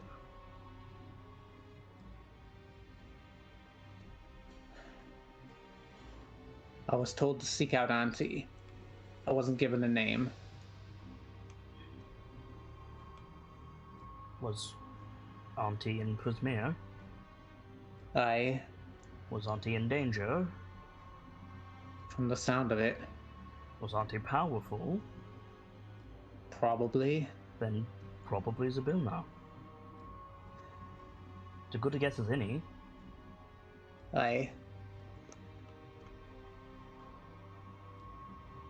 Bluntly, getting that stick out of Light's hand sounds like the best bet.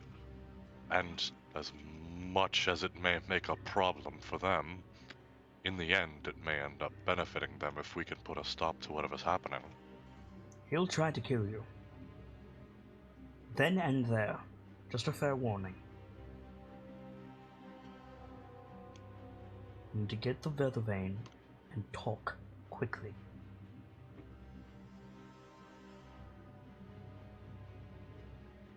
What do I say? Be powerful. Right? Extremely. The better the carnival is doing, the stronger both of them are. Their currency. Not even currency. Their life force is joy. They can do anything if people around them are happy. Anything. That's how they collected these wonders.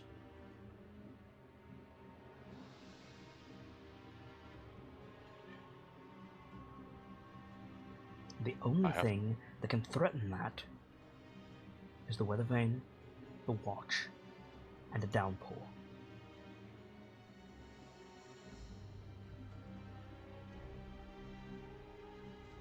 Won't they try to kill us if we do the downpour route too, though?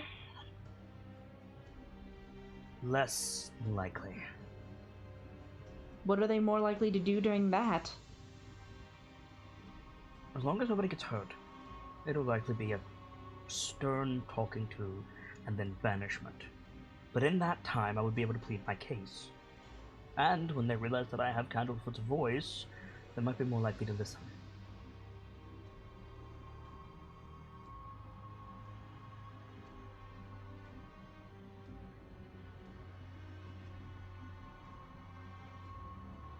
The fire was a bad idea. No one got hurt. No, but the placing you chose, sure, it was an unpopulated tent, but think about its surroundings. There's no way it would have spread before someone put it out. The hands are capable.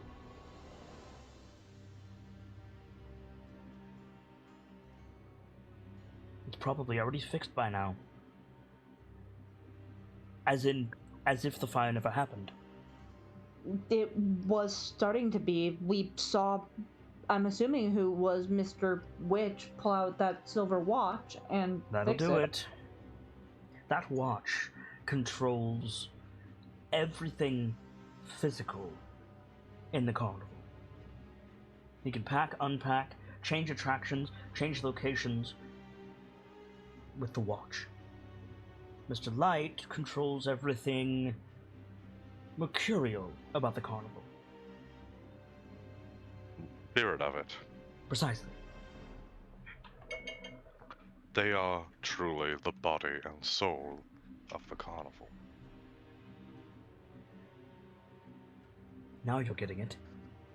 And in turn, the carnival feeds them and Prismere.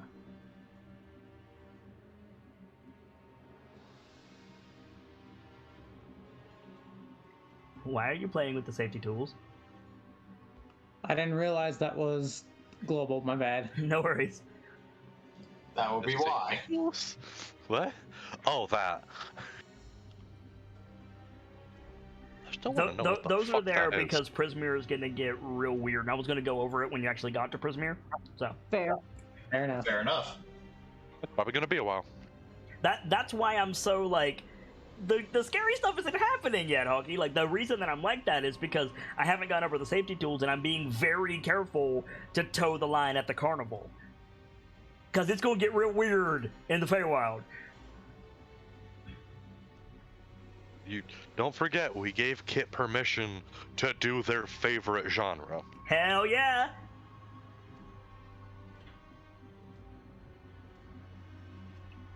This motherfucker asked for a matchbook, and we gave him a flamethrower. Mm-hmm.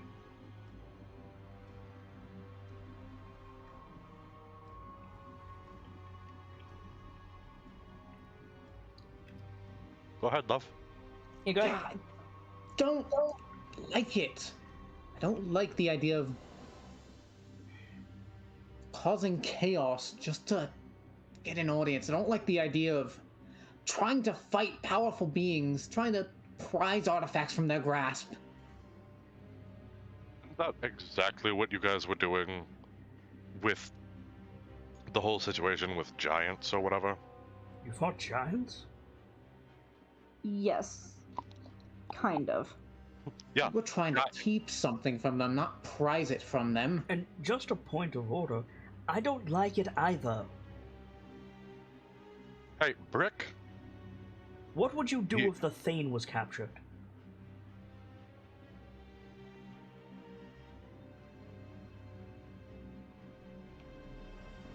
Come on, say it. Wrong example, honestly. What if, say, Grand Marshal Ravengard were to disappear? Oh, you're a bloody fist. Whoa, whoa, whoa, whoa, whoa. Nothing wrong with the fist. There is when you're wanted. Yeah, okay. I'm Oh, gonna you ignore too. that you said that for now, I'm- because I have no bloody idea where we are. Thankfully, far from Baldur's Gate, but not far enough. You don't have room to talk, Brick. Didn't you say you're also wanted at the moment? But, circling back to the point, fine. What would you do if Grand Marshal Ravengard just disappeared? What would you do?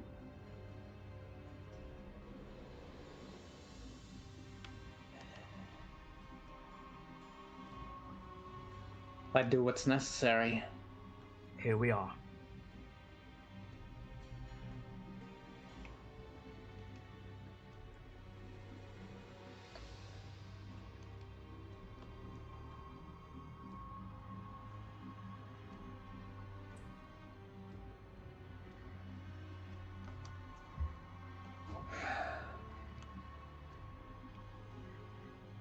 There's got to be a better way. We just haven't found it yet. We're on a time limit. This carnival exists for a certain amount of time, usually 3 days, and then it's gone for 8 years, only returning to our world in a random place. I was lucky to get here when I did. Believe me, They feed as they need. it cost me. Oh no, they just go all over. There's Oh. always a show going on at the Witchlight Carnival. They're just not here. Not on They- this plane. Precisely. I see. Believe me, it cost me no few favors to get here in time. I'll worry about paying that back when I've seen Isabella. When you have the power of both magic and heart to do so. Precisely.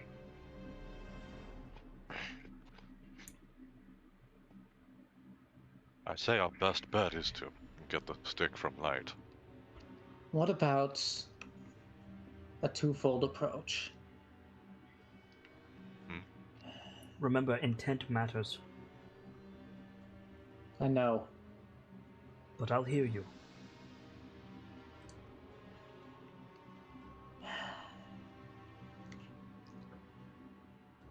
Damn it, no. It's not gonna work. Not with everything you revealed to us. I didn't Unless- exactly have a choice. Did you... Is one of us going to tell them that you damn near killed me? What? The bird. Our friend is a little more fragile than myself of Rec expected. Why do you think I'm using illusion to try not to hurt anyone?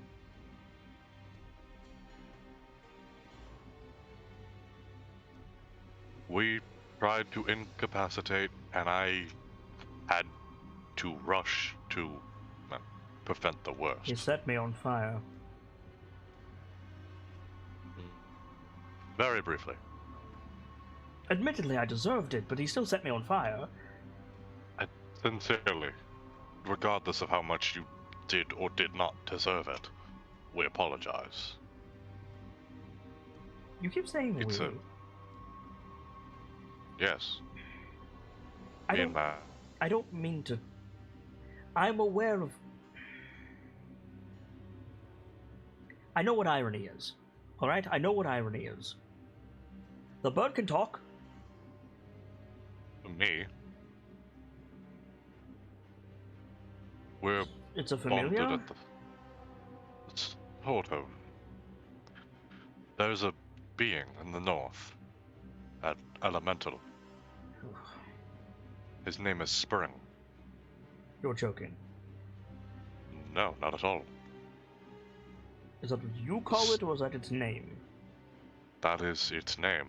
It is Spring. Ah, that reminds me. On the off chance that you get to Prismere before me, or you come with me to Prismere, 3 things that you need to know. Regardless of this Hourglass Coven, regardless of Zybilna, whatever. 3 things, right? Names are valuable. Intent matters. Everything has a price. Names are important. Everything has intent, and everything has a price. Intent matters, and everything has a Intent price. matters. And everything has a price. Got it. That's good information to have, thank you. But little brother is a piece of Spring, granted to me. We're bonded as one. He You is and I are kin. the same. In a form. Then let me See. ask you. If Spring vanished without a trace, and the only people who could help you refused to speak with you, what would you do? I would scorch the ice. It seems all of you agree with me, you just don't want to admit it.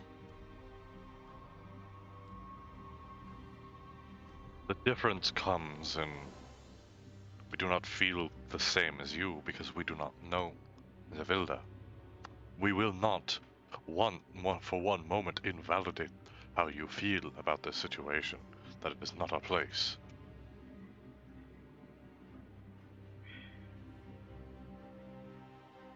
Circumstance brings change. I don't have time to get lucky. I've got to make my own luck before they pack up and leave.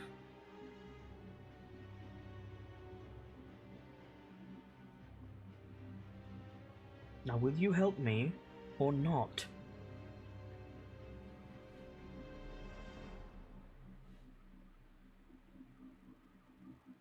I say we do it. What are you saying we do if we help you? Just be an inconvenience? Be an inconvenience or try to obtain one of the items.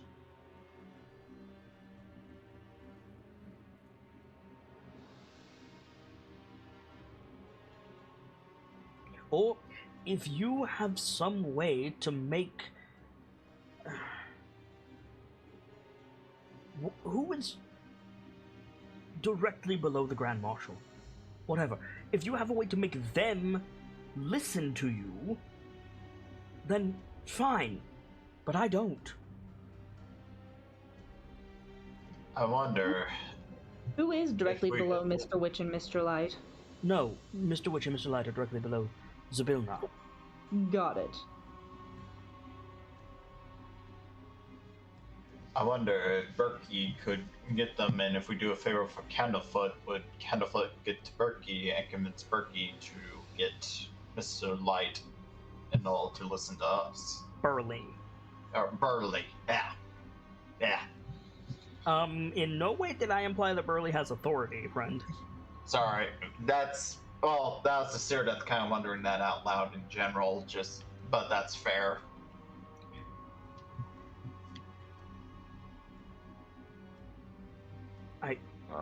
Candlefoot is probably not going to be very happy with me if what Kian says is true. But Well, he's having a very rough time of it for his job. I can't give him the voice back. What if well, since it looks like voices can just kind of be left around or found here, what if I manage to find you another that doesn't have an owner who's looking for it? That's not how voices work. I understand that what I just said is confusing. Every voice has an owner. Mine is just in the jaws of a god. What do we know anything particularly about the curse of the Kenku? I mean, probably, Kenku can't talk. Any voice you find belongs to someone. I don't have a vendetta against Candlefoot. I'm not even sure who that is. I just found his voice and I borrowed it for a bit. When I get to Prismere, or by the Wilds, if I get a meeting with Witch and Light, I'll give the voice back. No questions asked. I don't want it. It feels weird.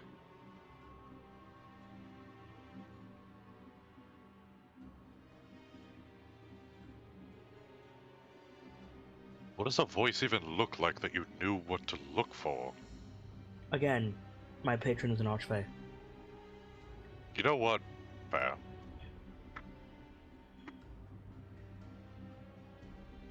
Right. So. Yo. Out of character, I'm real fucking glad I didn't kill this lady.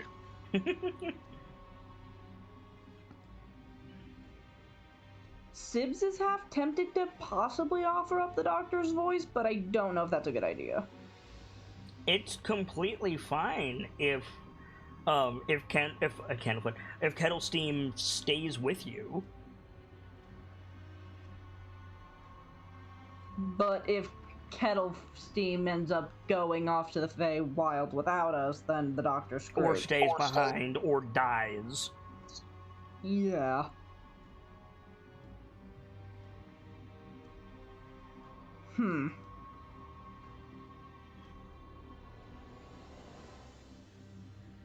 I can communicate as Kettle Steam, just not as well.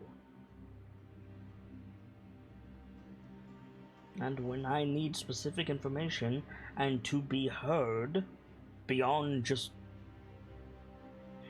the reputation of the Kenku.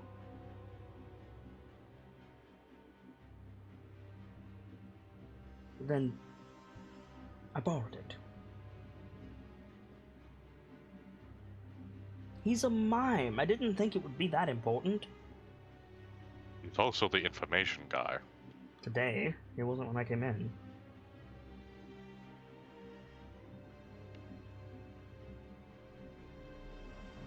But, again, circling about, I don't know Burly. That's not a name I've heard.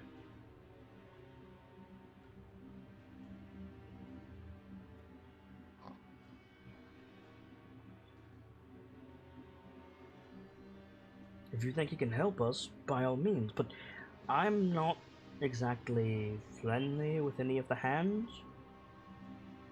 But I should probably go off on my own, cause some minor mischief, until you have more information. Sounds like our best course of action. Alright. I'm not going to hurt anyone on purpose. I promise. No more fires, please. Can't promise that. I will take what opportunity presents itself.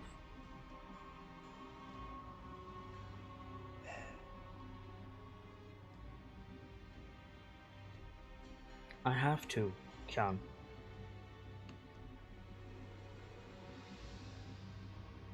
but I won't look for one. Remember what I said about intent? Right.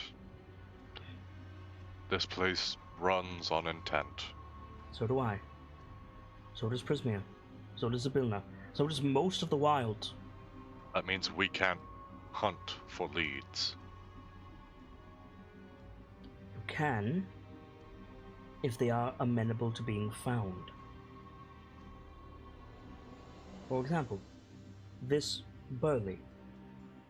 You could, if he is amenable to helping you, talk to him. If he's not, you'll never find him. See what I'm saying? Got it. Yeah. A twofold approach is our best option then, not for the monarch, but for some other alternative approach, what you calls your mischief, I guess.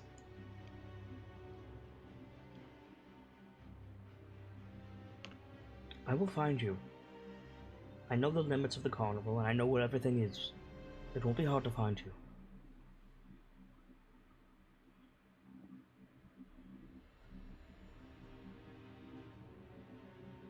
Witch and Light are powerful, but their realm is not that big.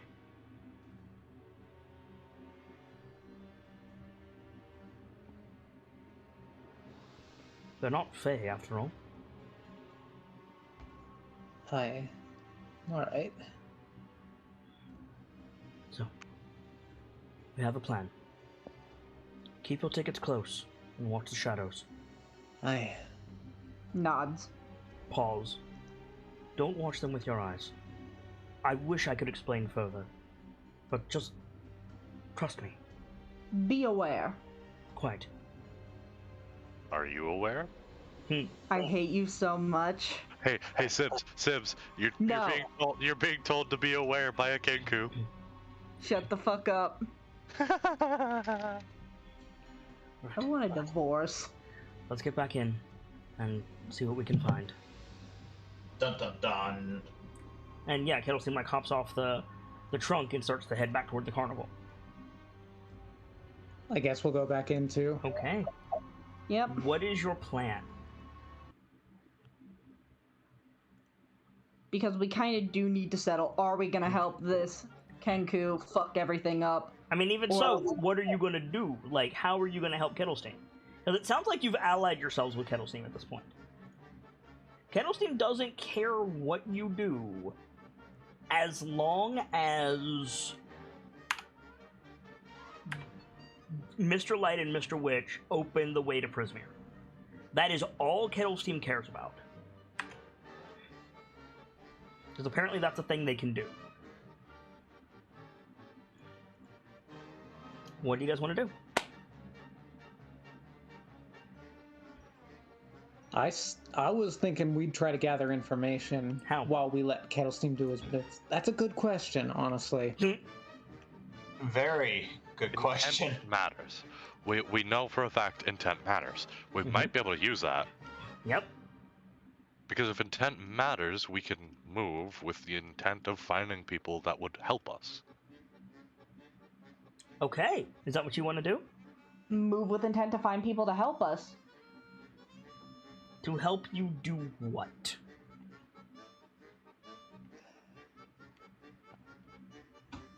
Either get a meeting with Mr. Witch and Mr. Light, or help us get to Prismere, probably. Okay. That's just what I'm suggesting.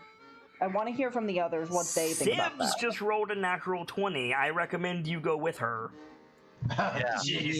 Yeah. Sounds Either good. get us a meeting with the two heads of the carnival to talk to them, or get us to Prismere, whichever comes first. Fish Doctor suddenly became very, very charismatic. Versed in the ways of the Fae. Yep.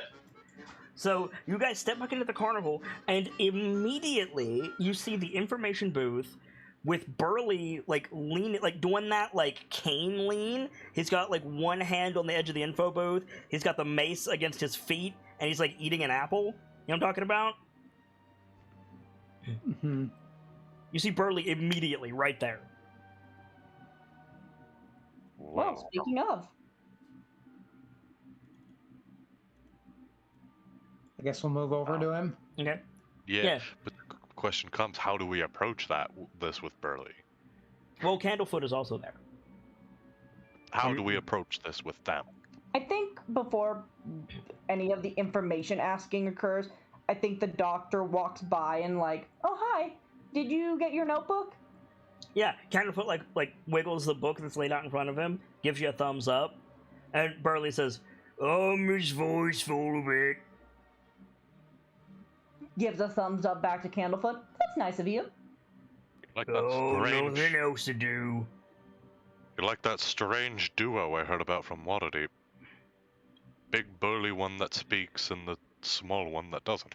Penn and Teller.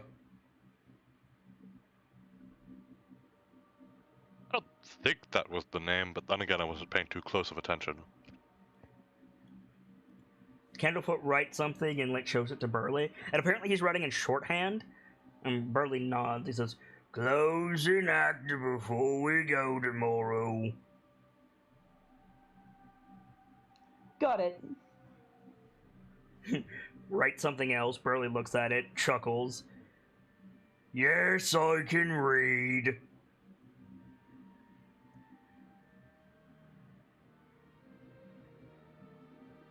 So, can we help you with anything?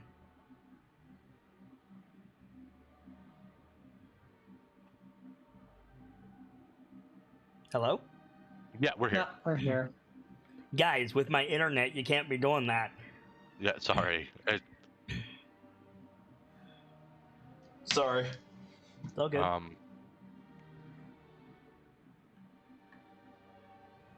So how do we approach getting help? Because we moved with intent. We entered with intent. Mm-hmm. And we have encountered theoretical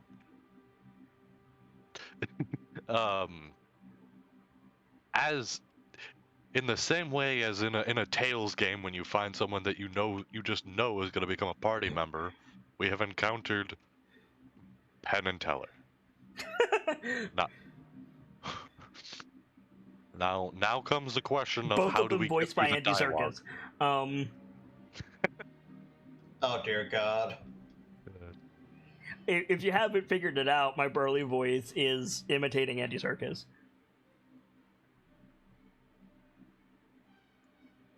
I wondered.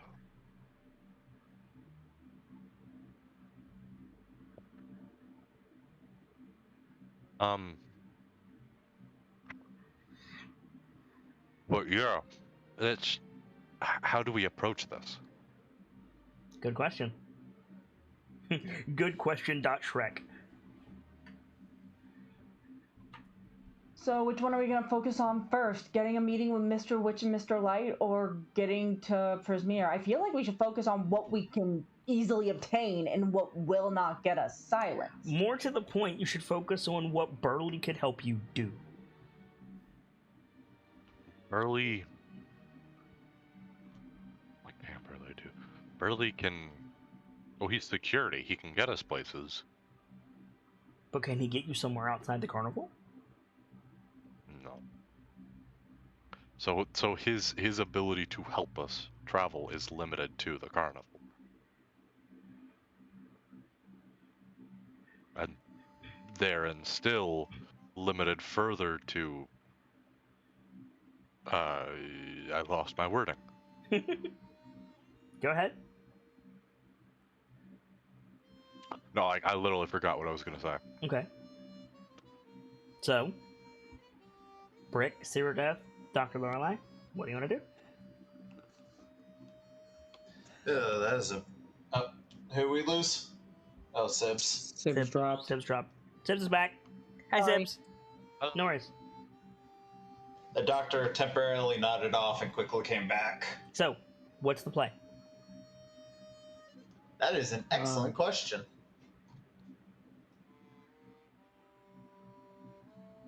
The thing to focus on should be getting a meeting. because that is immediately more accessible. But we don't know how the intent to get a meeting will follow. You We follow? could ask for their recommendations, like, hey, what do you two think is the best thing to do here? That might honestly be the best option at this point, quite frankly. Not a bad idea, yeah. Okay.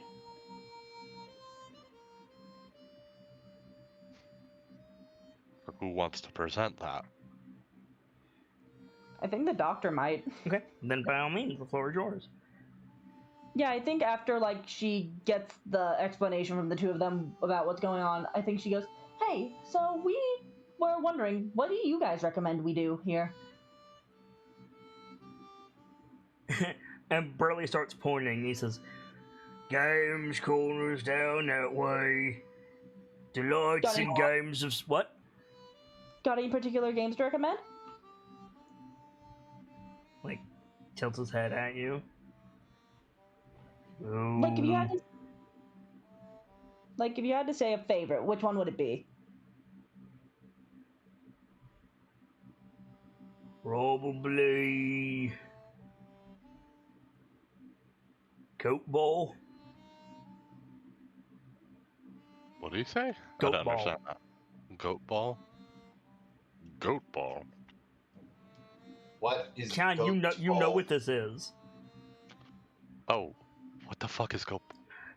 It's basically like a cross between rugby and dodgeball. It's that picture that I linked backstage a couple days ago. Oh, they have goat ball. No professional, but I. Well, I assume not professional.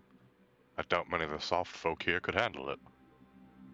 Well, it's soft folk versus soft folk. Let's all get in the ring. Big guy like you probably dominates. Oh yeah, well, sort of. Falls my little stretch, you know. Can't have people unhappy or hurt. That's understandable.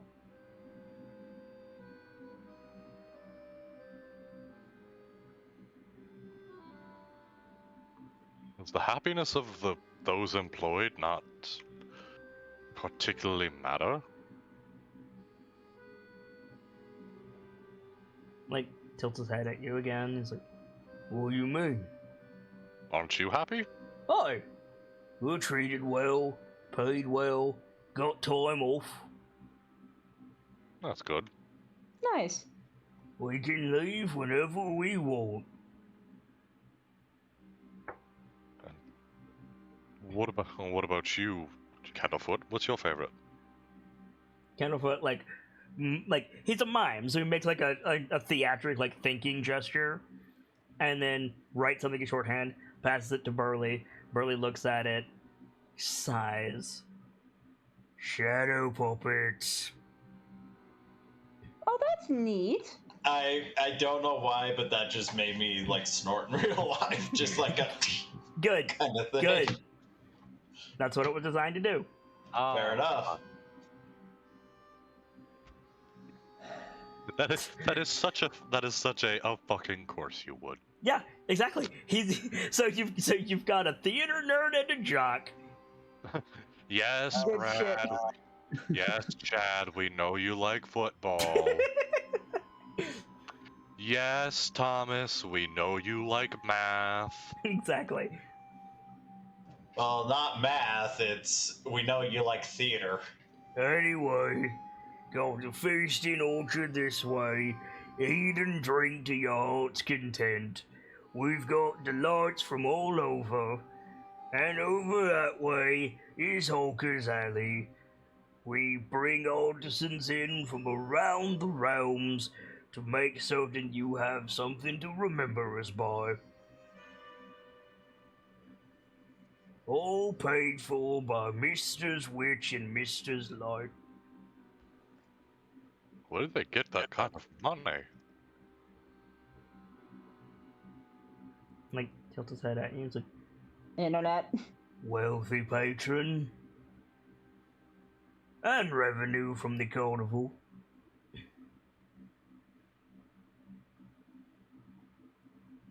Cut it.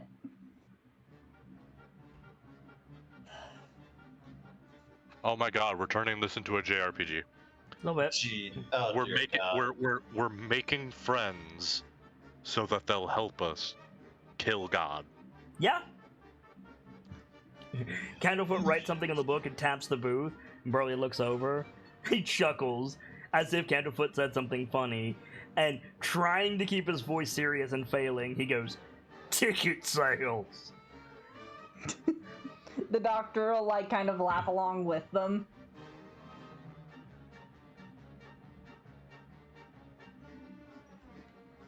Just Can I how help busy you is this- further?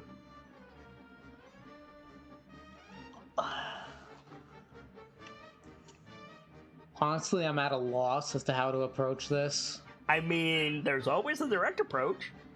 That's true. Would fit Brick. In any situation, there's the direct approach. Before you go full brick, I Okay, have the irony of Gamzee saying that, my god. what do you mean? I almost wonder if, like, Before you barrel straight ahead, says wonder the if man Vader- in the fucking bulldozer. I wonder if Vader deserves inspiration almost in a way for making Gamzee have to say that. Not yet. Fair enough. Listen, I'm playing the man meant to be cautious. Yes, So- okay, but it's still ironic. What were you going to say? What were you going to caution him? Forgive me if I'm wearing kitten gloves in my bulldozer. He's got a Hello Kitty hard hat. Fuck. Oh, Somebody draw Kiana in a Hello Kitty hard hat. Make it happen, internet. Okay. Oh. so here's my thought, right? Mm-hmm. Guns. So, got one more question. Hmm. What's the best way to get a meeting with the big bosses? You want to meet with Mr. Witch and Mr. Light? Well, yes, they seem like incredible people.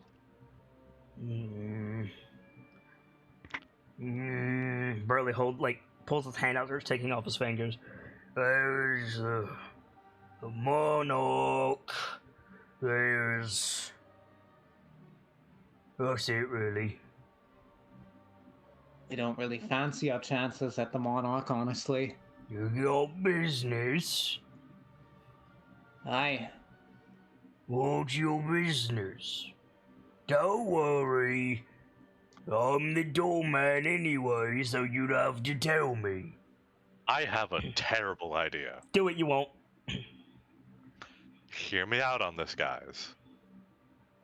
Set fire to our souls? No. Aw. We tell them we're seeking employment. No, Oh my no. No. Alt F4, Alt F4, Alt F4. No. I promise you that would not work. Oh, I'm not okay. gonna tell you why, but that would not work. It's the intent. We're just gonna, like, if that would happen, the point we finally get free, we somehow come back and we just find out the death god or whatever the fuck's happening took over the entire planet. Anyway, I'm starting to sound like I'm starting to look at intent the way that a divination wizard looks at the stars. I mean, you're supposed to with the Fae. That was why Kettlesteam told you that. That is correct. So really, like, when Burley says, like, you'd have to tell me anyway I'm the doorman, what that means is, don't bother lying to me.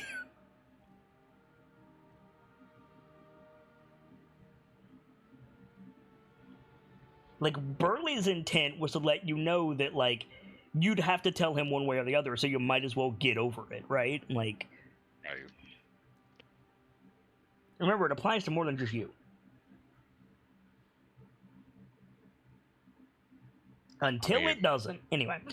Yeah, we could just be like, well, we'd mention, but ban word list. I mean, you could do that.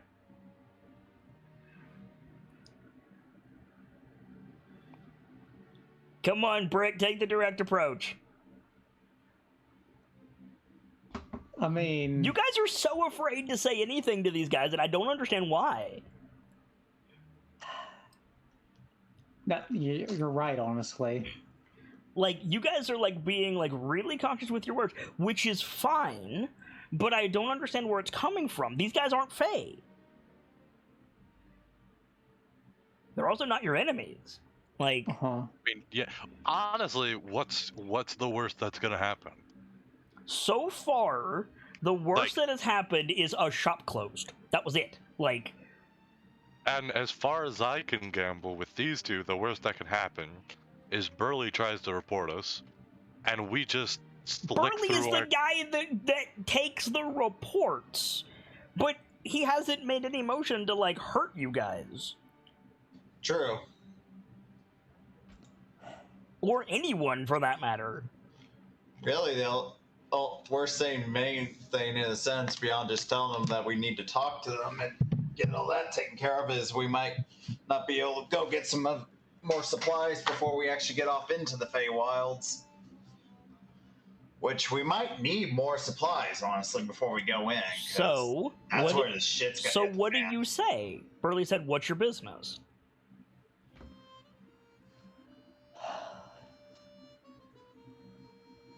Well, we told the doormen, and they promptly ignored us and shut us out. You said a bad word. To be fair, think we did. didn't know that it was banned. Oh? Well, I'm not going to shut off, and you're here for information. What's your business? Worst I'll say is don't say that again. Scout's honor. He holds up 2 fingers. Looks at Brick. Though, We was- if it is on the band's word list, keep your voice down a little, I Go on then. You got permission of the head of security. We were sent here to the carnival by a companion who told us this was, Is she cute? depending on your type, I suppose. Wait, Nah, just stick with that one. Just stick with that description, Brick. but besides the point, we were told this was a way to Prismere. That's where we're trying to go. You're not supposed to say that. You're not supposed to know about that. How you know about that? From someone's niece. A lot of people got nieces. Someone important's niece. I think the person in question's name is also on the banned word list. Oh.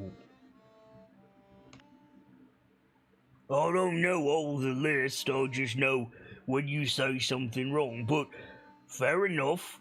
How can we help? Well, That's why we need the meeting. We think Mr. Witch and Mr. Light are hiding the way to Prismere. Careful.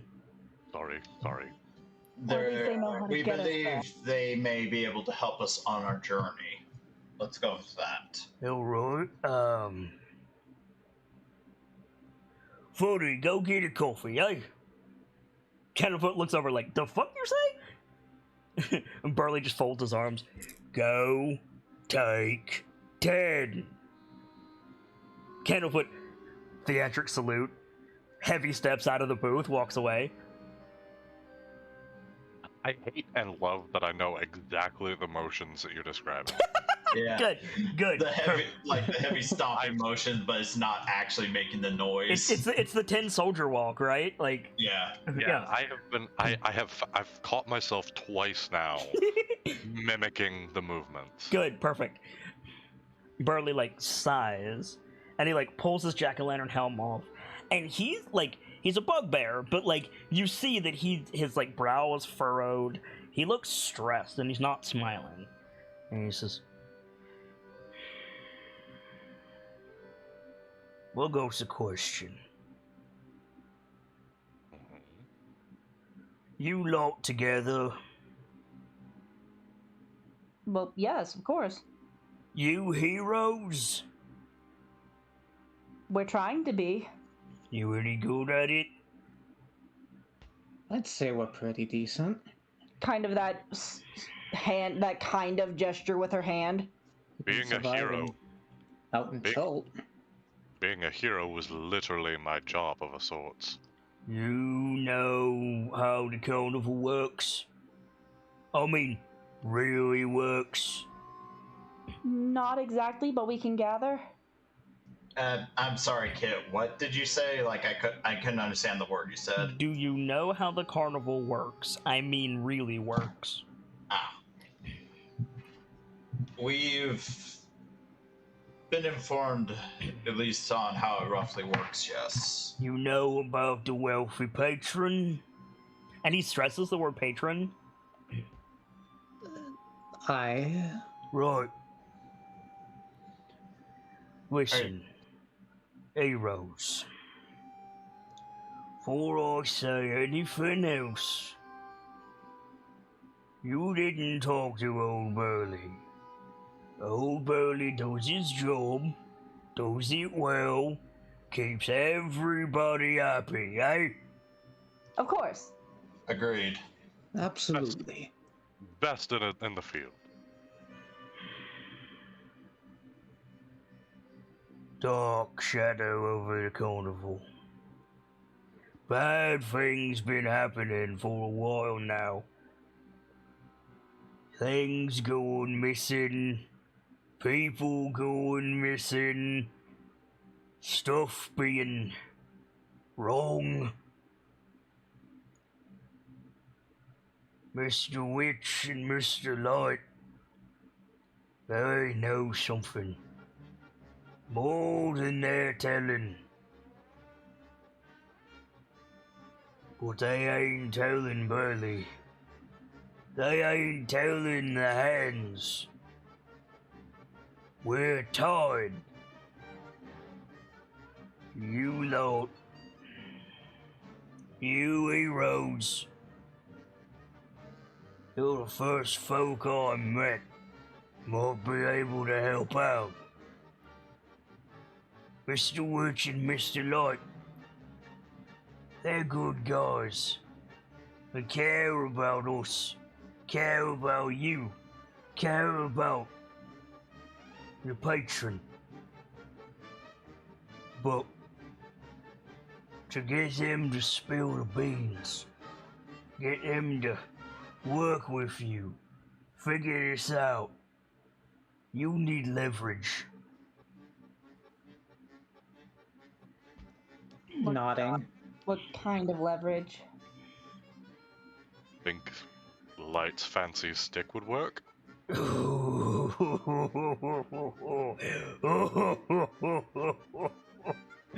You got a death wish, Tiny. Honey, Tiny to me. I can't argue that. You take Mr. Light's vein. You're a smear on the ground, you are. Well, Do you have what did any you have in advice? mind? I got something in mind. What is it? To watch. Isn't that another just as item? bad? No, not just as bad. Mr. Witch is subtle, quiet. Likes to do his dealings out in the open. Keep the books balanced. He's not going to call lightning down on you like Light will.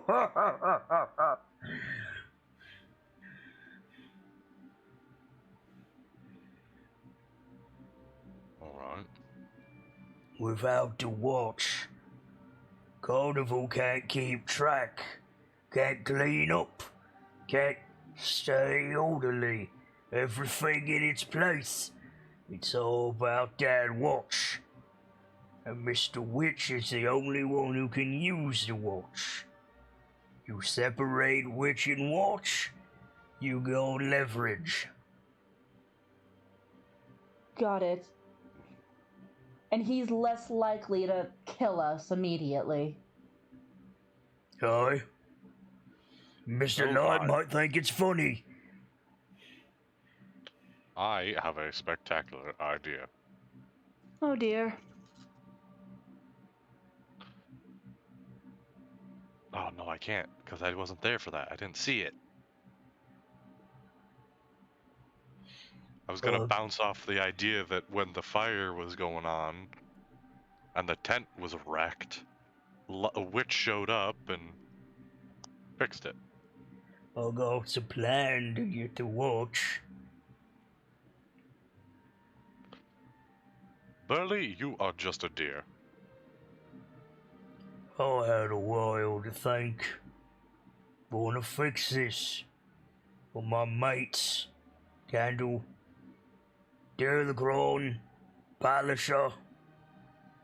The other hands. And for Mr. Witch and Light themselves. It's a Something's very wrong. kind- What? It's a very kind thing to want. And that's why I feel bad about causing problems. My plan is simple, but I can't do it. Mr. Witch, he watches the show at the end of the night in the big top. Mr. Light puts everyone into amazement. Crowns the monarch. Mr. Witch has to be there. He's busy watching the show. The watch is in his coat. You slip in behind him, reach into your coat, and Bob's your uncle. You have guards up there with him?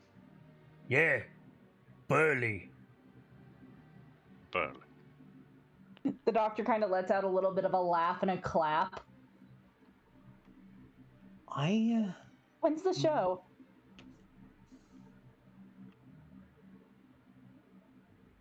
I think. At the we end could of the pull that night, same time as always.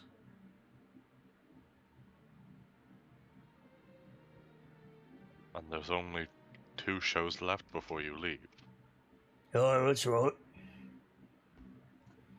I might be able No. to do that, Well, Sorry. but I need better armor. the watch is on a chain, so you'll have to break or unfasten that. And one other thing. Well, 2 other things. Hmm? I will stop you if you make a racket. And I won't say I helped you.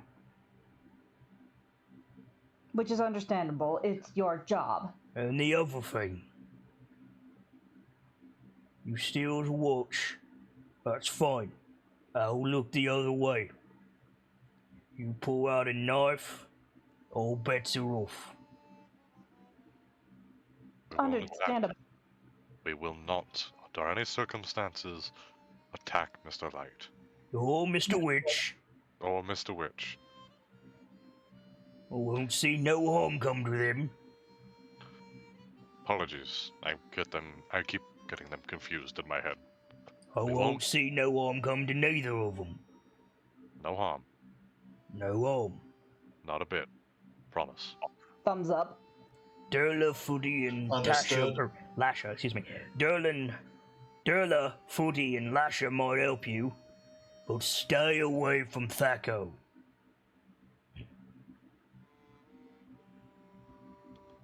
Just so we know what we're avoiding. Who's Thaco? Clown. Is he the only clown? No, but he's the worst one. Squirrely bastard. Why is he the worst? He's old, he's bitter, and he's not funny. Why is he still here? Nowhere else to go. I guess I understand that. You met Footy, Lasher, and Durlo up by the big top. Got it. They'll help you, but don't you mention my name. Of course not. Be Not a word of honest it. with them. Tell them why you want to watch. Tell them you want to help the patron. I Of course. Right, just might be able to pull this off, guys. you get to watch. I'll let Mr. Witch stew on it for a bit, and then I'll set up a meeting. And it'll be safe, don't you worry. Mr. Light will understand, especially you come in with your hats in your hands. You say, "We found your watch, Mr. Witch. We just want to have a talk." That'll be the end of it. I promise. Got it. Right. Footy'll be back soon. Any questions? Is there anything we can do to repay this? This is such a huge favor. Yeah. Fix my own. Nods.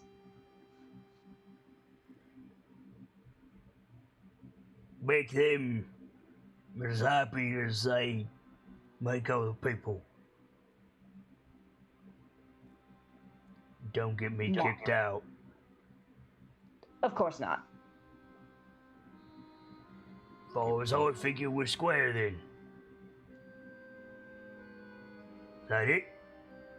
Thumbs up from the doctor. That's it. That should do it. Thank you. Well, off you go then. I'll see you at the big... No, I won't. I won't see you tonight at the big top bonanza. Slow wink. Double thumbs up from the doctor. Yeah, I can't help but Nod from Burley. Brad. Nod.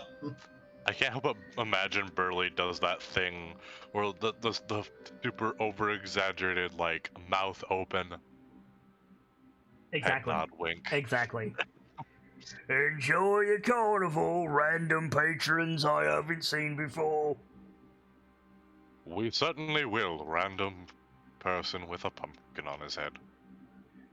Oh, thank you for reminding me. Bonk. Back on. And that's going to be the last shot of our episode. Woo! Nice. Nice. Ooh.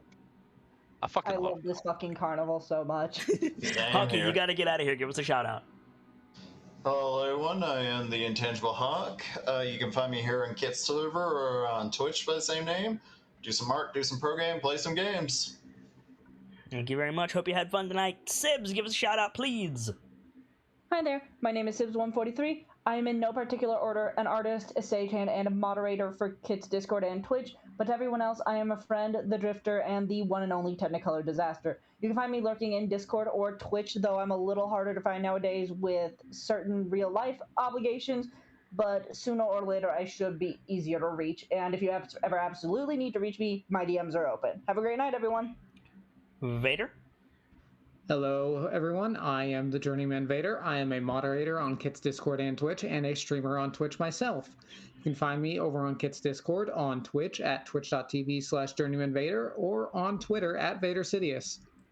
Guy Gamzelis, the Bard of Heroes, finishes out if you would, please.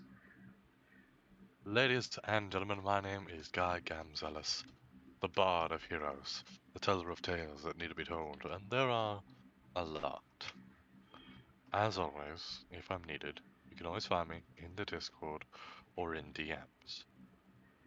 And until next we meet, have a fantastic rest of your night. For my part, as ever, I am the Sharp-Eyed Kitsune, the teller of tales and the weaver of mysteries, the Masked Bard. This is a channel that is always devoted to lore and storytelling, world-building, role-playing, and discussions of those things. If that's your fancy, you're in excellent company here, and I do hope that you enjoy your time with us. I stream whenever I'm able to do it, but right now, my internet is keeping me from doing any live streams. So we're putting Dice-Icive action straight to the YouTube as best we can with local recordings. Thank you guys, as always, for your patience during this time, and I will be back as soon as I possibly can. But for now, as ever, time to close the book one today and leave you with these parting words. From myself, my keepers, and those joining me on the stage this evening, to all of you, the regulars, the followers, the newcomers, and the lurkers, whether you're just having a seat by the fire or you've got a running tab at the bar, remember, there's always more stories to tell. And hopefully, I'll see you all next time as we see what wonders wait within the Witchlight Carnival with a new chapter. Good night, you guys. Thank you so much for stopping by, and hope to see you again soon.